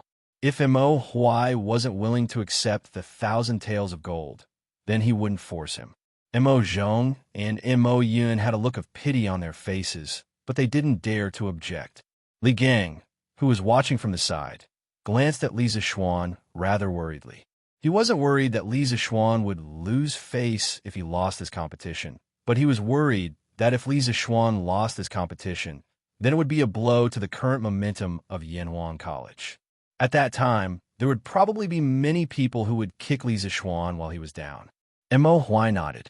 Actually, ever since Lisa Xuan took the initiative to let Mo Zhong off, he didn't have much ill will towards Lisa Xuan. However, that didn't mean that he was willing to teach at Yanwang College. These were 2 different things. After pondering for a while, Mo Huai said in a deep voice, "First question, what is the universe?" Lisa Xuan was shocked and cursed in his heart. He didn't expect Mo Huai, a person from the Tang dynasty, to know about the universe. He just didn't know if the universe he was asking about was the same concept as the universe he knew. After hesitating for a while, he could only bite the bullet and answer, "The universe is the general name of all things. It is the unification of time and space. It is the existence of time is endless, space is boundless, and mass is infinite. This answer was the broad definition of the universe in the books of his previous life. The narrow definition of the universe referred to the space and matter outside the Earth's atmosphere. Of course, he couldn't explain the latter concept.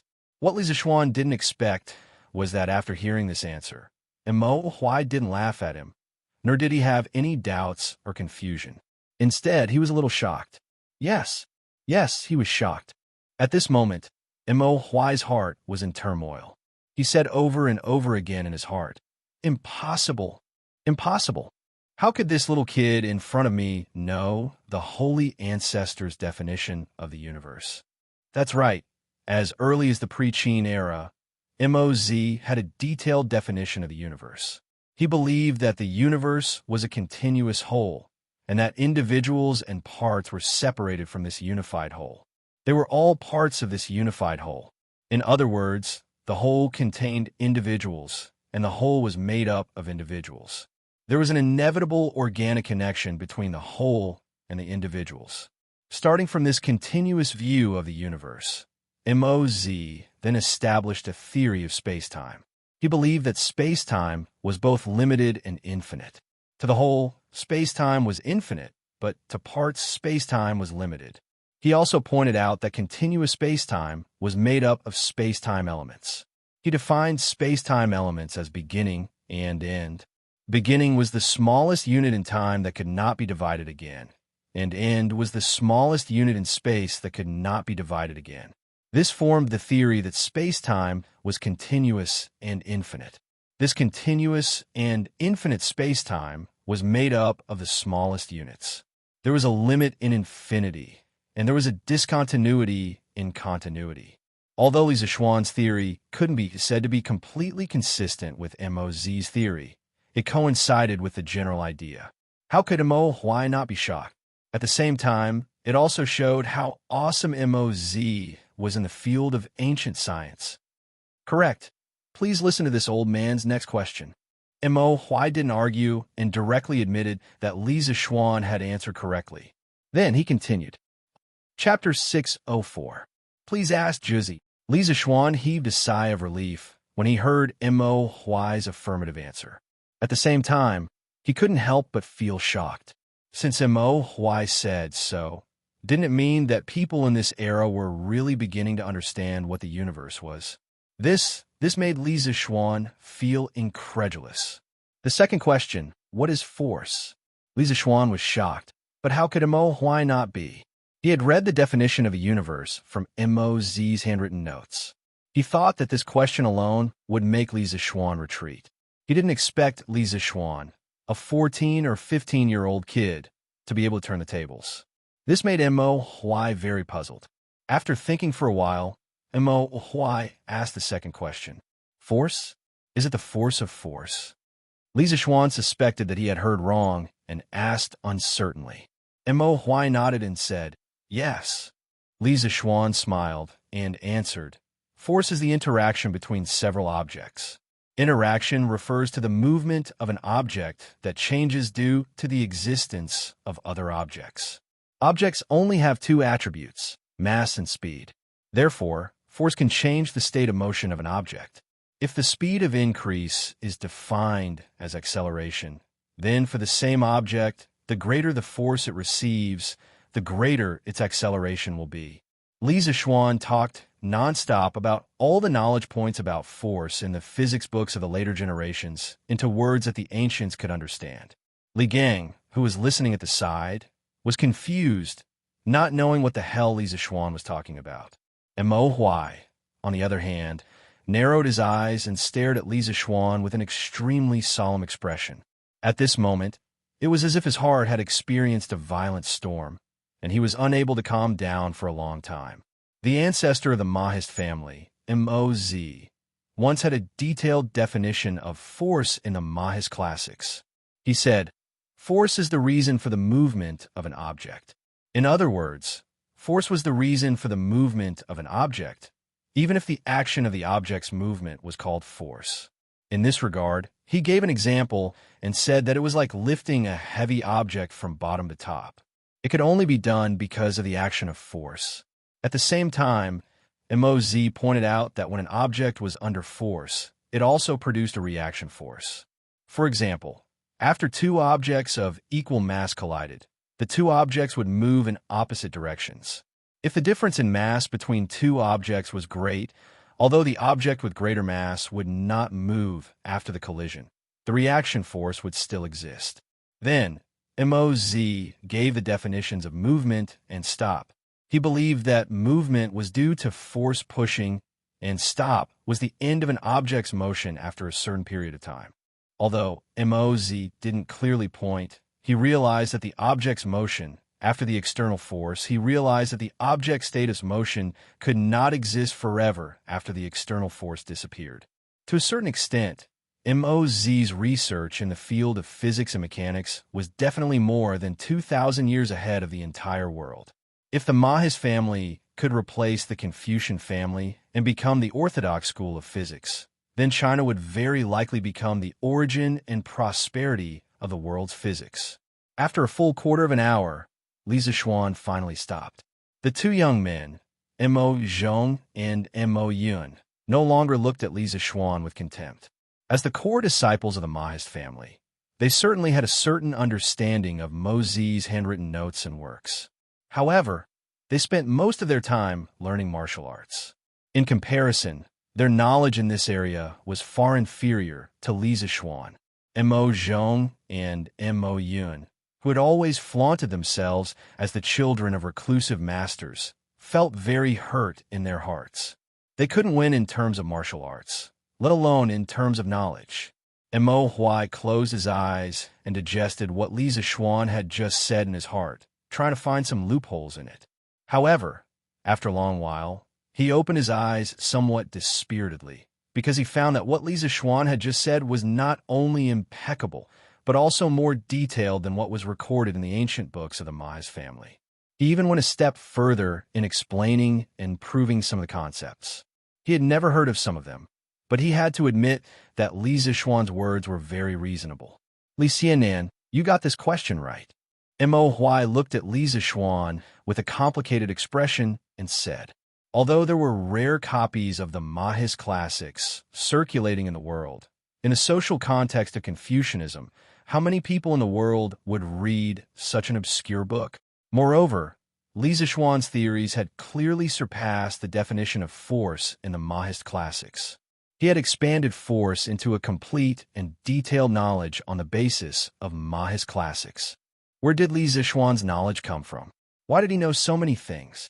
There were many questions buried in Mo Huai's heart, but now was obviously not the time to ask, so he could only endure it. Li Zixuan smiled slightly. He was really liking this Mahist master in front of him more and more now. Where could he find such an advanced physics teacher? Li Gang had helped him a lot this time. The person involved, Li Gang, was now dumbfounded. He really wanted to ask Mo Huai. How did he get it right? He didn't understand at all just now. Mo Huai put his hands behind his back and walked 2 steps on the spot. Then, he suddenly had a flash of inspiration. He turned to Li Zixuan and asked, third question, put a small hole behind an open candle. What is the phenomenon behind the small hole? With that, he stared at Li Zixuan. Although he knew the answer to this question from the Mahis classics, he only knew how and did not know why. He planned to make things difficult for Li Zixuan later. Li Zixuan widened his eyes. He now suspected that Mo Huai was a transmigrator. He even knew about the image of a small hole. He was going to ascend to the heavens. What? Mr. Li can't answer? Mo Zhong asked happily when he saw this. Li Zixuan was shocked and speechless, but in Mo Zhong's eyes, he could not answer. Li Zixuan came back to his senses and suppressed the shock in his heart. Then he smiled and said, it's not difficult. There will be an inverted image of a candle flame behind the small hole. As the small hole in the middle moves back and forth, the size of the image will also change. Juzi, am I right? As a modern engineering student, although Li Zixuan easily answered Mo Huai's question, he had a stomach full of questions like Mo Huai. This was because the image of a small hole involved the knowledge of geometrical optics. How could the people of the Tang dynasty know about it? However, he did not know that Mo Huai only saw this knowledge from the Mahis classics. The real person who proposed the image of a small hole was Mosey. Not only did Mosey research in mechanics, but he also had deep attainments in geometrical optics. Chapter 605. More than 1,000 years ago, Mosey had conducted an experiment on the imaging of small holes. He clearly pointed out that light traveled in a straight line, and the image formed by an object passing through a small hole was an inverted image. This was because when light passed through an object and then passed through a small hole, due to the straight line travel of light, the upper part of the object would be reflected below, and the lower part of the object would be reflected above. He also discussed the relationship between the size of the image, the object's tilt, and the distance of the light source. He pointed out that if an object was tilted or far, the shadow would be long and thin. If it was reflected light, the shadow would be formed between the object and the light source. In addition, Mosey also conducted a systematic research on flat mirrors, concave mirrors, convex mirrors, and so on, and came up with a series of basic principles of geometric optics. He pointed out that flat mirrors formed images of the same size and symmetrical distance, but left and right were reversed.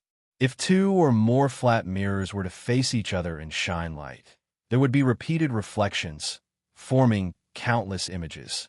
The image formed by a concave mirror was a positive image within the middle, a large image if far from the middle, a small image if near the middle, and a large image if near the middle. Outside the middle, an inverted image would be formed, a large image if near the middle, and a small image if far from the middle. A convex mirror only formed a positive image, a large image if near the middle, and a small image if far away. The middle, here was the center of the spherical mirror. Although Mosey had not been able to distinguish the difference between the center of the sphere and the focal point, and had confused the center of the sphere and the focal point together, his conclusion was basically consistent with the imaging principles of modern spherical mirrors. In the history of optics, Mosey was the first scientist to conduct systematic research on geometric optics. It was not an exaggeration to say that Mosey had laid the foundation of geometric optics, at least in China. As Joseph Needham said in the physics volume of the History of Science and Technology in China, Mosey's research on optics was earlier than what we know of Greece and not even India. At this moment, when Mosey heard Li Zixuan's answer, he was not as surprised as the previous two times. Instead, he continued to ask, "Why is there an image of an inverted object? If you don't want to explain, you can treat this as my fourth question." Li Zixuan waved his hand and smiled. "No need, no need. Since you want to know why, then I'll explain it to you. It's not considered one of the 5 questions." His desire to rope Mosey was growing stronger and stronger. Therefore, he had changed the way he addressed himself. Although he was confident that he would win this bet, he had to give Mosey some face and make him accept his loss wholeheartedly. This way, Mosey would be willing to teach his students wholeheartedly in the future. This is not called cowardice, but the demeanor of a winner. Li Gang, on the other hand, frowned slightly. He secretly thought that Li Zixuan was a little careless. However, Mosey was also his old friend. He couldn't possibly jump out to stop him at this time, right? Li Zixuan asked Xiao and Run to bring a brush and ink, then gestured for Mosey to come over. He drew the light path diagram of the small hole imaging system and said slowly, "Juzi, please look. This is a candle. The flame of the candle can be seen as composed of many small luminous dots, each luminous that emits light in all directions. There will always be a small beam of light that goes straight through the small hole, forming a small luminous spot behind the small hole. Therefore, each luminous on a candle flame will form a corresponding luminous spot on the white paper. All the luminous spots on the white paper will form the image of the candle flame on the white paper." After listening to Li Zixuan's explanation, Mosey suddenly understood. Now he finally knew how and why. However, at the same time, he looked at Li Zixuan very strangely, as if he was looking at a monster. At this moment, Mosey was very curious about Li Zixuan's background. First of all, to be able to become a martial arts master at the age of 14 or 15 was already a special case in the world. However, Li Zixuan actually had such deep attainments in these very obscure fields. He was a dual cultivator of both literature and martial arts, and he could reach an existence that ordinary people could not reach in every aspect. Mo Huai could not imagine what kind of family, what kind of master, could teach such a monster. How is it? I wonder if this kid is right. Li Zixuan's scalp tingled under Mo Huai's gaze, so he could not help but ask. Mo Huai nodded silently and did not say a word. Li Zixuan said, "Then, Zhizi, please continue with the fourth question." When Mo Huai heard that, he shifted his gaze away from Li Zixuan and sighed deeply. Then, he bowed to Li Zixuan and cupped his hands. "There's no need for that. This old man admits defeat. From now on, this old man's old bones will be at your disposal. I don't ask for any remuneration, and I will do whatever you want." "Uncle." "No, uncle, don't." Mo Zhong and Mo Yun were shocked when they saw this, and they shouted one after another. As the Juzi of the Mo family, Mo Huai's knowledge and martial arts were all the role models that they, who adhered to the Mo school, worshipped and chased after since they were young. Now, the godlike man in their eyes actually bowed to a young man of 14 or 15 years old. How could they tolerate this? Although Li Zixuan was indeed very powerful, Mo Zhong and Mo Yun still could not accept this reality. "Shut up." As the Juzi of the Mo family, how can I go back on my words? Mo Zhong, Mo Yun, the two of you can leave first. In the future, this old man will choose the next Juzi of the Mo family. When Mo Huai heard that, he hurriedly reprimanded them loudly. Then he cupped his hands to Li Zixuan and said, "Lord Li, please give this old man a month's time. After this old man returns to the Mo family's encampment and chooses the next Juzi, I will return to Chang and to teach the students wholeheartedly." Now, Mo Huai's gentle pleading was no longer as high-spirited as he was at the beginning. Instead, he looked more like a hero at the end of his road. Li Gang looked at him and could not bear to see this. After all, this was an old friend he had known for many years. Thus, he said, "Brother Mo, you don't have to do this. Your position as a Juzi does not conflict with your identity as an instructor at Yanwang College. Xianxia is not an unreasonable person. He will not restrict your freedom. You can manage the Mo family's affairs while teaching at Yanwang College. Besides, the Mo family has declined to this day. How many affairs do you still need to manage?" The corner of Li Zixuan's mouth curled up. He secretly thought that his opportunity had come. He hurriedly interjected, "Mr. Li is right. Juzi, if you go to Yanwang College to teach, this young man will definitely not restrict your freedom. Furthermore, this young man will definitely not shortchange your salary by a single cent. Also, Juzi, you can move the Mo family's encampment to Chang'an. At that time, this young man will be in charge of settling all the followers of the Mo family. If there are any followers of the Mo family who are proficient in mechanics, optics, or machinery like you, this young man is also willing to hire them to Yanwang College. As for the salary of the teachers at the college, I'm sure you already know about it, so this young man will not repeat it. What do you think?" Chapter 606. It had to be said that Li Zixuan's ambition was really big. He wanted to take in all the capable people in the Mo family under his command. Of course, he couldn't be blamed for this. Mo Huai's abilities, especially in astronomy, physics, and optics, made him the perfect candidate for Li Zixuan, who had just finished building Yanwang College.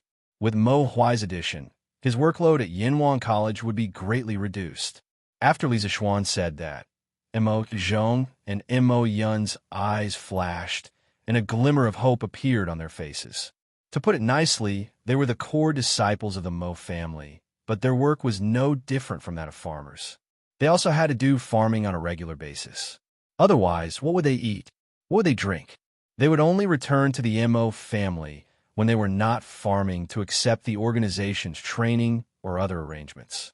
They were all capable, but because of their identity as followers of the school of Mo, they had to stay in a desolate place and do hard work. Originally, it wouldn't have been a big deal if they continued like this, but after seeing the prosperity of Chang and city with Mo Huai, their hearts wavered. The suffering of the followers of the school of Mo was something that the disciples of other sects could not understand. Now that Li Zixuan had said this, they could not help but let their imagination run wild. Why couldn't they rely on their own abilities to let their families live a good life? However, although that was what they thought, they wouldn't easily say it out loud. After years of being a follower of the school of Mo, the organization's discipline was deeply engraved in their hearts. Mo Huai frowned. He straightened his body and stared at Li Zixuan seriously. This old man appreciates Lord Li's good intentions. However, as a follower of the school of Mo, I have to wear fur as my clothes and sassafras as my clothes. I have to work day and night, and I have to suffer myself to the extreme. How can I be a follower of the school of Mo if I only covet worldly pleasures? This old man has already violated the school of Mo's laws by agreeing to become an instructor at Yanhuang College. In the future, I will no longer be qualified to lead the followers of the school of Mo in the world and carry forward the school of Mo. Therefore, this old man must resign from this position. As for the other followers of the school of Mo, I advise you not to waste your efforts. As soon as Mo Huai finished speaking, Mo Zhong and Mo Yun's faces instantly became 70% ashamed and 30% regretful. They lowered their heads and didn't say a word. Li Gang frowned and said, "Younger brother Mo, you're muddle-headed. The Mo clan had hundreds of thousands of disciples during the peak of the Pre-Qin dynasty, but now there are less than 100 disciples. Have you not thought about the reason for this? Do you think that the decline of the school of Mo was only caused by the suppression of the various emperors?" Mo Huai said indignantly, "Isn't that so? If it wasn't for the martial emperor dismissing the 100 schools of thought and respecting only Confucianism, how could the Mahe school have fallen to such a state?"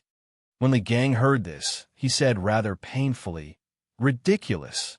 I didn't expect Brother Mo to still be unable to see the true reason behind the decline of the Mo family. Fine, this old man will enlighten you. The onlooker sees more clearly than the person involved. Although this old man studies Confucianism, this old man will not help the Confucian school or your school of thought today. This old man will analyze with you as an outsider. You said that the decline of the Confucian school of thought was due to the suppression of the various emperors. However, ever since the martial emperor dismissed the 100 schools of thought and respected only Confucianism, why did the school of thought, which was known as a prominent school of thought in the world, decline so quickly while the school of thought and the school of thought could survive until now in the cracks of Confucianism? Have you ever thought about the reason behind this?" Li Gang's words directly revealed the fundamental reason for the decline of the school of thought. Mo Huai could not help but be stunned, and his face turned pale. Li Zixuan listened seriously at the side. It was obvious that Li Gang knew more about these old matters than him. It was not bad to take this opportunity to learn. Li Gang did not wait for Mo Huai to reply and continued. "In my opinion, the reason why the school of thought fell to its current state is because your school of thought's requirements for your disciples are too harsh. Why can sage Confucius not be tired of eating and not be tired of eating, but you school of thought can only wear fur as clothes, wear silk as clothes, work day and night without rest, and suffer to the extreme? Perhaps this is because you have your own beliefs, but who says that people with beliefs can't rely on their own hands to live a good life? Could it be that living in the abyss of suffering every day makes you school of thought superior to the rest of the world?" It had to be said that Li Gang's words could be said to hit the nail on the head. Li Zixuan could not help but clap and cheer when he heard it. What he said made too much sense.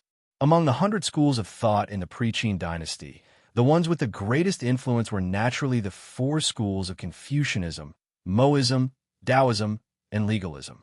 However, after the unification of the Qin and Han dynasties, their fates began to diverge. Confucianism became the orthodox and mainstream of Chinese culture.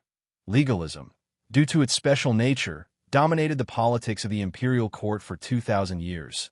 Taoism, on the other hand, recruited believers and occupied civil society, becoming the spiritual home of the secluded people.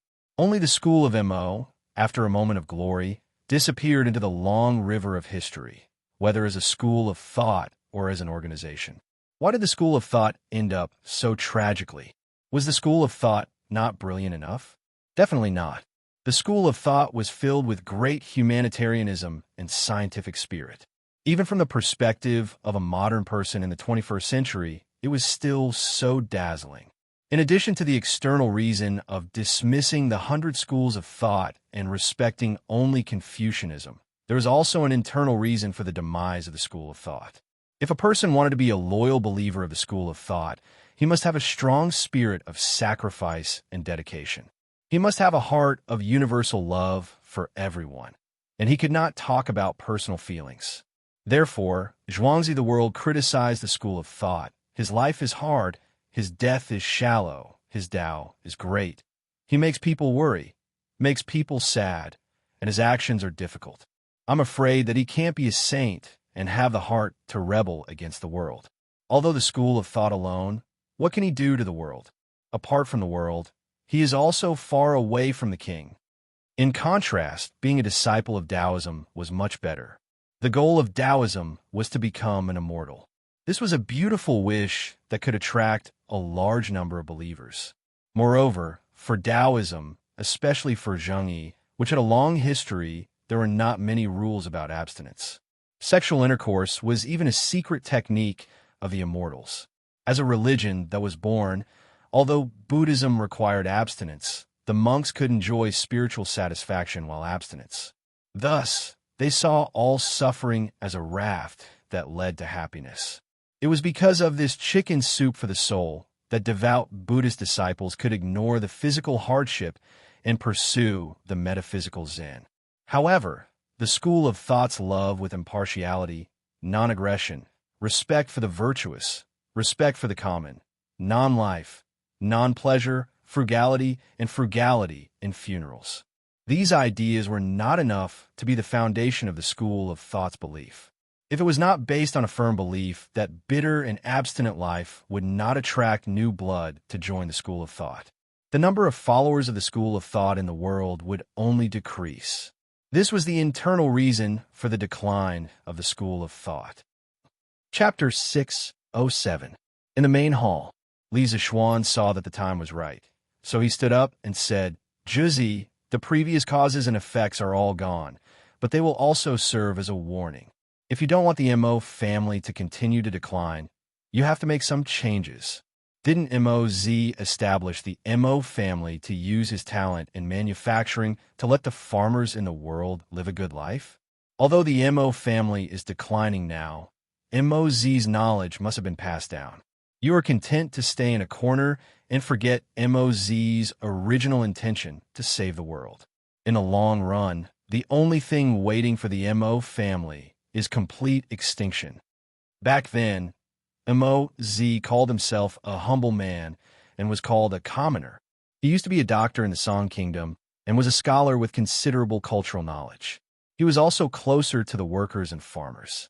He boasted that there was no ruler above, no farmer below. He was a scholar who sympathized with farmers and workers. Moz had once studied under a Confucian scholar and learned the skills of Confucius. He was called Yao Shun the Great and learned Confucian classics such as poems, books, Spring, and Autumn. But later, he gradually became tired of the cumbersome etiquette of Confucianism and finally abandoned Confucianism to form his own school of thought.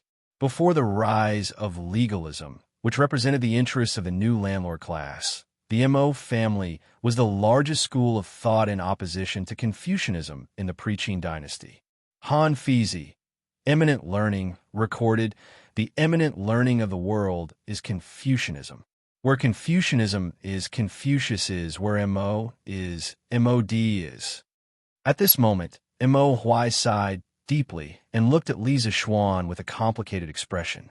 He said, "After the divine ancestor passed away, the Mo family was divided into 3 factions: the Mo family of Xiangli, the Mo family of Xiangfu, and the Mo family of Dengling. The Xianli family was led by the divine ancestor's chief disciple, Qianliali. He had the Juzi's keepsake, the inky snow sword. Speaking of this, Mo Huai pulled out the inky sword at his waist and looked at the sword with a solemn and sad expression. He continued, "The inky snow sword is inscribed on the world, and only the heart is unmoved." Since ancient times, the Mo family's Juzi has always held on to this belief, even if they died in battle. As the 45th generation of the Mo family, it took me until today to recognize the root cause of the Mo family's decline. I deserve to die. I, Mo Huai, have let down the holy ancestor. After saying that, 2 drops of turbid tears fell from the corners of his eyes. Li Zishuan comforted him. "Don't blame yourself, Juzi. It's never too late to mend the pen after the sheep is lost." Truth be told, the reason why I was able to answer all 3 of Juzi's questions was because my skills have a lot in common with the Mo family's Mo school. If you're willing to bring your school of Moism disciples to Yanhuang College to teach, then not only will we be able to discuss knowledge together, we'll also be able to bring engineering and Moism to greater heights, allowing the students to bring this knowledge to the people of Great Tang. Mo Huai was puzzled. "Engineering? What is engineering?" Li Zishuan asked with a smile. "Juzi, didn't you read the previous editions of Datong Daily?" Mo Huai said awkwardly, "I've heard of it before, but I've never seen it for myself." It wasn't that he couldn't afford newspapers, but he felt that as the Mo family's Juzi, he had to set an example and stay away from those vulgar things that only entertain the masses. Mo Zhong and Mo Yin hung their heads dejectedly, feeling that their boss had embarrassed himself greatly. Li Zishuan didn't mind and explained patiently. "Engineering is the study of engineering. Its main purpose is to serve the needs of the people and improve their lives. Its ultimate goal is to achieve prosperity for all. Civilian houses, palace pavilions, river dams, imperial tombs, and agricultural production can all be supported by engineering. In short, engineering is only for the benefit of the people of the world, not for the fight between schools." Mo Huai was stunned and muttered, "Engineering is only for the benefit of the people of the world? How similar is this to the Moism's purpose?"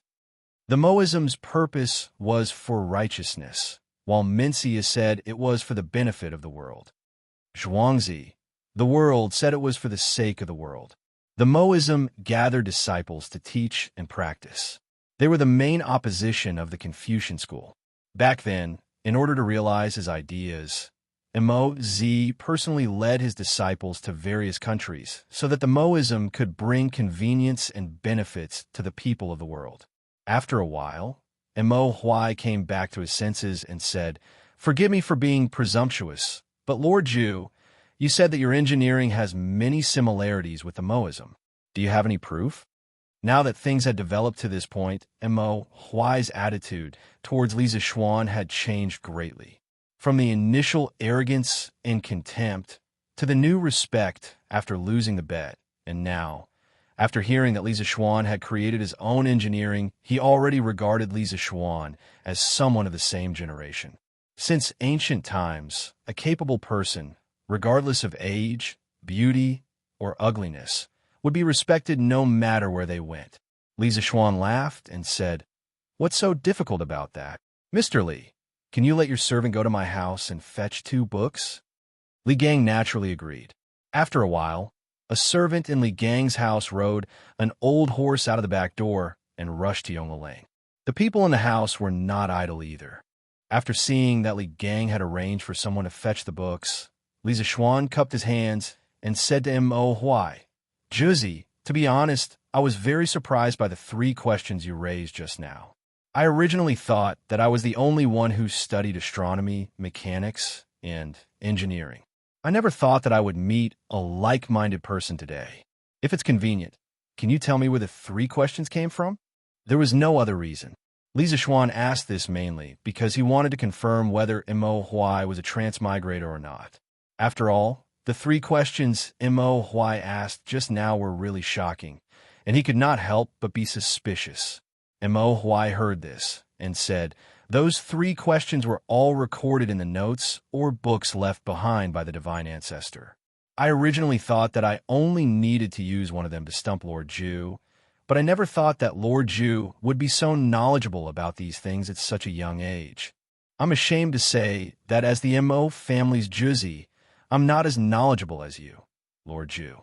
I can only guard the knowledge left behind by the divine ancestor and struggle at death's door. Sigh. Not only me, but none of the previous 43 Juzi could reach the divine ancestor's achievements. It was not easy for Mo Huai to have this kind of awareness.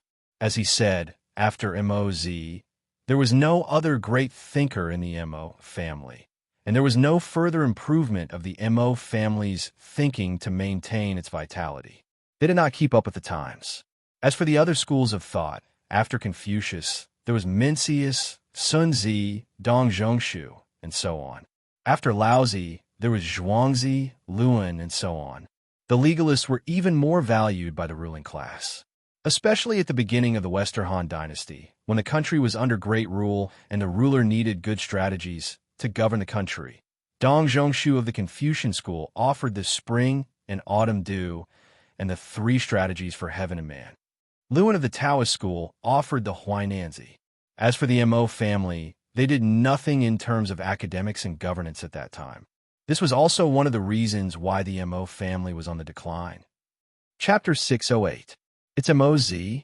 Li Zixuan was extremely shocked when he heard Mo Huai's reply. Since when was Mo Z? Qin dynasty. It was more than 1,000 years since the Tang dynasty, and more than 2,000 years since the modern era. Mo Z had already started researching astronomy, mechanics, and optics at such an early age. Li Zixuan suddenly had an extremely absurd thought. Could it be that Mo Z was also a transmigrator like me? And he was also an engineering student in his previous life? All right, after this incident, Li Zixuan expressed that he would never underestimate the ancients again. Brother Mo, don't be too harsh on yourself. Mo Z was also a godlike figure back then. It's extremely difficult for future generations to surpass him. Let's not talk about surpassing him. It's already very difficult to carry forward the knowledge that he left behind. And Shaoxian's Yanhuang College's content is somewhat similar to the Mo family's teachings. Brother Mo, why don't you take this opportunity to carry forward the Mo family's teachings and benefit the world? Li Gang couldn't help but console Mo Huai when he saw his dejected expression. However, as he spoke, he took the opportunity to advertise Yanhuang College. As the saying goes, the older you get, the wiser you become. Although Li Zixuan concealed it well, how could Li Gang not see that Li Zixuan wanted to recruit Mo Huai? Li Gang admired Li Zixuan very much for this rather ambitious young man. Naturally, he would help him if he could. Mo Huai was silent for a while. He narrowed his eyes and didn't reply. No one knew what he was thinking, but Li Zixuan caught a fleeting glimpse of interest in Mo Huai's eyes.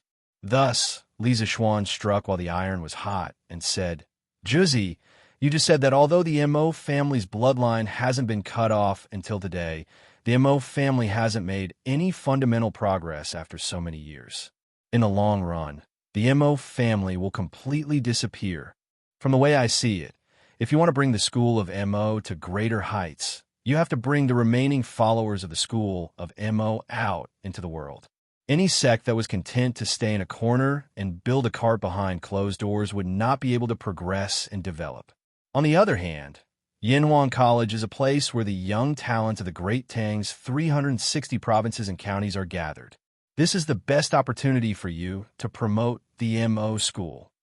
When Mo Huai heard that, he couldn't help but ask in confusion, didn't Lord Zhu establish Yanhuang College to spread engineering? If I go and teach, aren't you afraid that your disciples will change their allegiance to the Mo family? Li Zixuan laughed and said, First of all, no matter if it's you or the other followers of the school of Mo, after being hired to teach at Yanhuang College, you only have one responsibility, and that is to teach the knowledge in the textbooks to the students of Yanhuang College. You only have one identity, and that is to be the teachers of Yanhuang College. In the college, there will no longer be a hierarchy between you. You will all be colleagues who will work together. I've said a long time ago that engineering will not compete with other schools. My purpose in spreading engineering is to benefit the people of the world. Therefore, in the future, Yanhuang College will be a very clean and pure place. There will be no fighting, no deception, and only the pursuit of truth and knowledge. During the teaching period, no activities unrelated to teaching are allowed. If there are students who are interested in the School of Mo and want to join the School of Mo after class, I, Li Zixuan, will not stop them in any way. Everyone has the freedom to choose. When Li Zixuan first had the idea of roping in Mo Huai, he was worried that this giant of the School of Mo would preach and steal his students after entering Yanhuang College. Later, when Li Gang dug up the past and analyzed the reasons for the rapid decline of the School of Mo, Li Zixuan's worries disappeared without a trace. He did not believe that the students of Yanhuang College would give up a good life and insist on becoming ascetic monks in the School of Mo.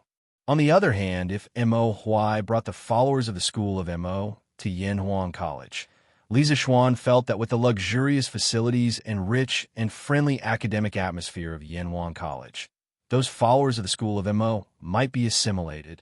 Mo Huai did not know the evil plan in Li Zixuan's heart. When he heard these righteous and tolerant words, he praised, "Everyone has the freedom to choose. Lord Zhu is so bold, this old man is ashamed."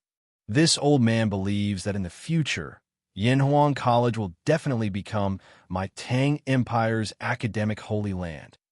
Master, this little one has brought back the books that Lord Li wanted. At this moment, Li Gang's servant came back riding an old horse. Li Gang nodded. Li Zixuan hurriedly went forward to take the two teaching materials. One was mathematics, and the other was physics. He handed the two teaching materials to Mo Huai and said with a smile, "Giant, please take a look.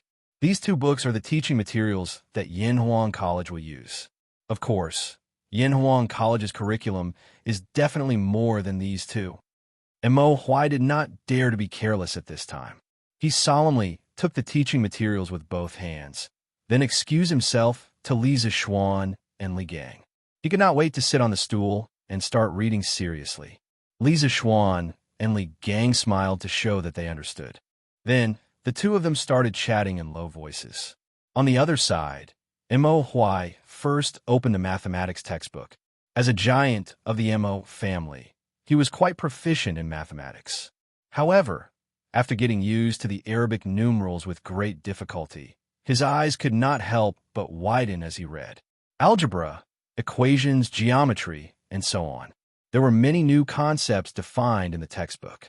Then, Mo Huai realized that many of the problems he had encountered before became very simple after using these things.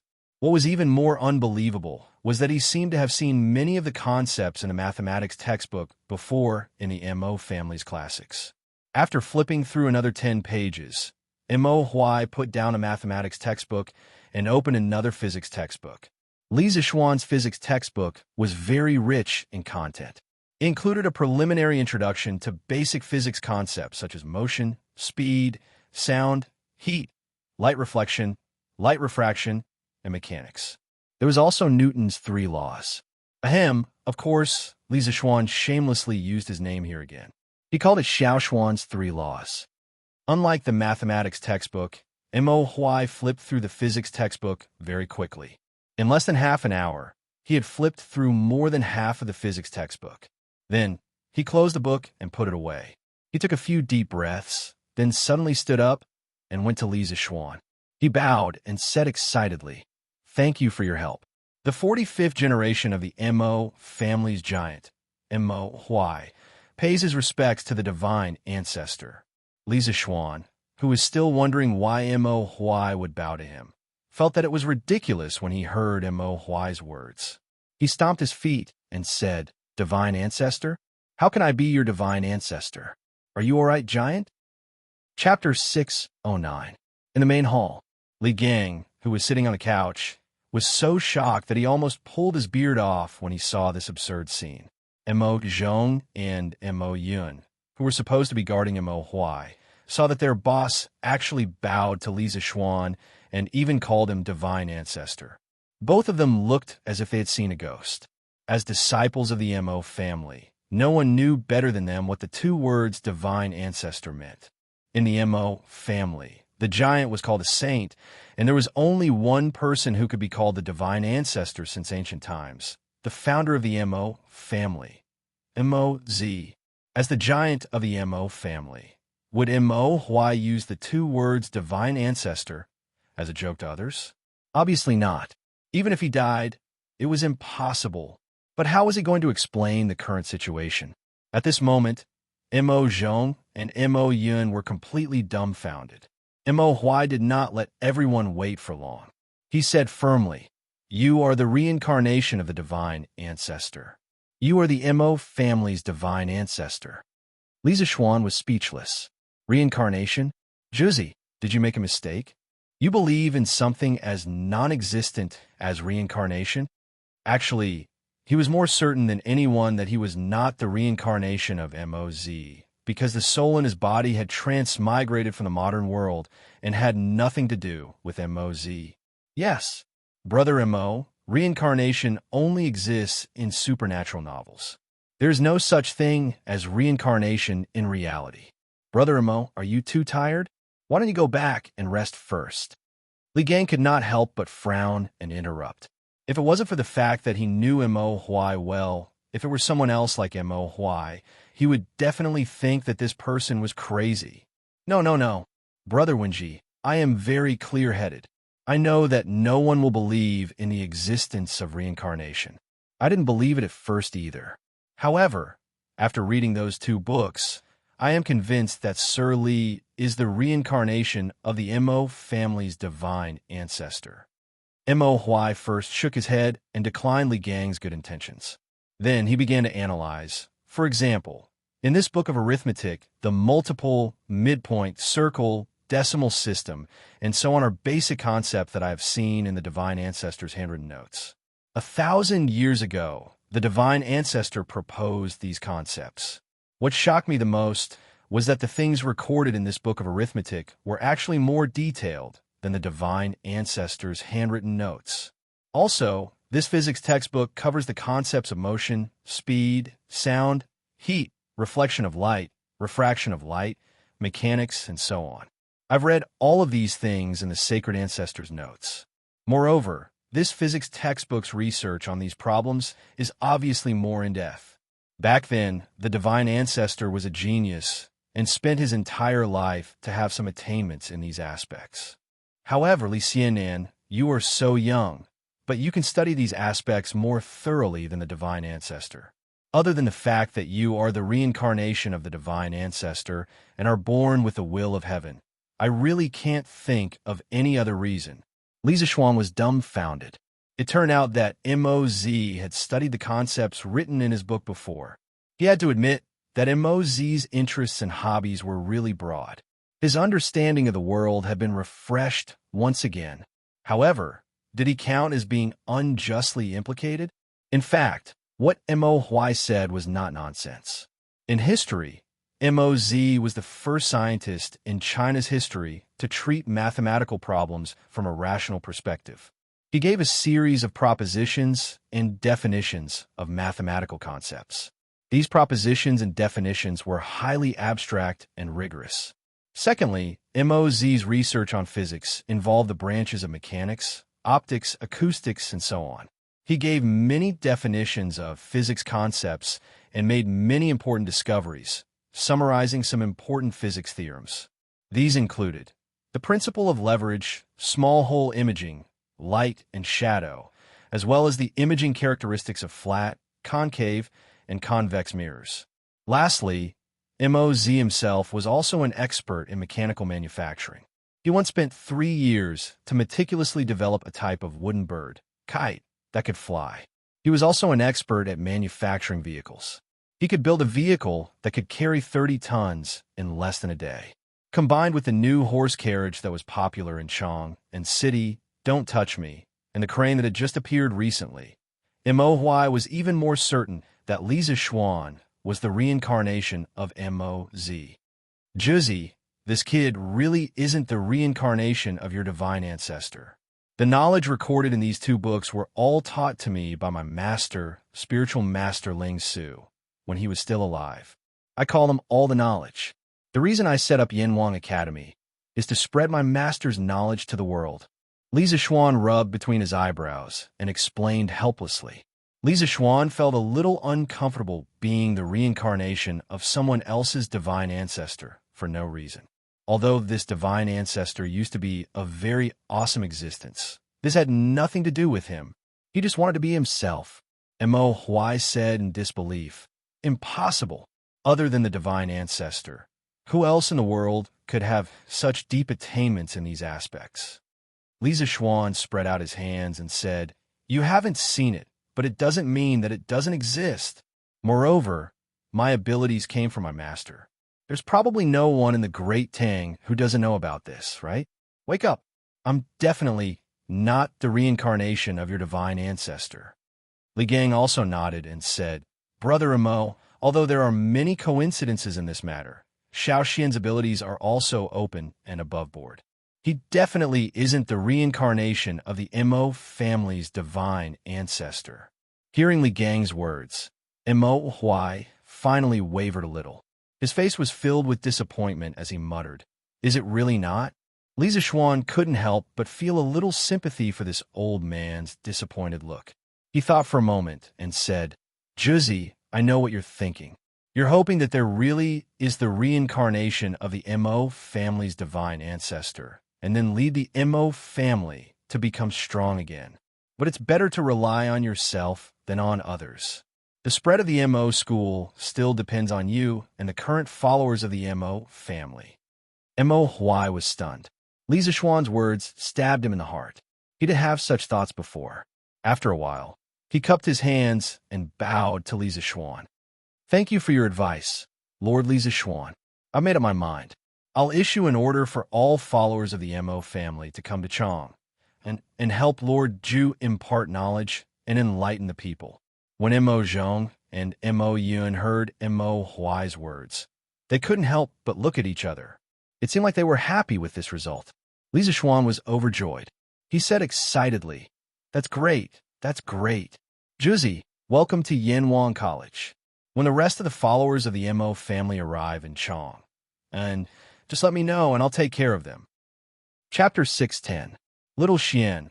Although the Mo family's Juzi has agreed to lead the rest of the Mo family into Yanwang College, you mustn't reveal their identities to others. Moreover, many of these followers of the school of Mo are skilled in martial arts. You must pay attention to management and don't let these people go out and cause trouble. You must know that there are many people watching you now. After Mo Huai, Mo Zhong, and Mo Yun left with their mission, Li Gang looked at Li Zixuan and said earnestly. Li Zixuan was stunned. He didn't understand, so he asked, "Sir, why is that? Do you know why the emperors of the past have been suppressing the Mo family ever since the Qin dynasty unified the world?" Li Gang clasped his hands behind his back and sighed deeply. Then he turned around and stared into Li Zixuan's eyes with a burning gaze. Li Zixuan answered matter-of-factly, "Isn't it because Confucianism can better govern the people? That's why the other schools of thought can only slowly die out." This question was something that any modern person could answer, because countless historians had analyzed this problem. For the feudal rulers, Confucianism, which centered on the benevolence of hierarchy, was more suited to the needs of the ancient emperors to implement feudal autocracy. Therefore, when Confucianism became popular, other schools of thought would naturally die out. "You brat!" Li Gang glared and pointed at Li Zixuan. He was old and experienced, so of course he knew that Li Zixuan was speaking the truth. However, how could the truth be said so casually? He scolded jokingly, then said, "You can talk nonsense in front of me, but don't say these words outside." Li Zixuan knew that he had misspoken and hurriedly agreed. Li Gang shook his head and continued, "Actually, other than Confucianism, there's another important reason why the emperors of the past suppressed the Mo family. Under the background of great unification, a strong organization with strict internal discipline would inevitably make the imperial court extremely wary. Although the Mo family may only be hot-blooded and have no political ambitions, The emperors of the past were not afraid of greedy villains, but sages with the ability to mobilize people. For example, Xiaohe. When Emperor Gaozu of Han stabilized the country, Xiaohe's right-hand man advised him to buy more land and dirty himself. Only then would he feel at ease. Xiaohe listened to the advice and forced the commoners to buy their houses and land at a low price. As expected, Emperor Gaozu was very happy. If Prime Minister Xiao wanted to benefit the world like Moz, there might be another headless ghost in the Weiyang Palace. Therefore, after the first emperor, he immediately sent the secret shadow guards to kill the Mo family. In the Han dynasty, the imperial court suppressed the Mo family several times and almost wiped out the entire Mo family.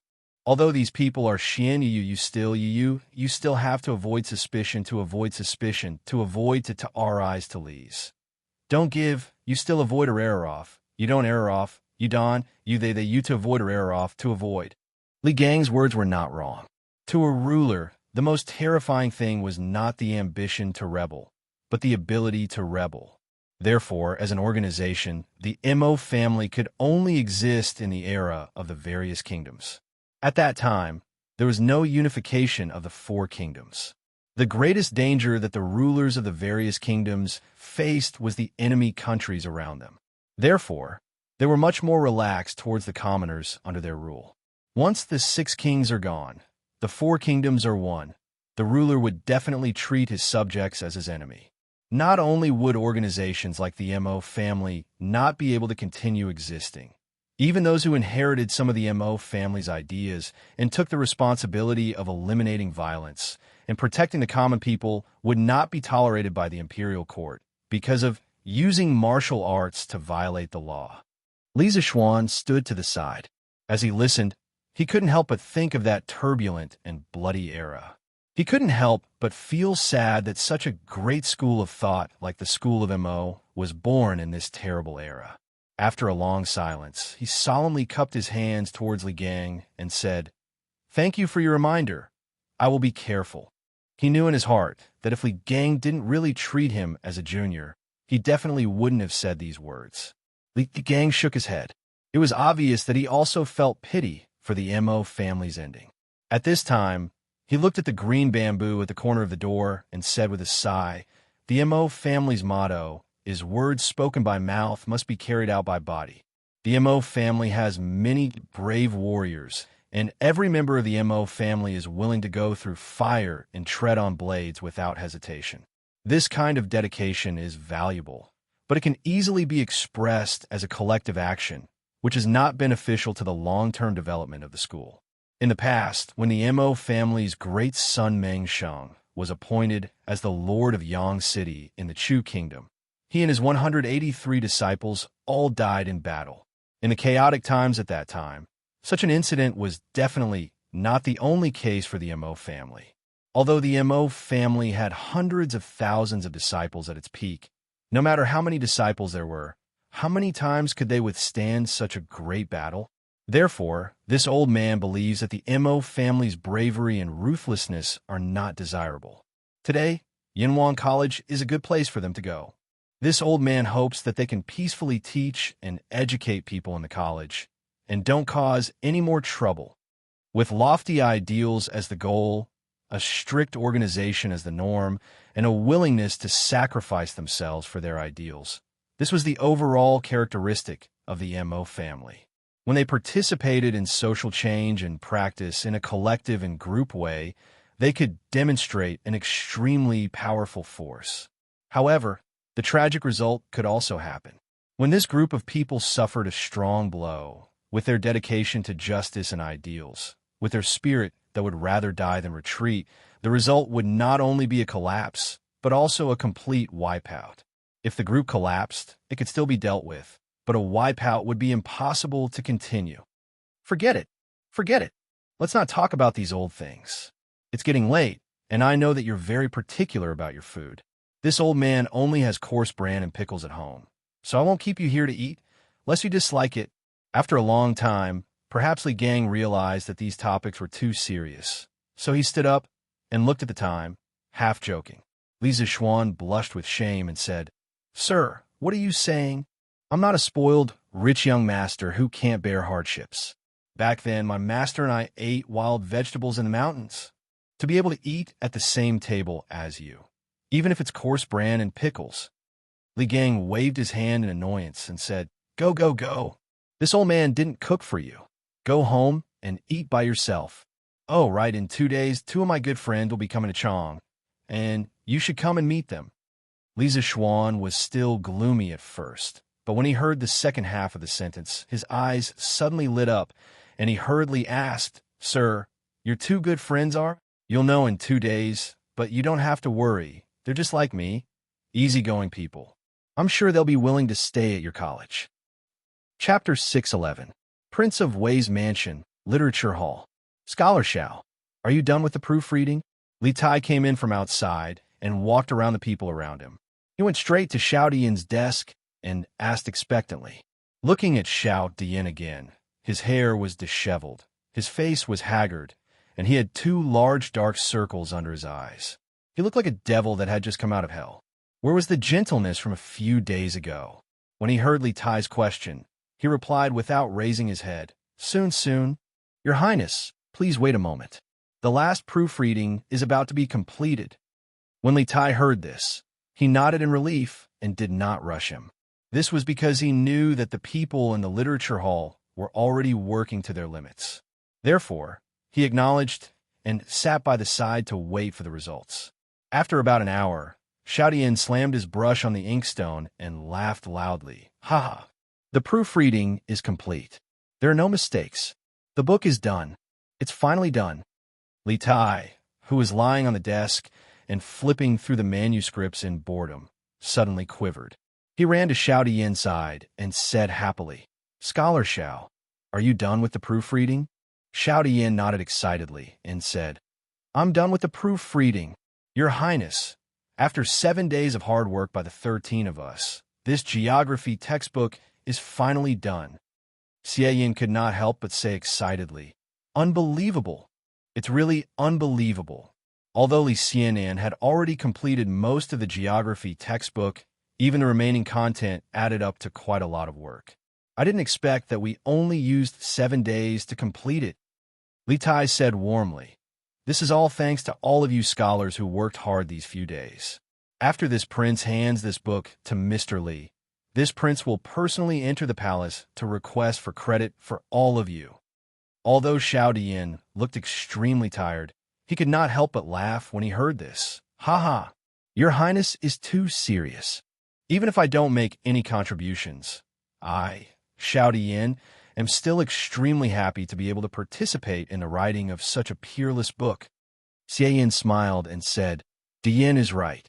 This geography book will definitely become a masterpiece that will be handed down from generation to generation.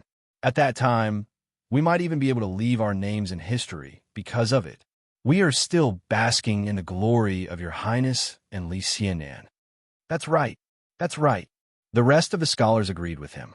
When little Fatty heard the praises around him, he couldn't help but feel a little proud. He secretly thought that he had the best foresight back then. He was the first one who thought highly of Li Zixuan. After everyone had quieted down, Li Tai said to them, "No matter what, you have been busy these past few days. You have stayed up many nights because of this. Now please go and rest. This prince will return the revised textbook of geography to the teacher." With that, he reached out his hand, ready to pick up the book on the table and go to Yongle Lane to find Li Zixuan. In the end, he actually couldn't pick it up. Li Tai took a closer look. It turned out that there were 4 more hands on the book. He looked at the owners of the 4 hands again. It was Xiao Dian and Xianxia. He couldn't help but wonder, "Scholars, what do you mean by this?" Cough, cough. Xiao Dian coughed dryly and said embarrassedly, "Your Highness, please forgive me. The content of this geography book is really too brilliant. I'm a little reluctant to part with it and would like to borrow it for a few days to make a copy for my collection. May I know if it's possible?" Xianxia looked at Li Tai and nodded, indicating that he also had the same intention. The rest of the people came back to their senses and couldn't help but whisper behind them. They were eager to try. Li Tai suddenly felt a lot of pressure. Logically speaking, these people have put in so much effort to perfect this book. Therefore, lending the book to them to make a copy for their collection was not an unreasonable request at all. However, Yanhuang College couldn't wait. After thinking about it, Li Tai tactfully refused. Scholars, you must also know that Yanhuang College will start school on the 18th of this month. At that time, we will need a lot of teaching materials, so we have to print them in advance. Therefore, this revised book must be sent to Mr. Li as soon as possible. If you too want to keep a copy for your collection, this prince will get the workshop to print a few more copies. When the time comes, I will give each of you a copy. How about that? Those who could get along with Li Tai for so long were definitely not the kind of people who were one-track minded. Xiaodian nodded and said, "Your Highness is right. This way, we can save a lot of effort." Xiayan said, that's right. We have to thank Your Highness for giving us the book." "Thank you, Your Highness." In the afternoon, Li Tai brought the revised geography teaching materials to the Li residence. Li Zixuan, who was taking an afternoon nap in the west courtyard, got up and went to the front hall after hearing the report. "What? Could it be that the geography teaching materials on your side have been revised?" Li Zixuan asked as he looked at little Fatty, who was drinking fine wine and eating fresh fruits in the front hall. It was not because he could count, but because there was an extra book on the corner of the table. Looking at the thickness of the book, it should be the geography teaching materials that he gave to Li Tai the last time. Yes. Li Tai excitedly chewed the fruit in his mouth and swallowed it. Then, he said excitedly, "I finished the revision yesterday afternoon." After that, all the scholars in the academy did not rest and spent the whole night proofreading this book. It was almost noon today when they confirmed that there were no mistakes in it. After that, I personally sent it to you. Li Zixuan could not help but nod and say, "Yes. Not bad. They have all worked hard. How about this? In my own name, I will give each of the scholars who participated in the revision of this book 30 strings of cash as a reward for their hard work. Later, Qingke, help me pass it to them." "Yes." Li Tai nodded. He also understood that 30 strings of cash was not a small amount. Then he caught a glimpse of Li Zixuan sitting at the side and yawning. He immediately said unhappily, "Hey, little Xian, did you just wake up? You're really not embarrassed? All of us over there have not slept properly for 7 days because of this book. You, on the other hand, are hiding at home alone. You're really relaxed and comfortable." Li Zixuan said unhappily, "Which eye of yours saw that I was relaxed and comfortable? All of you were busy these 7 days. Did you think I was idle these 7 days? Didn't I finish the 4th textbook in these 7 days?" Li Tai suddenly choked and was speechless. However, after hearing that there was another textbook, he could not help but ask curiously, "The 4th textbook? What's it about? Can you lend it to me?" Other than mathematics and geography, he did not know anything about the other 2 books. Of course, he was curious. Li Zixuan shook his head and said, "No. Now that the 4 books are done, I have to get the workshop to hurry up and print them. If you want to read them, you have to wait until school starts." Chapter 612. Master of the Mo clan? Xianxia, are you sure? It was the middle of the night, but the Dew Hall was still brightly lit. Lier leaned back on his couch and stared at Li Xianxia as he sternly asked. Li Xianxia was dressed in a white robe, his face solemn. He clasped his fist and replied, "Replying to your majesty, this general is extremely certain that this person is the master of the Mo clan. A few years ago, this general personally saw him in Qingzhou. Moreover, the files of the 100 Horsemen Department have detailed records of the master of the Mo clan, so there is no doubt that this person is the master of the Mo clan." Lier nodded, his eyes narrowed in thought. Li Xianxia probed, "Your Majesty, should we arrest them?" "Arrest? Why should we arrest them?" Lier raised his eyebrows and looked at Li Xianxia. "Firstly, these people did not cheat or rob. Secondly, why should we arrest them? Do we have to arrest them just because they are members of the Mo clan, the sworn enemy of the Confucian school?" Li Xianxia pursed his lips, hesitating to speak. Lier seemed to know what Li Xianxia wanted to say and chuckled. We understand your intentions. But how can the current Mo clan be compared to the Mo clan of the past? We do not deny that Mod was an important figure, but how much ability can the current master of the Mo clan have compared to him? The people he is leading are just a bunch of stubborn disciples of the Mo clan. They can't cause any waves. Speaking up to this point, Li Er suddenly looked towards the north and sighed deeply. He recalled, in the past, the 42nd generation of the Mo family had interacted with my ancestor. Although they were not on the same side, she was still considered a heroine of her generation and was worthy of respect. The Mahis sect has many heroic and righteous people, and they are skilled in engineering. It must have been difficult for Li Zishuan to find their master. This time, Yinhuan College will be lively. Li Ying, the 42nd generation great son of the Mo clan, was the first female great son of the Mo clan. She was the daughter of the previous generation's great son, Mo Chun. She was born during the Northern and Southern dynasties and was one of the valiant generals of the Southern dynasties. She had fought with the Northern Wei dynasty many times, and had even fought with the Urju clan. She had also fought with the Li's second great ancestor, Li Hu's father, Li Yun, and defeated the Urju clan. Li Junxian responded with silence. Although he had learned about these matters from the files of the 100 Horsemen Department, this matter concerned the imperial household, so he had no choice but to be cautious. After Li Er sighed, he walked a few steps with his hands behind his back and instructed, send someone to pass a message to Li Zishuan. Tell him that he can accept people from Mahis sect, but you have to be careful. If something happens, you'll have to bear the consequences. Li Junxian blushed with shame. It wasn't that he had never delivered an imperial decree for Li Zishuan, but an imperial decree in this tone could only be heard when delivered to Li Zishuan. This was a testament to just how much the emperor favored Li Zishuan. Yes, your majesty. Although many strange thoughts were popping up in his mind, Li Junxian didn't hesitate to respond, clasping his fists and bowing. Li Er nodded and returned to his throne. Just when Li Junxian thought that there was nothing else for him to do and was about to leave, Li Er suddenly said, "That's right, Junxian, you should also work harder on your martial arts. Dugu Xian broke into the Grandmaster realm several days ago, and logically speaking, your talent shouldn't be any worse than his. Yet you're still stuck at the Qi transformation realm. This truly shouldn't have happened." Li Junxian panicked and immediately bowed. "This general has sinned. I have disappointed your majesty." Li Er shook his head and softly said, "We don't blame you for anything. We just want to say that while the position of 100 Horseman officer often relies on one's brain, there are also times when one needs martial arts. Only if you can reach the Grandmaster realm as soon as possible will we be able to give you more tasks. However, the path of martial arts is often dependent on luck and fortune. There's no need for you to force yourself."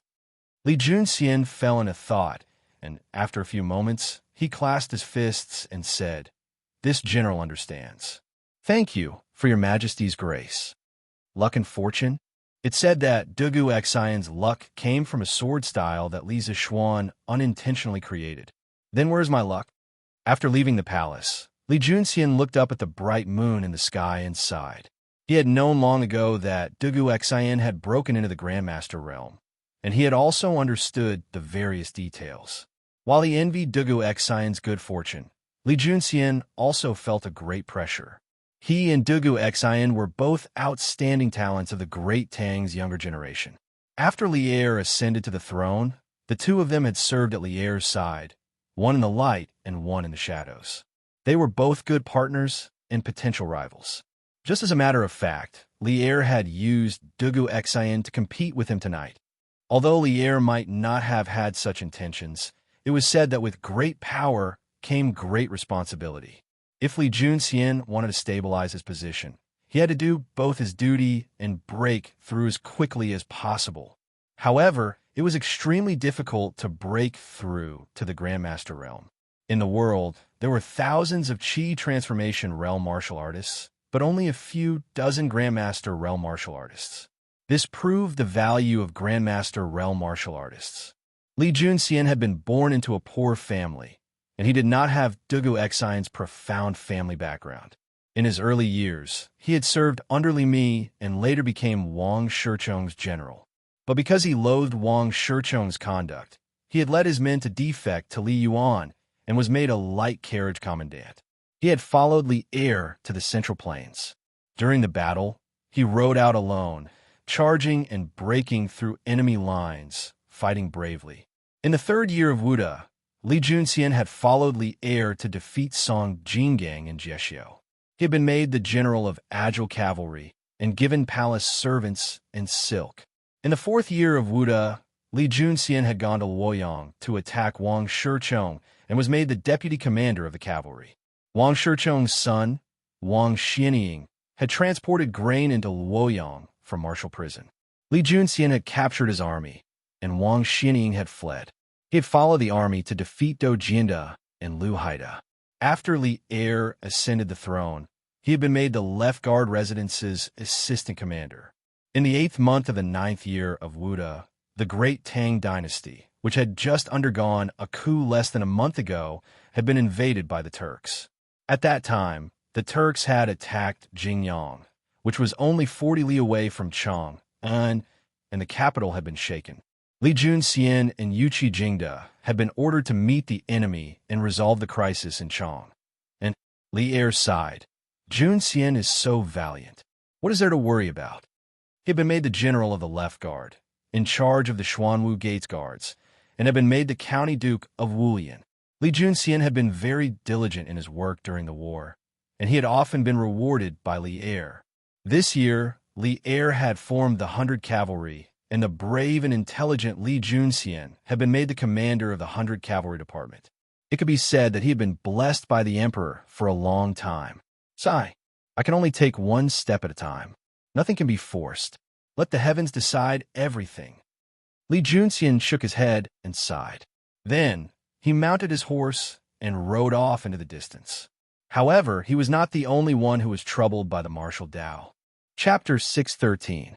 Your Majesty, Your Majesty. Bad news. Butler Zhao.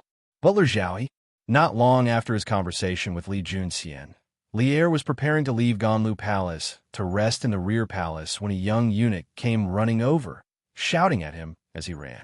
Li Er stopped in his tracks, looked at the young eunuch, and asked in a deep voice, "Zhao Song, what happened to him?" The eunuch panted and quickly replied, "Your Majesty, Eunuch Zhao.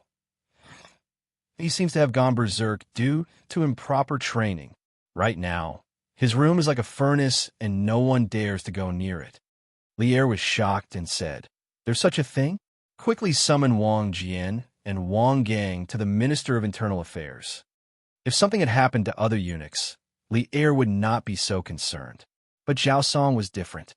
Putting aside his martial arts, Zhao Song was an old man by his side. He had been by his side ever since he was still the king of Qin. It had been almost 5 to 6 years. It was said that the emperor was heartless, but that also depended on the person and the time. Right now, Li Er was not willing to see something happen to Zhao Song. "Yes, Your Majesty." The eunuch had the ability to observe people's expressions. He could see Li Er's anxiety and quickly bowed in response before going to pass on the decree. Li Er frowned and ordered the eunuch beside him, "Prepare the carriage for the Minister of Internal Affairs." In the west of the palace, there was a short building complex. That was the Yeding Palace. It was where the palace maids and the family members of the officials who committed crimes lived. To the north of the Yeding Palace was Taicang, and to the south was the Minister of Internal Affairs, where all the eunuchs lived. When Li Er hurried over from Taiji Palace, the 2 eunuchs he summoned were already there. They were middle-aged men in their 40s and 50s and wore loose white robes. They had an elegant demeanor and stood out from the crowd. When the 2 of them saw Li Er, they quickly walked over and bowed. "Greetings, Your Majesty." Although the 2 of them were highly skilled in martial arts, but no matter how powerful they could not surpass the secular imperial power. Especially in the face of Li Er, this powerful and iron-blooded emperor, they did not dare to have a trace of neglect. Li Er nodded and asked directly, "How is Zhao Song now? Why don't the 2 of you go in and help?" One of the men with slightly darker skin cupped his hands and smiled bitterly. "Your Majesty, before you came, The two of us had already checked on Steward Zhao's situation. It's not that we don't want to help, it's just that our abilities are limited and we can't help. Lier was shocked when he heard that. He said in surprise, "Even the two of you can't help?" The other consecrator shook his head helplessly and said, "Your Majesty, Head Steward Zhao's martial cultivation is already slightly higher than both of us. Now that the vital energy in his body is rampaging wildly, if we want to use external forces to help, we must find a martial arts expert who can completely suppress the vital energy in Head Steward Zhao's body. However, only a great grandmaster can do this. With the strength of both of us, if we rashly intervene, we will only harm Head Steward Zhao. The only thing we can do now is to see if Manager Zhao can make it through." Great Grandmaster? When Lier heard that, he couldn't help but frown deeper. There were only 3 recognized Great Grandmaster experts in the world. Spiritual Master Ling Su of the Celestial Master Sect of Longhu Mountain, Abbot Xiankong of the Shaolin Temple, and Tujua Nation Master Wuxia. Now, one of the 2 Great Grandmasters in the Central Plains was gone, leaving only Abbot Xiankong of the Shaolin Temple. If Lier gave an order, Xiankong would definitely do him a favor. However, was there really enough time? Lier, who sat on the world and had hundreds of thousands of soldiers in his hands, was at a loss at this moment. Wang Jian. Zhao Song was fine before. How did he suddenly become like this? After thinking for a while, Lier frowned and asked. The 2 consecrators of the imperial family looked at each other. Finally, the slightly darker and older consecrator stepped forward and cupped his hands. "Your Majesty, Manager Zhao's meridians are full of genuine qi. At first glance, it seems to be a sign of a breakthrough. However, the total amount of genuine qi in Manager Zhao's body is definitely not enough for him to break through to the Great Grandmaster realm. After thinking about it, I feel that the violent, genuine qi in Manager Zhao's body seems to have been formed after being forcibly compressed before suddenly going out of control." Lier was stunned. He suddenly remembered the lie Li Zixuan told in the imperial court after he destroyed the 7 cultivators of Virtue sect. Seeing Lier's gloomy face, Wang Jian thought that he had said something wrong and hurriedly said, "Your Majesty, it was just my humble opinion. I don't think Manager Zhao would do such a thing without common sense." Lier's face darkened, and he said in a deep voice, "No, you're right. Zhao Song really did do such a thing without common sense." Previously, Li Zixuan mentioned the genuine qi bomb in the imperial court and told a big lie to deceive everyone. Later, only the 2 of them knew about the gunpowder. Zhao Song didn't know about it, which led to the current situation. Lier was really anxious and annoyed now. Wang Jian and Wang Gang were dumbfounded. They never thought that this unreliable guess would become the truth. "I'll go in and take a look." Lier thought for a while and was about to enter the house. Wang Jian was shocked and hurriedly stopped him. "Your Majesty, you can't. Manager Zhao is not conscious at the moment, and his genuine qi is still in a violent state. It's very likely that he will accidentally hurt your Majesty.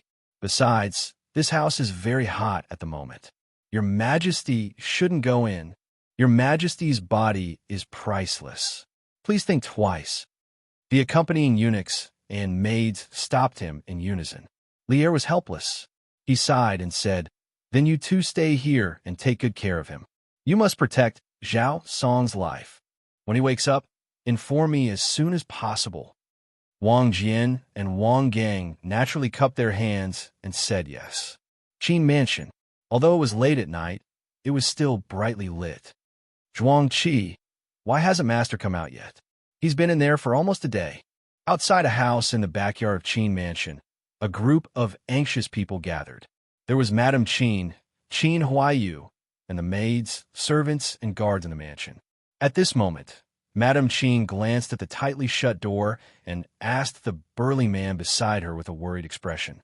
Zhuang Qi was not sure himself, but he still forced himself to be calm and said, "Madame Qin, don't worry. Master's body has been getting better day by day for the past few months. Ever since he started practicing Tai Chi, His old injuries have been recovering faster and faster. It must be a good thing that he suddenly went into seclusion today. Who knows?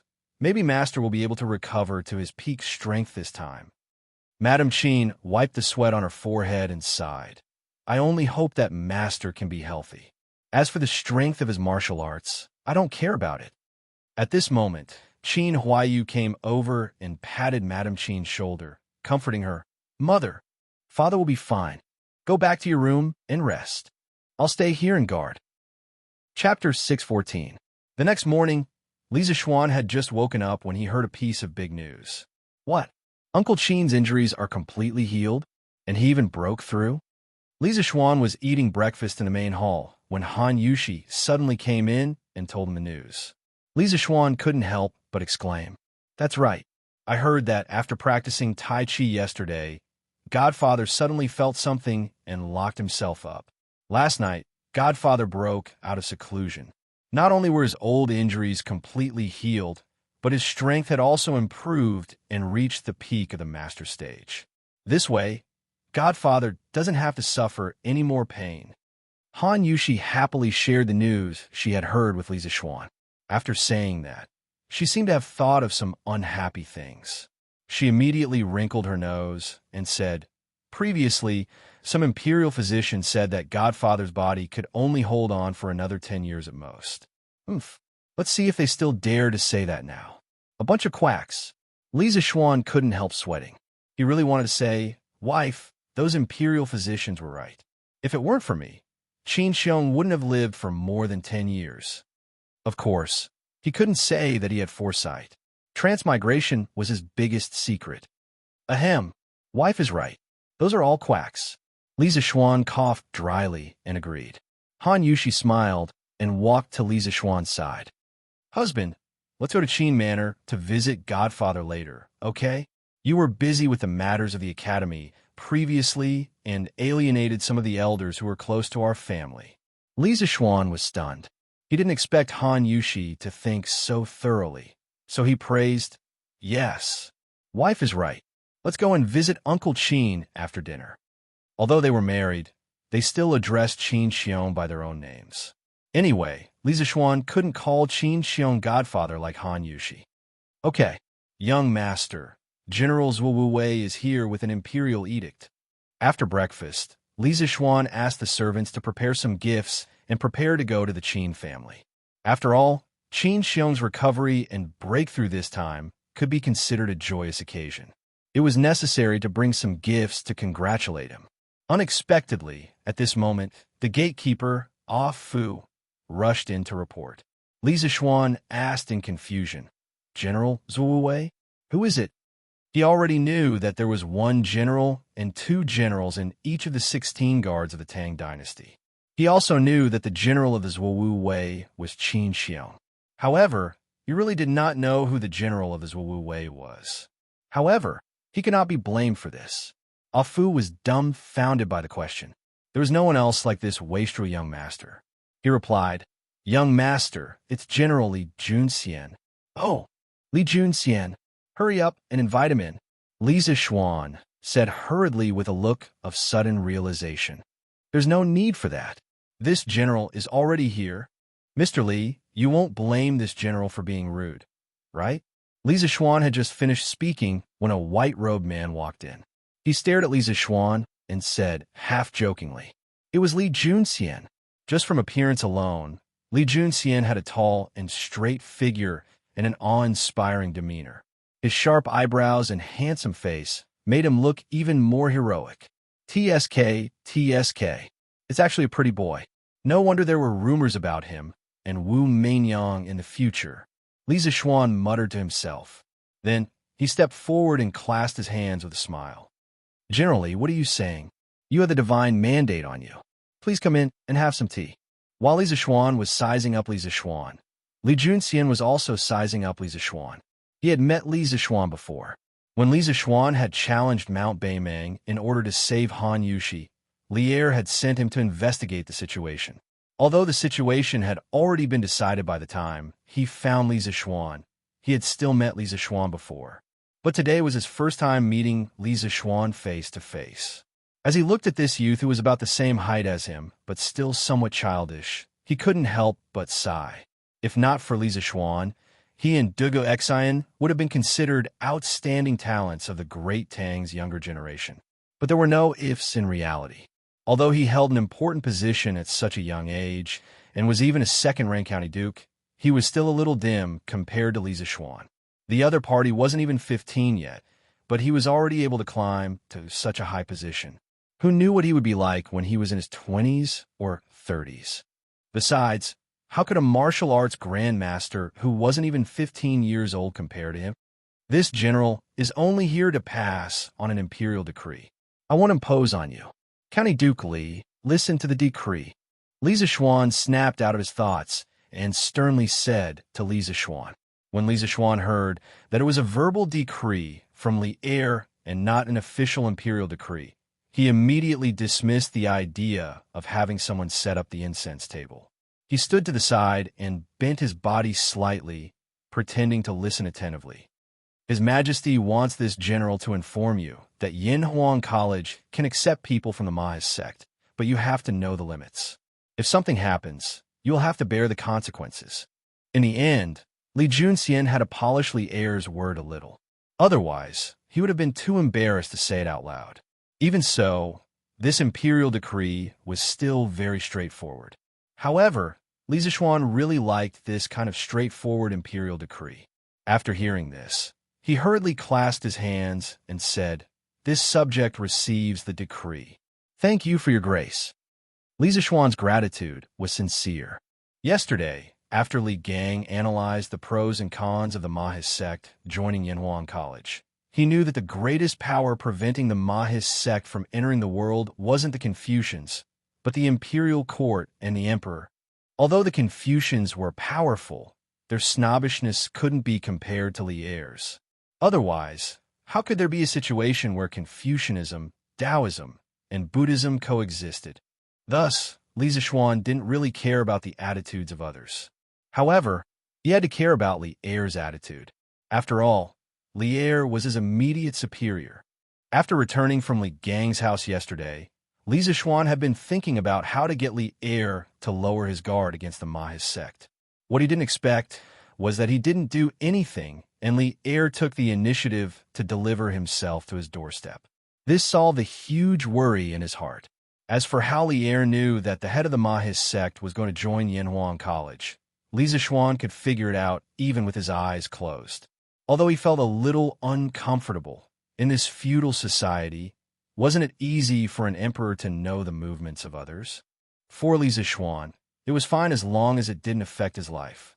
Besides, even in modern society, did you really have privacy? When he thought of this, Li Zishuan felt a little better. Chapter 615. Husband, is His Majesty angry at you? After Li Junxian left with Li Er's decree, Han Yushi pulled on Li Zishuan's arm and asked. Those who didn't know the situation would immediately think that Li Er was reprimanding Li Zishuan, which is why Han Yushi was so worried. Of course not. There are times when one can't just look at things from the surface. This imperial decree is a good thing for our family. Wife, there's no need to worry. Li Zishuan stroked Han Yushi's coiled hair and comforted her gently. Then, he said, "Oh right, aren't you going to visit Uncle Qin? Sam Bao and the others are just about done packing, so let's set off." Han Yushi naturally agreed. The husband and wife went out hand in hand. They rode a carriage with gifts and headed towards the Qin manor. When they arrived at the Qin residence, Li Zishuan realized that the place was already packed with carriages. 4 or 5 carriages were parked by the side of the road, and each carriage had a manservant who was giving the horses water to prevent them from getting heat stroke. It seems like it's going to be rather lively here. Li Zishuan jumped down from the carriage and helped Han Yushi down as well. He couldn't help but chuckle as he looked at the situation by the road. Han Yushi steadied herself and smiled. Adoptive father's recovery from his illness is a major event for all of the Great Tang. Many people will definitely come to congratulate him. Li Zishuan nodded and pulled Han Yushi inside. The gatekeepers of the Qin residence naturally wouldn't stop them. One of them was their patriarch's savior, while the other was their patriarch's adopted daughter. Even if they had 10 times the courage, they wouldn't dare to stop them. Huh. Second brother can finally ride a horse and hunt with me and go to the battlefield to kill enemies. How delightful, how delightful. Today, we brothers must not return until we're drunk. Cough. Needless to say, only Cheng Yaojin could have such a loud voice and speak in such a bold and unrestrained manner. Huh, you idiot. Shu Bao has just recovered from his illness. How could he drink so much with a fool like you? It was obvious that this voice belonged to Yu Qigong. He was the only one who would go against Cheng Yaojin like this. Hey, Yuchi old hey, what are you talking about? Not only has second brother recovered from his old injuries, but he is also more powerful than you and I. Why can't he drink? I think it's you, Yuchi old black, who can't hold your liquor well and doesn't dare to drink with us, right? Ha ha. Bullshit. I don't dare to drink with you. Come, come, come. Today, whoever falls first will be the grandson. Ha. So be it.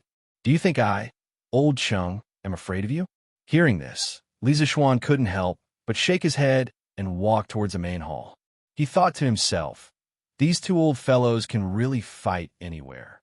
They are simply enemies from the previous life. Ah, no. It should be enemies from the previous life, because even enemies are not as fierce as these two. It was originally a celebratory banquet for Qin Xiong's recovery, but these two people turned it into a catfight. Uncle Qin, I heard that you've recovered. Congratulations. From now on, you can continue to carry your spear and gallop on the battlefield. Li Zishuan stepped forward and cupped his hands to Qin Xiong before congratulating him. As for Han Yushi, she had already been led to the backyard by the Qin Manor's servants to talk to Mrs. Qin. After all, there were so many men in the main hall, and she had nothing in common to talk about here. Only then did everyone notice that Li Zishuan had arrived. Qin Xiong was the first to stand up and smiled kindly. Ha! This is all thanks to you, little Xian. Come and sit first.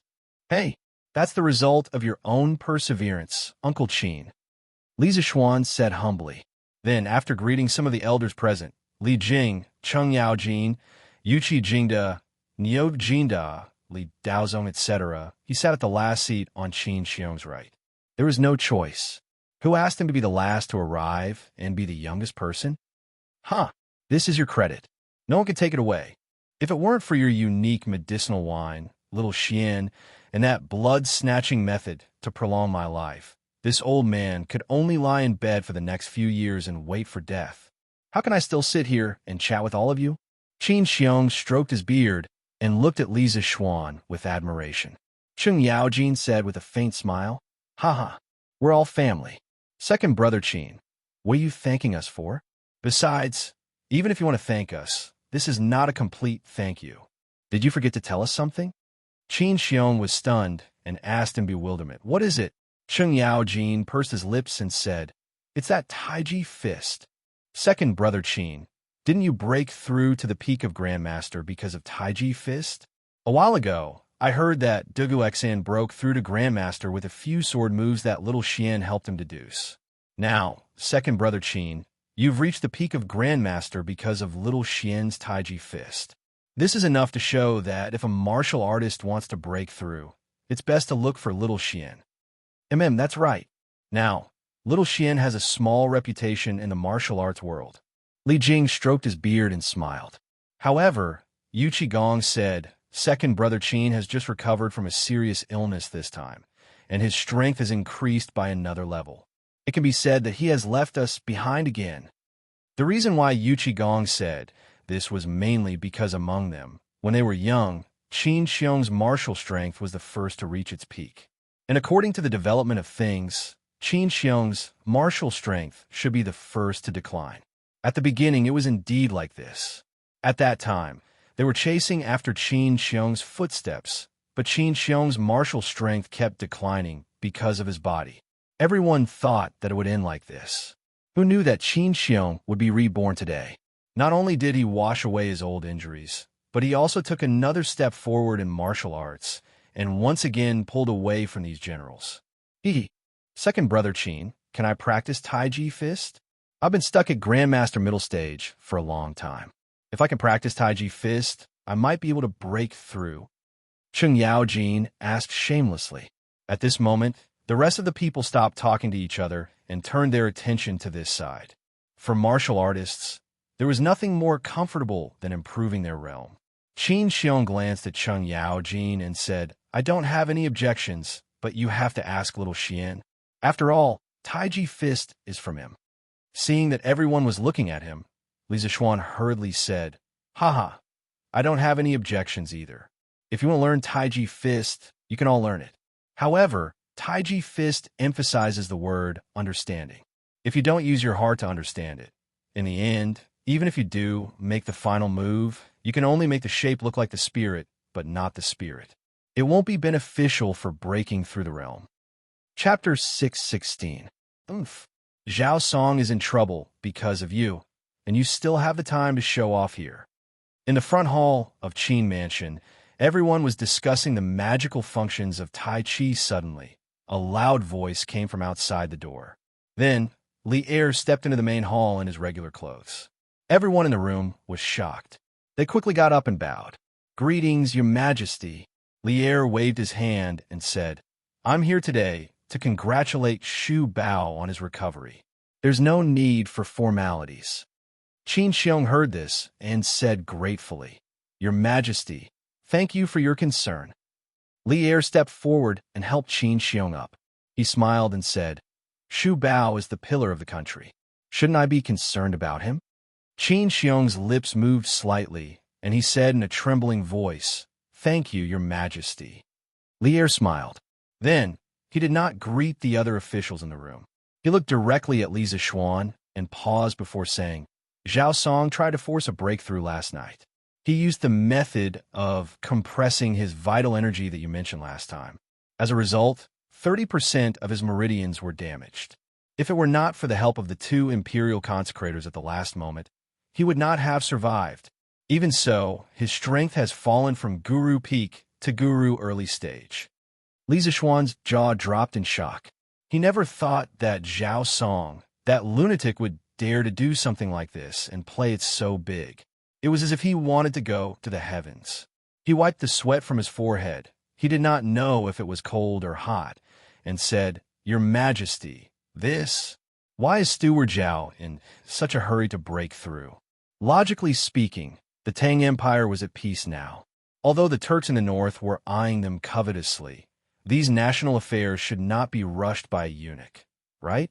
So, what reason did Zhao Song have to be in such a hurry to break through? Putting aside the self-blame in his heart, Li Zixuan was very curious about the reason why Zhao Song was in such a hurry to break through. Li Er was obviously speechless about this. He looked away and was silent for a long time, as if he was considering his words. Then, he said unhappily, From what I've heard, he must have noticed that Dugu Xen had broken through to the Grandmaster realm at such a young age. Including you. There are now 2 Grandmasters in the younger generation. He felt the pressure and felt that if he didn't take the risk now, he wouldn't have a chance when he was old. That's why he took the risk last night. In the end, if it weren't for the presence of the 2 imperial consecrators, he would have lost his life. Li Zixuan broke out in a cold sweat as he thought about the entire situation.